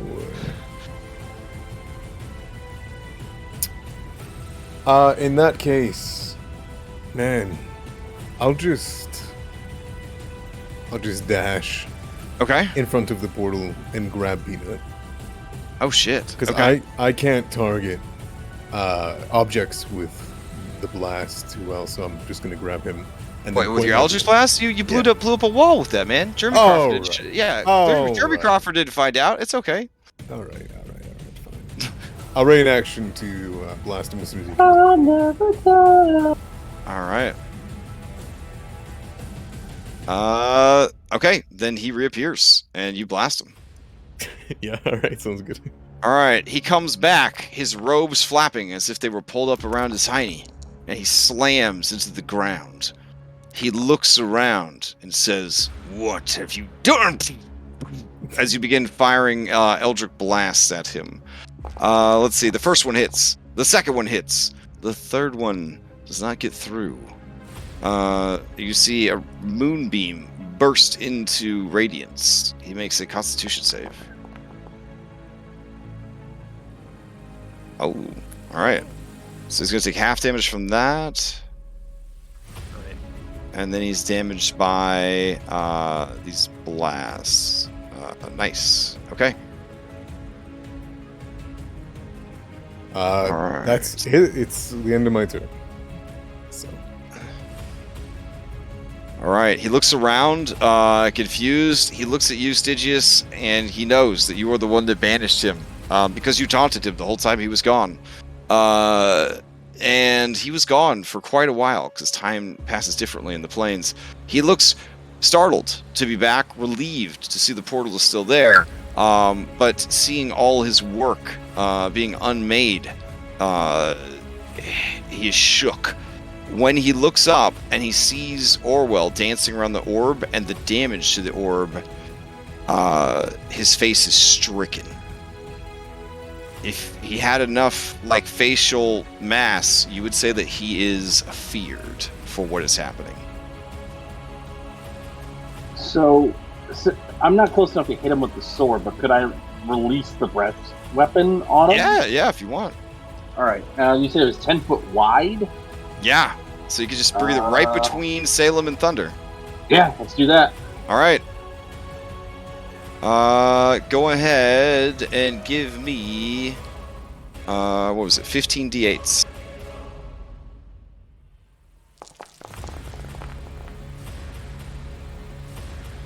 Ooh, okay. Let's see. Okay, he's got to make a dexterity saving throw. Dragon's Breath Weapon does not count as magic. He fails big time. And takes all the damage on the chin. Alright, sizzling from the acid. You see it burn away some of his bandages, some of his remaining flesh. He is more skeletal than he was before. His jaw kind of hanging slack. He reaches up and adjusts it with a crackle and puts it back into place. And he says, "All you've done is delayed the inevitable." Silence. No. Silence. For you! And he is going to cast a spell with his Paragon action that he's been holding on to since he was in hell. Oh shit! Well, get ready, because he was rogue too. He got to counterspell your counterspell. Counterspell. Yeah, he looked over to. Stygius is like looking at Salem, getting ready. All right, here comes 3 wild surges. Oh man! Holy crap! All right, first wild surge is for you, Stygius. Oh no, Stygius! Everyone in this fight is bleeding, very, very badly. It is pretty easy to see that. My vampire. No, quite the opposite. I need you to give me a D100. If you get a 20 or less, you faint from seeing all this blood. Oh no. Wild magic, wild magic don't care how cool your character is. No, that's fair. And I have All right. I can see it. I'm rolling. Yeah. All right. Here we go. No. No problem. Okay. Considering the moon could have fallen on your head, that's pretty tame. Yeah, I've seen the river Styx. This is fun. Yeah. Oh shit. Okay. You see a magical shield quickly pass over the excuse me, over the Dodkong. I don't know why it's listing him. Okay. There we go. Alright. And then this last one is for you, Salem. Yeah. Alright. Are you wearing any magic rings? Speak true. Rings. Yeah. Any magic rings? Got a necklace of fireballs. Yep. No, I have no magic rings. Okay, then I guess you'll never find out what happens. Alright, Thunder! Okay. To you. Okay, I thought I was getting a magic trick. Like, oh no. All right. So what I want to do, I want to fly down and I want to break Peanut's chains. Oh shit. Okay. You're a 16th level barbarian. These are pretty dope chains though, but they didn't want to make them so dope that Dendar would be embarrassed trying to rip him free. So go ahead and give me an athletics check. All right. Breaker of chains. Yeah, 19. All right. 19's pretty good, but it's kind of. Oh, you really? Okay, hell yeah. Yeah, it's cool. This is what I want to do with my turn. So. Oof. Oof. You're starting to wear yourself out here. Starting to wear yourself out. Oh, that makes sense. Gain a point of exhaustion. All right. You pull them free, and Peanut says, my hero. And he collapses. Oh. You can carry him. He only weighs 450 pounds. That's easy. No, with my other action, I'm gonna use fly up a little bit more in front of the portal. I'm gonna throw my last javelin of lightning at the pearl. Okay, do it. I'm gonna use inspiration for advantage. Maybe get a crit. Let's see. Going crit fish. 19. Close. Okay, that is gonna hit. You connect with the orb, doing even more damage. It has taken, let's see, this is a 20. It takes the bottom number, right? Since it's the target. I think the first number would be 9, 14, and then everyone else takes the 15. Got it. All right. Oof. All right, it's looking pretty rough, but it is still going. Okay. Can I Orwell, have it's starting to make a noise. Okay. In the Employee's Handbook of Acquisitions Incorporated, it says anytime a magical device is starting to make a noise, you should be worried. And so it's not talking; it's just making. No, it's making like rattling sounds. Okay. Yeah, Not good. like when you drop your sending stone and it starts to rattle, and you just know you're never going to get the signal you had before. Mm-hmm. Mm-hmm. And then I don't know. Could the orb even make a strength save? Would it like knock out its pedestal? It can't really be knocked out of its orbit. That's okay. But it's just kind of All right, then Dodkong, give me a dex save. Oh shit! All right, Dodkong, gonna try for a dex save. He fails. 9 lightning. All right. And did Peanut faint? Is he an object now? No. I'll be here. Okay. You'll see I'm still 40 feet up. All right. Bonus action, 2 attacks, 3 action. I'm done. All right. Let's see. Stygius. He outstretches his hand, and you see it radiate energy. Give me a strength save as he tries to grab you with telekinetic force. Oh, that's not very nice. Yeah. With the But it is strength of different. Tiamat flowing through his... Oh! Oh! You know what? Shit! Plot armor. Plot armor. All right. That is literally what you needed. So, as he tries to rip you from the ground, or I guess from the air, and throw you into the portal to the far realm, you, I guess, defiantly open all 5 eyes, let loose 5 slightly simultaneous roars, and defy him. Fuck. All right, Salem, to you. Yeah. I take a deep breath. Oh wait, crap. You said fire, That was a That's a charge cone. move too. right? Man. It is a very big cone. Yes. Ooh.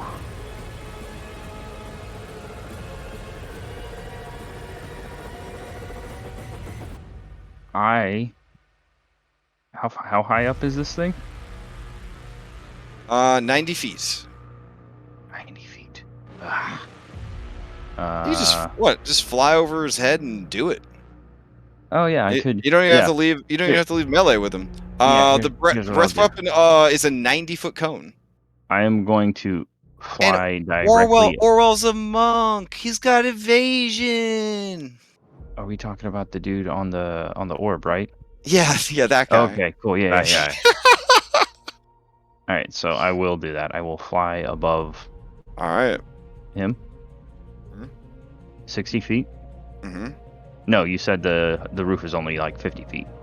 No. It's 50 feet at the edges. It's like a cathedral type room. So it's Okay. 50 feet at the east and west wall, and then it curves up to be 90 feet high and accommodate this This, Okay, so then portal, 60 feet up, and I will Alright. just look at the little bird and be like, apologies, and just unleash. Okay. Orwell, I'm gonna need you to make a very big saving throw. Dexterity. Salem, I'm gonna need you to roll 26d6. Would this count as a missile? No. This counts. This would count as the most important dexterity save of your career. All right.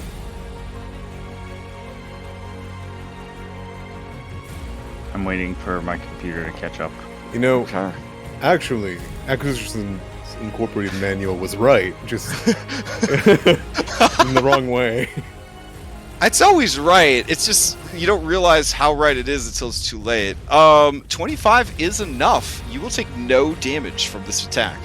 Okay, you said 26d6? Yes. Okay. A roll. Alright, I hit the button. I'm just waiting now. Yep.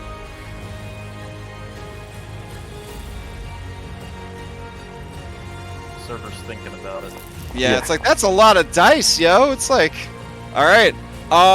As you breathe out this dragon fire, the orb begins to overheat and glow and overheat and glow, and Orwell, it explodes. I need another dexterity save. You got 20d6 points of force damage coming at you.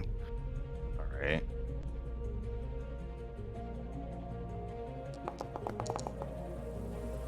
No problem.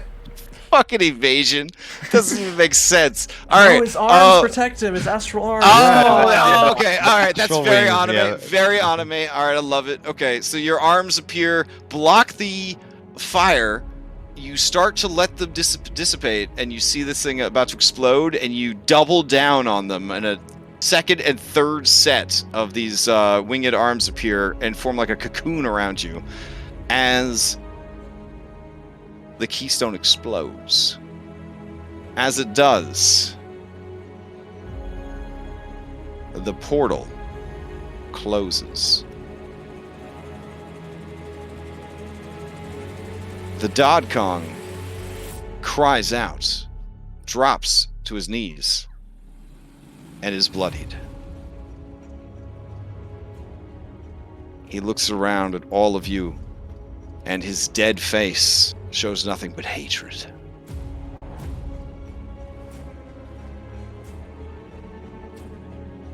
All right. Salem, anything else? That was an action to breath weapon, yes? Yeah. Then that's it. That's all I got for now. All right. What height are you at? Say 60 feet. 60 feet. Okay. All right. As the Dodkong's turn comes up, you hear the bloop, bloop, bloop, bloop, bloops. He looks around. He's going to try to recharge his telekinetic ability. It does not recharge. Let's see. Who is on the ground? Karek's on the ground.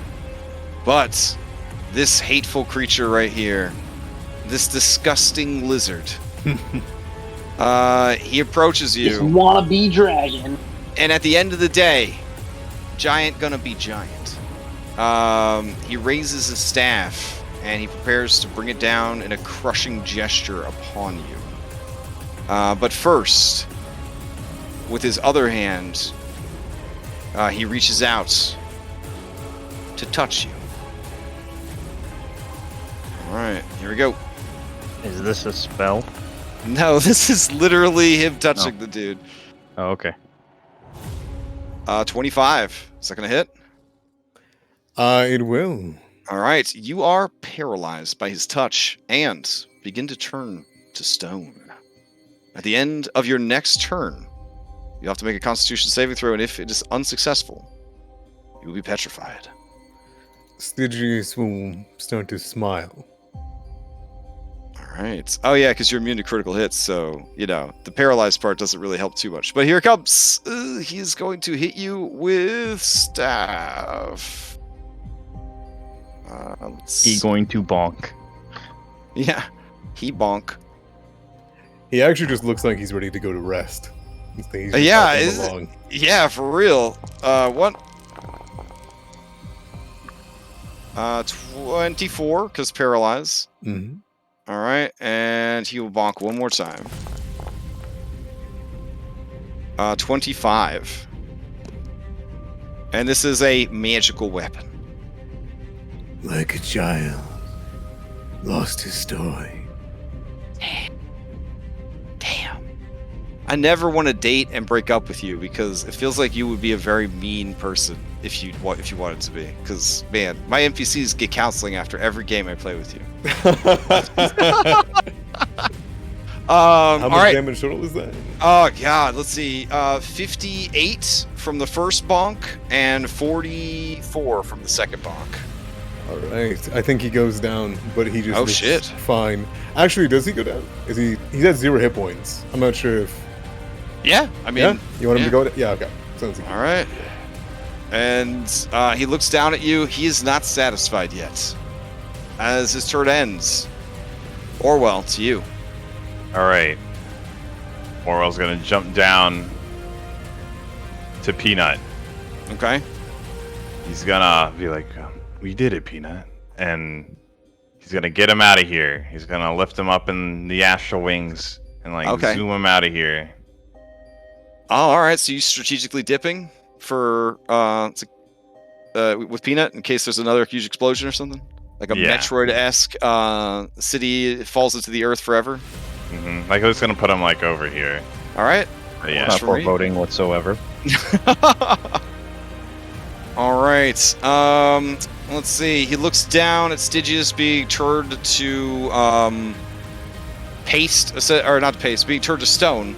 Unsatisfied, he lifts a foot and he steps on you for 2 failed death saves, and that burns his Paragon action. He turns. He does not turn his attention away from you. He feels that you, a servant of Tiamat, who sent him to fucking hell to get spanked by Tiamat, this is all your fault. He is very distracted by his rage. Gyoza, to you. All right. Gyoza glides in, lands here for just a moment as the mouth of this green dragon opens and the green fog starts to pour out. It is quickly blown away by a beam of radiant energy. Hype.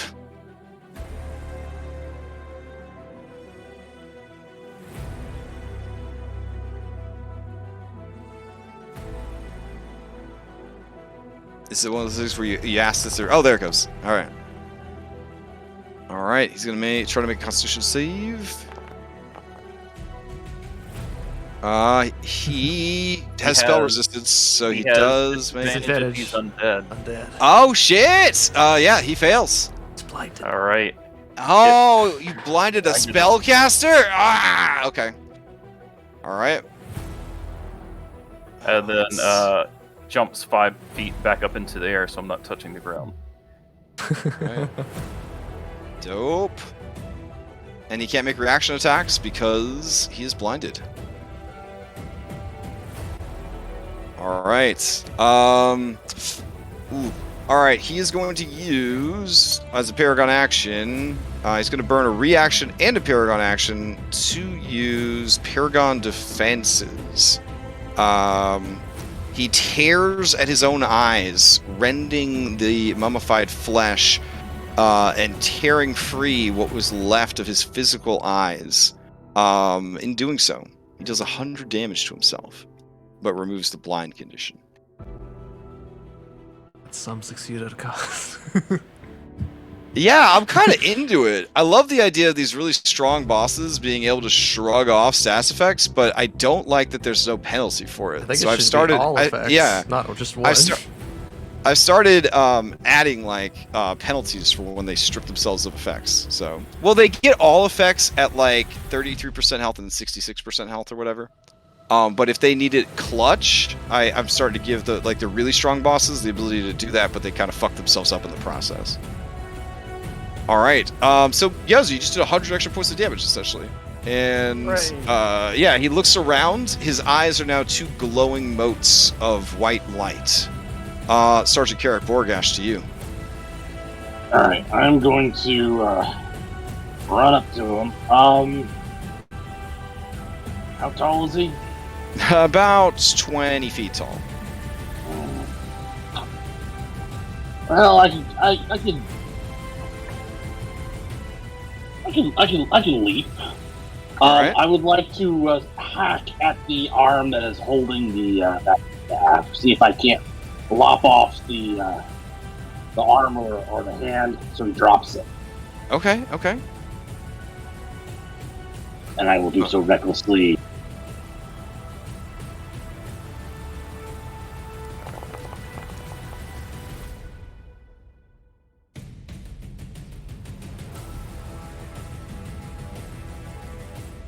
Okay.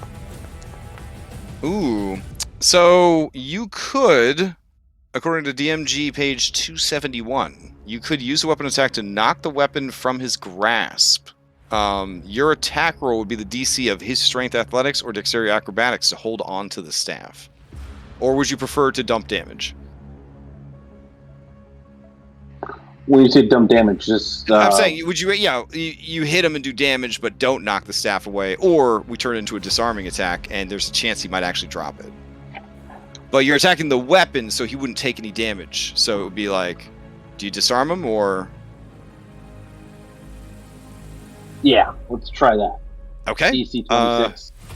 All right, DC 26 athletics. He giant at the end of the day. All right, here we go. I'm rolling it.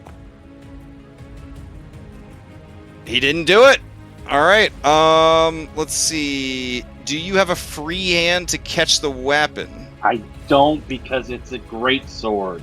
Okay, then let's do D8 to see what direction it goes in, and then you're pretty strong, dude, with a 26. We'll do 5 to 20 feet, just like we do in this thing. So 5 feet, 4, 1, 2, 3, 4. So it just clatters to the ground right here.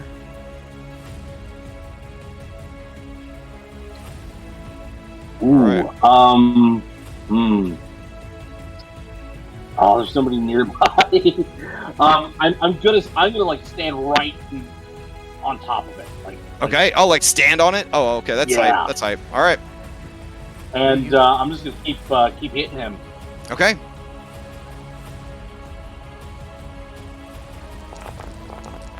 This one is for actual damage. Yes!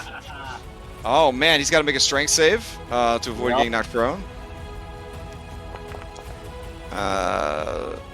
Yeah, he's pretty strong. All right, let's see damage, and then you get to add your damage from earlier because you didn't have that on there, and then you max the extra damage, so another 12 damage to him, and then the radiant damage will do 9 plus another 6, that's another 15 damage. And his knees buckle. Action surge. Oh shit! Okay.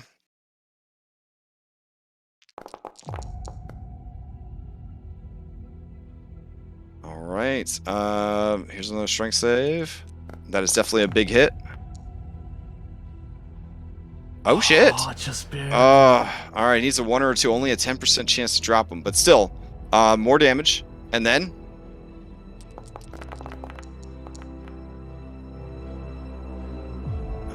Okay, let's see.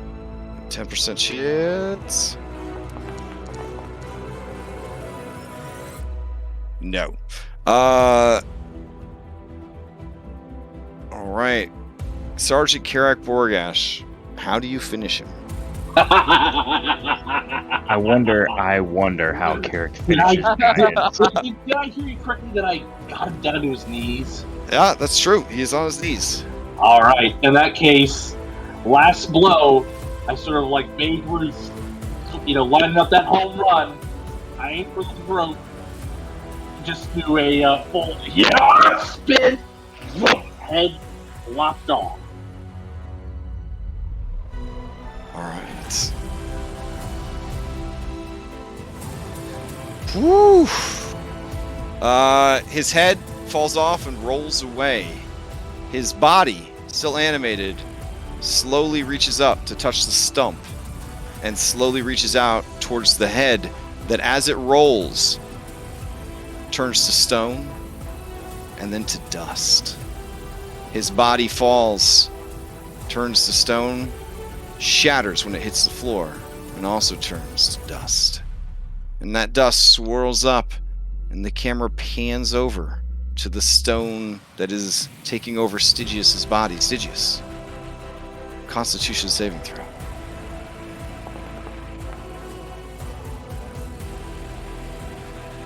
Do you succeed at a cost, or do you allow yourself to be turned to a stone statue? Actually, safe from Team Master Reach? Yeah, no. Stygius is gonna let it happen. Shit. A final gift from the Dodkong. That's dope as fuck. Just so generous. That's all awesome. a bait. All just a bait. Awesome. All right. Stygius will close his eyes as he turns to stone. And for the first time since they are closed and now melded over by slate, you'll just see his two original are the last two, not infected by the fiendish power anymore. But he looks happy. Damn. All right. Of course, with the portal shut down, these dudes, if there were any left, their suits would just deflate. They would let out horrible screams, but their spirits have nowhere to go, and so they are completely lost to all realities, not able to return to the void, not able to reform. The spirits stand before you, War Chief Carrick, and they each take a knee, and as they do, they vanish, returning to the outer plains, where they continue their endless battle against the puny Vikings.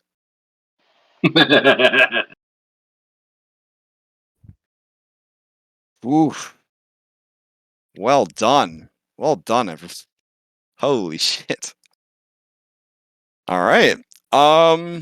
We got so lucky on so many save or die rolls. Oh my god, yes. I even when I was making that save or dive like trapped in stone instantly type move, I was like, the level 16, they could all fly, or they better be able to. It'll be fine. And then so many people still had to make the saves. I was like, oh man. All right, let me take you back to the dashboard. And yeah, let me put on some other music here. Hold on. At that point, it's like, why is nobody flying? Why is nobody flying?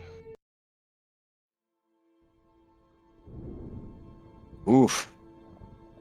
All right. As you guys make your way out of the ancient stone giant city, up into the canyon that leads to the ruins, and out into the open, you see a field of bloodshed. Bodies strewn everywhere, of all races and all creeds and all creatures. This was a grand and terrible battle for the fate of Tyrell. Though it's a high fantasy setting, so it kind of happens on a yearly basis. King Hekaton, missing an eye, approaches you. He looks at all of you, and he nods grimly, the left side of his beard and face stained with blood. His armor stained with even more blood that is hopefully not his. He looks to your numbers, sees that you are all there, save for Stygius. Salem kind of holds out the statue of Stygius. He nods and says, my champions, you did it. You gave me back my life and my kingdom. You even gave me back my wife, whom the fates took from me. And now, you have given life and hope to the world. And he drops to one knee and bows his head. And as he does, all the other assembled giants, knights, mercenaries, low-level adventurers who followed a random encounter that they shouldn't, and all manner of other people also take a knee and bow their heads until you are the only ones standing in a sea of warriors and dead.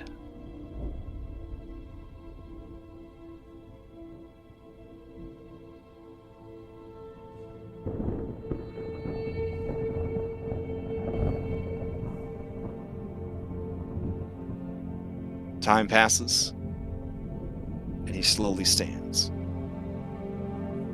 And soon others stand as well. He looks down at each of you and says, "What now, heroes?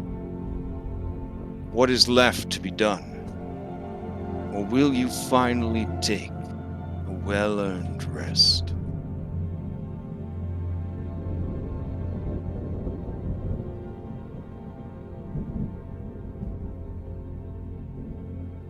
I mean, I don't know about the hero stuff, but there's still like, the matter of the invoice that Acquisition sent in.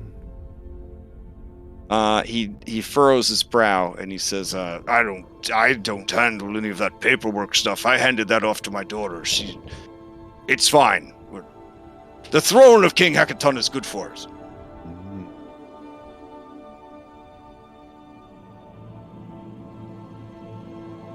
Well, we had the loss of almost 2 party members. It's going to be a little steep. If your insurance can cover it. You would hear the voice of Stygius infect your mind. I'm not lost. Oh, I mean acquisition party members.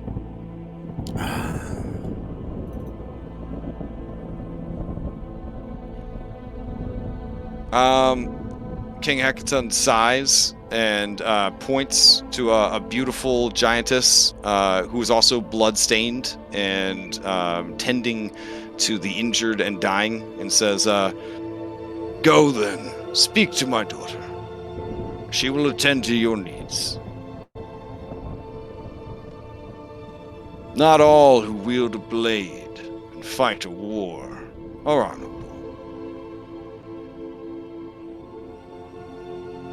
He turns his attention away from the stinky Acquisitions Incorporated people, back to the real heroes. Just gonna shoos you away with his foot. There you go. And he says, "Thank you, hero. Each of you shall never want for anything, as long as I and my family hold the throne of Maelstrom. Your deeds will never be forgotten."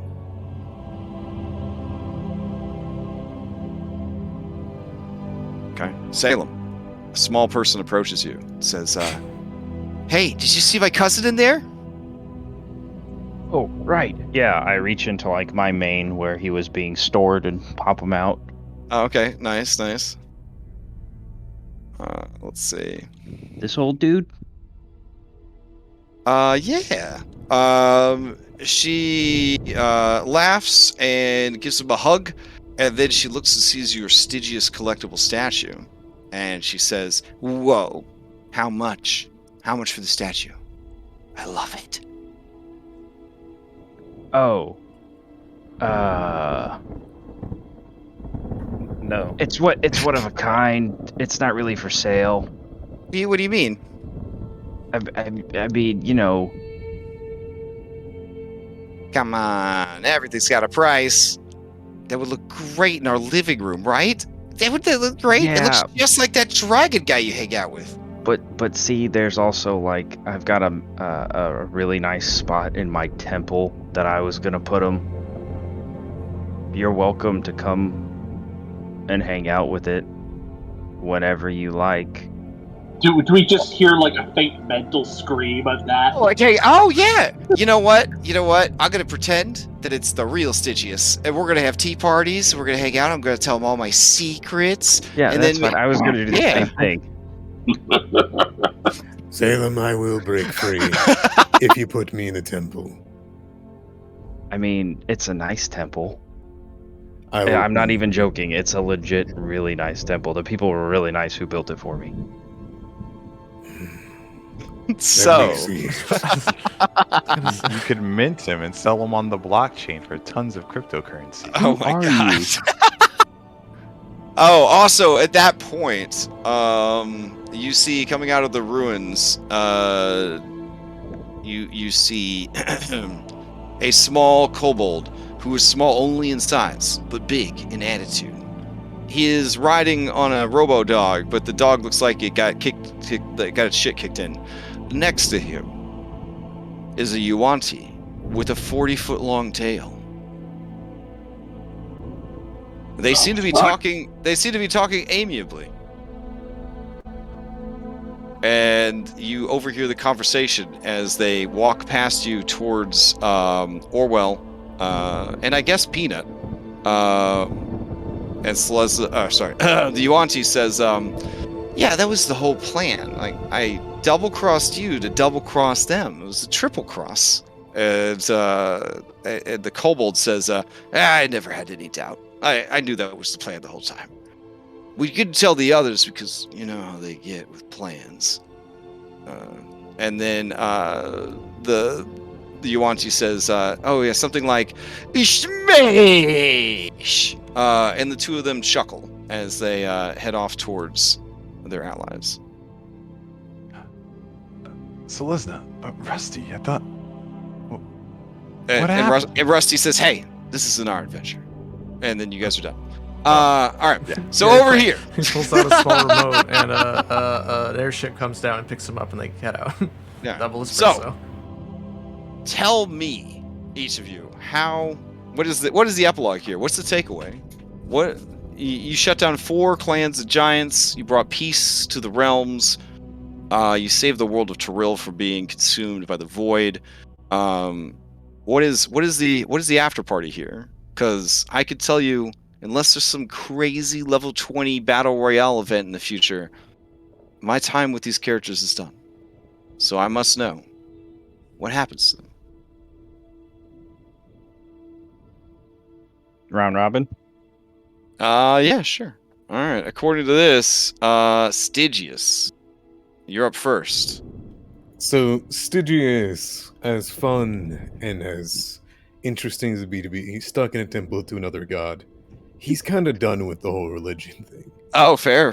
He has been ever since his soul was sold when he was still Oh unborn. no, it's not a temple to another god. It's a temple to Salem. Oh god, it's even worse. Okay. Now remember, there was an offer made by Gyoza to try and kill you and reincarnate you, putting your soul into a new body and trying to get you free from Tiamat's clutches. Would a couple of days with Fleagle and Salem be enough to have you rethink that offer? Well, he wouldn't let himself go with them. Okay. As I've already said, I think Stygius would have privately connected with Thunder and asked him to put him somewhere safe and somewhere where Tiamat can't find him and that he could watch over the world. Okay, that'd be kind of think- dope. I You don't think think being with Salem isn't safe? I am hurt. Oh my god. So Salem, it's really rough, but there's a side adventure where your temple is robbed and your prize statue of Stygius is missing. Which Yeah, leads to another side adventure where you hire adventurers to go find it, and now there's a whole campaign about finding this MacGuffin that is Stygius the statue. Hey guys, new campaign. Let's go. Nope, I'm officially retired. All new All right. characters. Yeah, So for sure. Thunder, do you find some dope ass mountain Yeah, overlooking absolutely, like for sure. all right. Somewhere around the tribes and the spine of the world. I'm sure there's a Okay. space that kind of looks over, a very good spot looks over a lot of it that's very secluded and yeah. He was Alright. born part white, Epishai, so the cold is nice to him. Yeah. But no, until he is needed, and he would message Gyoza as well using his telepathy, that if he is needed, or like they're all old and tired, he can pass down with the druids and stuff. That if it's needed, you can try. They know where to find you. Yeah, but let me rest, please. Yeah.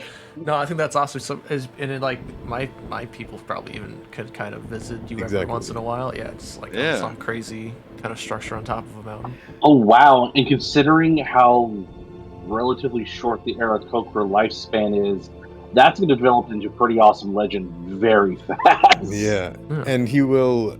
The only things that he has, both the giant slaying longsword and the frost, the king's brand, will be available to pass down to dope. mythical weapons to the families. But I don't want to take too much more time. Yeah. He would simply tell everybody, don't forget Tiamat, because she will not forget what she did for you, as a warning. But All right. Carrick, Borgash. What's the epilogue? Carrick will just finally reach that point where all the adventuring, all the death and destruction has finally gotten to him, and he looks even older than he actually is. With the praise from King Hekaton, he'll accept it, and I have a son now. I have a family. I need to look after them. I think if there's any call to arms in the future, I'll see to it that my students answer, not me. And he'll mount his wyvern and gather up the remaining forces that he led from Waterdeep and head back, and he will enjoy his golden years. Yeah, he's gonna keep a low profile for the most part, but make sure that the school is productive, producing more skilled and talented adventurers, and there may or may not be machinations within the government of Waterdeep, as he may or may not be A masked lord, exactly. Yes. Who could say? Who could say? Who can say? Yeah.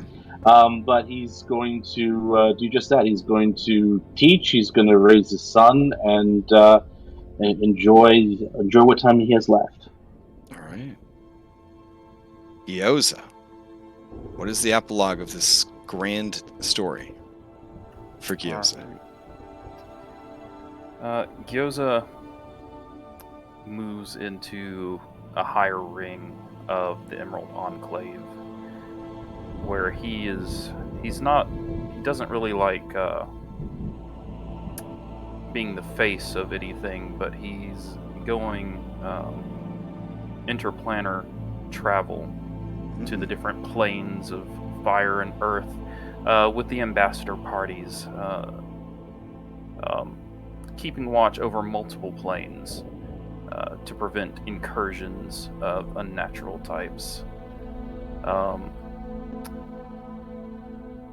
When that's not going on, he's training new druids in the elemental ways, and possibly starts a small family. It's nice. All right, I have to know, do you invite your long-lost brother to any family picnics, dinners, holidays? You know the one I'm talking about, with the mustache. From the not from the not chili Gyoza from the chili that- eating competition. Yeah.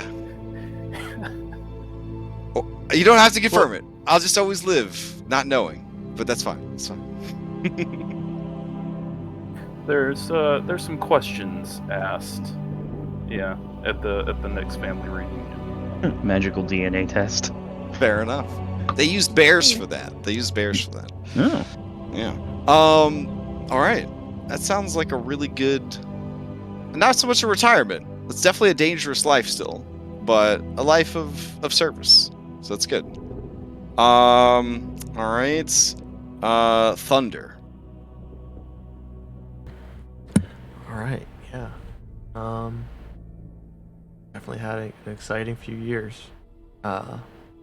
After saving his people from the Yak folk, just stopping the fire giant, the Cloud Maiden, and now the Dodkong. He's definitely made lifelong friends and all the Sword Saints. I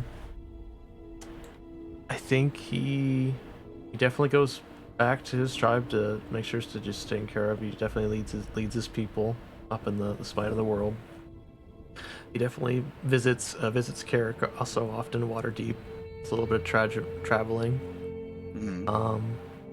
He eventually settles down to have an egg with the princess. Nice. Yeah. And then obviously the invitation is given to Orwell to visit if you'd like, but there's no obligation. Do you vouch for Orwell's newfound strength to the rest of the tribe? Or is he... Of course.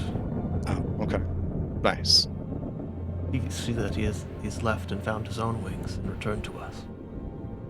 Dang. And yeah, All right. he leads Sky Talons, lead force of Aarakocra. So I think there could be some more adventures in his future, but he's definitely gonna take quite a long rest and just travel and then settle down with the princess. All right. Dope. I like it. Salem. Yes. Having completed the purpose that you were made for,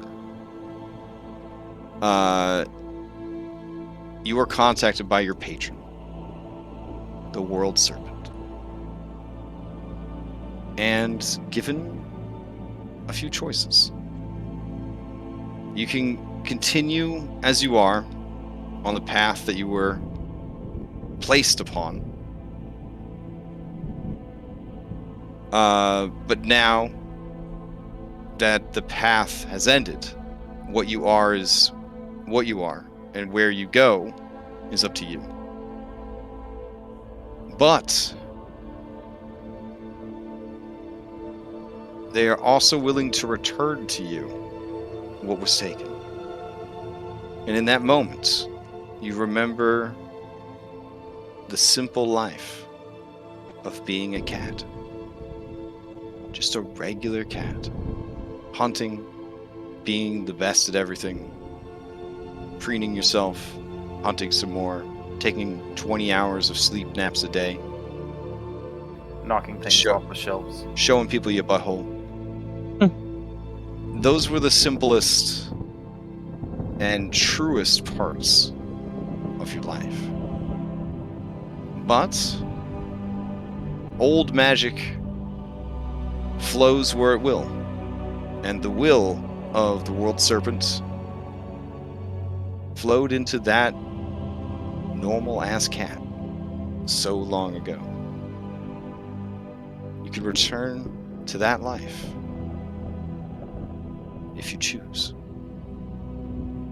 Or you can continue to forge your own path as you are. But there is nothing left for the serpent to give or to teach. And you can kind of feel its presence slowly easing on you. It was never a discomfort. It was more of a comfort, like a thunder jacket for your doggo, you know? Like a weighted blanket. Like a weighted blanket. Like his But- floating pillow he always Yeah. carried with him. Exactly. But it lifts and releases. And you must choose. Salem would have a few affairs taken care of specifically around the township that erected the temple for him. Okay, Golden Fields, yeah. And he would make sure that they're set up for whatever future comes for them.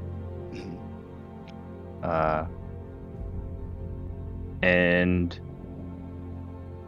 after making sure of that, he'd make sure he'd have the if they're even still alive, the 2 Kuatoa who helped him along the way. Right, yeah. He would let them know that they are free to worship whoever or whatever beings they wish. And that he's going to be going away for a while. He'll put someone in charge of taking care of the temple because it's still got to look good. And then he's not going to tell anyone. He'll just kind of one day make his way away from the town just to find a nice, like, shady tree where he could sleep like a normal cat. And he'd let it happen. He'd go back to being just a regular old house cat. And maybe make his way occasionally around the town, keeping watch over it, but just as a house cat. He doesn't need anything more than that now. Maybe he'll visit everyone as a house cat without anyone knowing.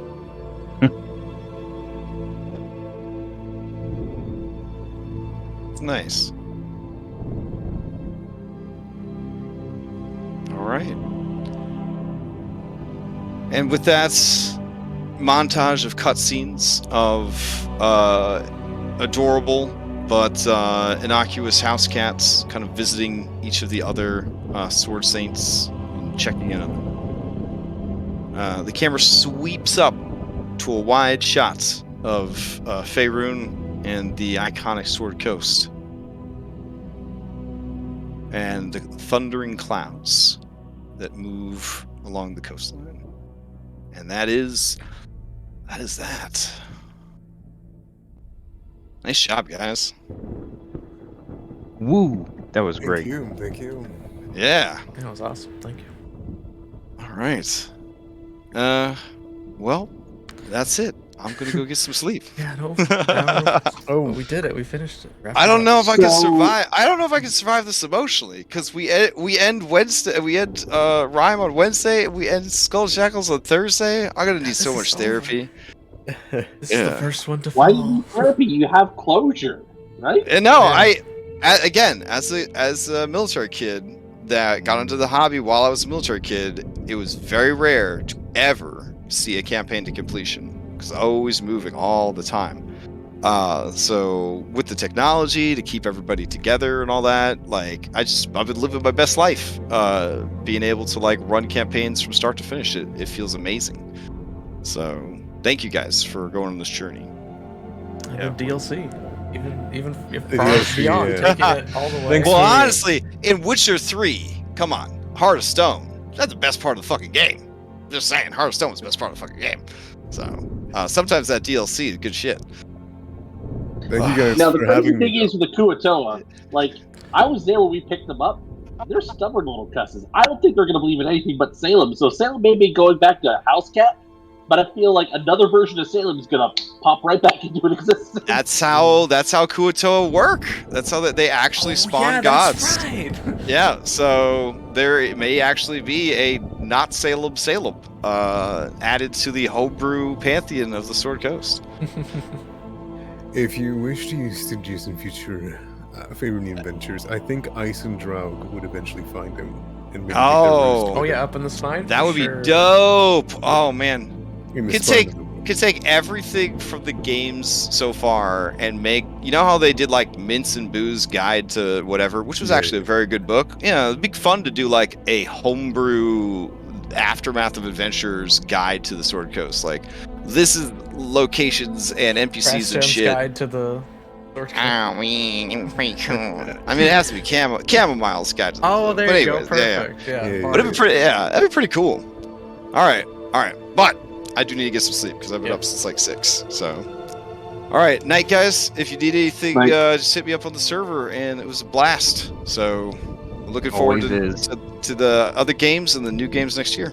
So, all right, night, everybody. Thanks everyone for playing. Thanks everyone for watching. We'll see you guys next time. Bye. Bye-bye. Bye.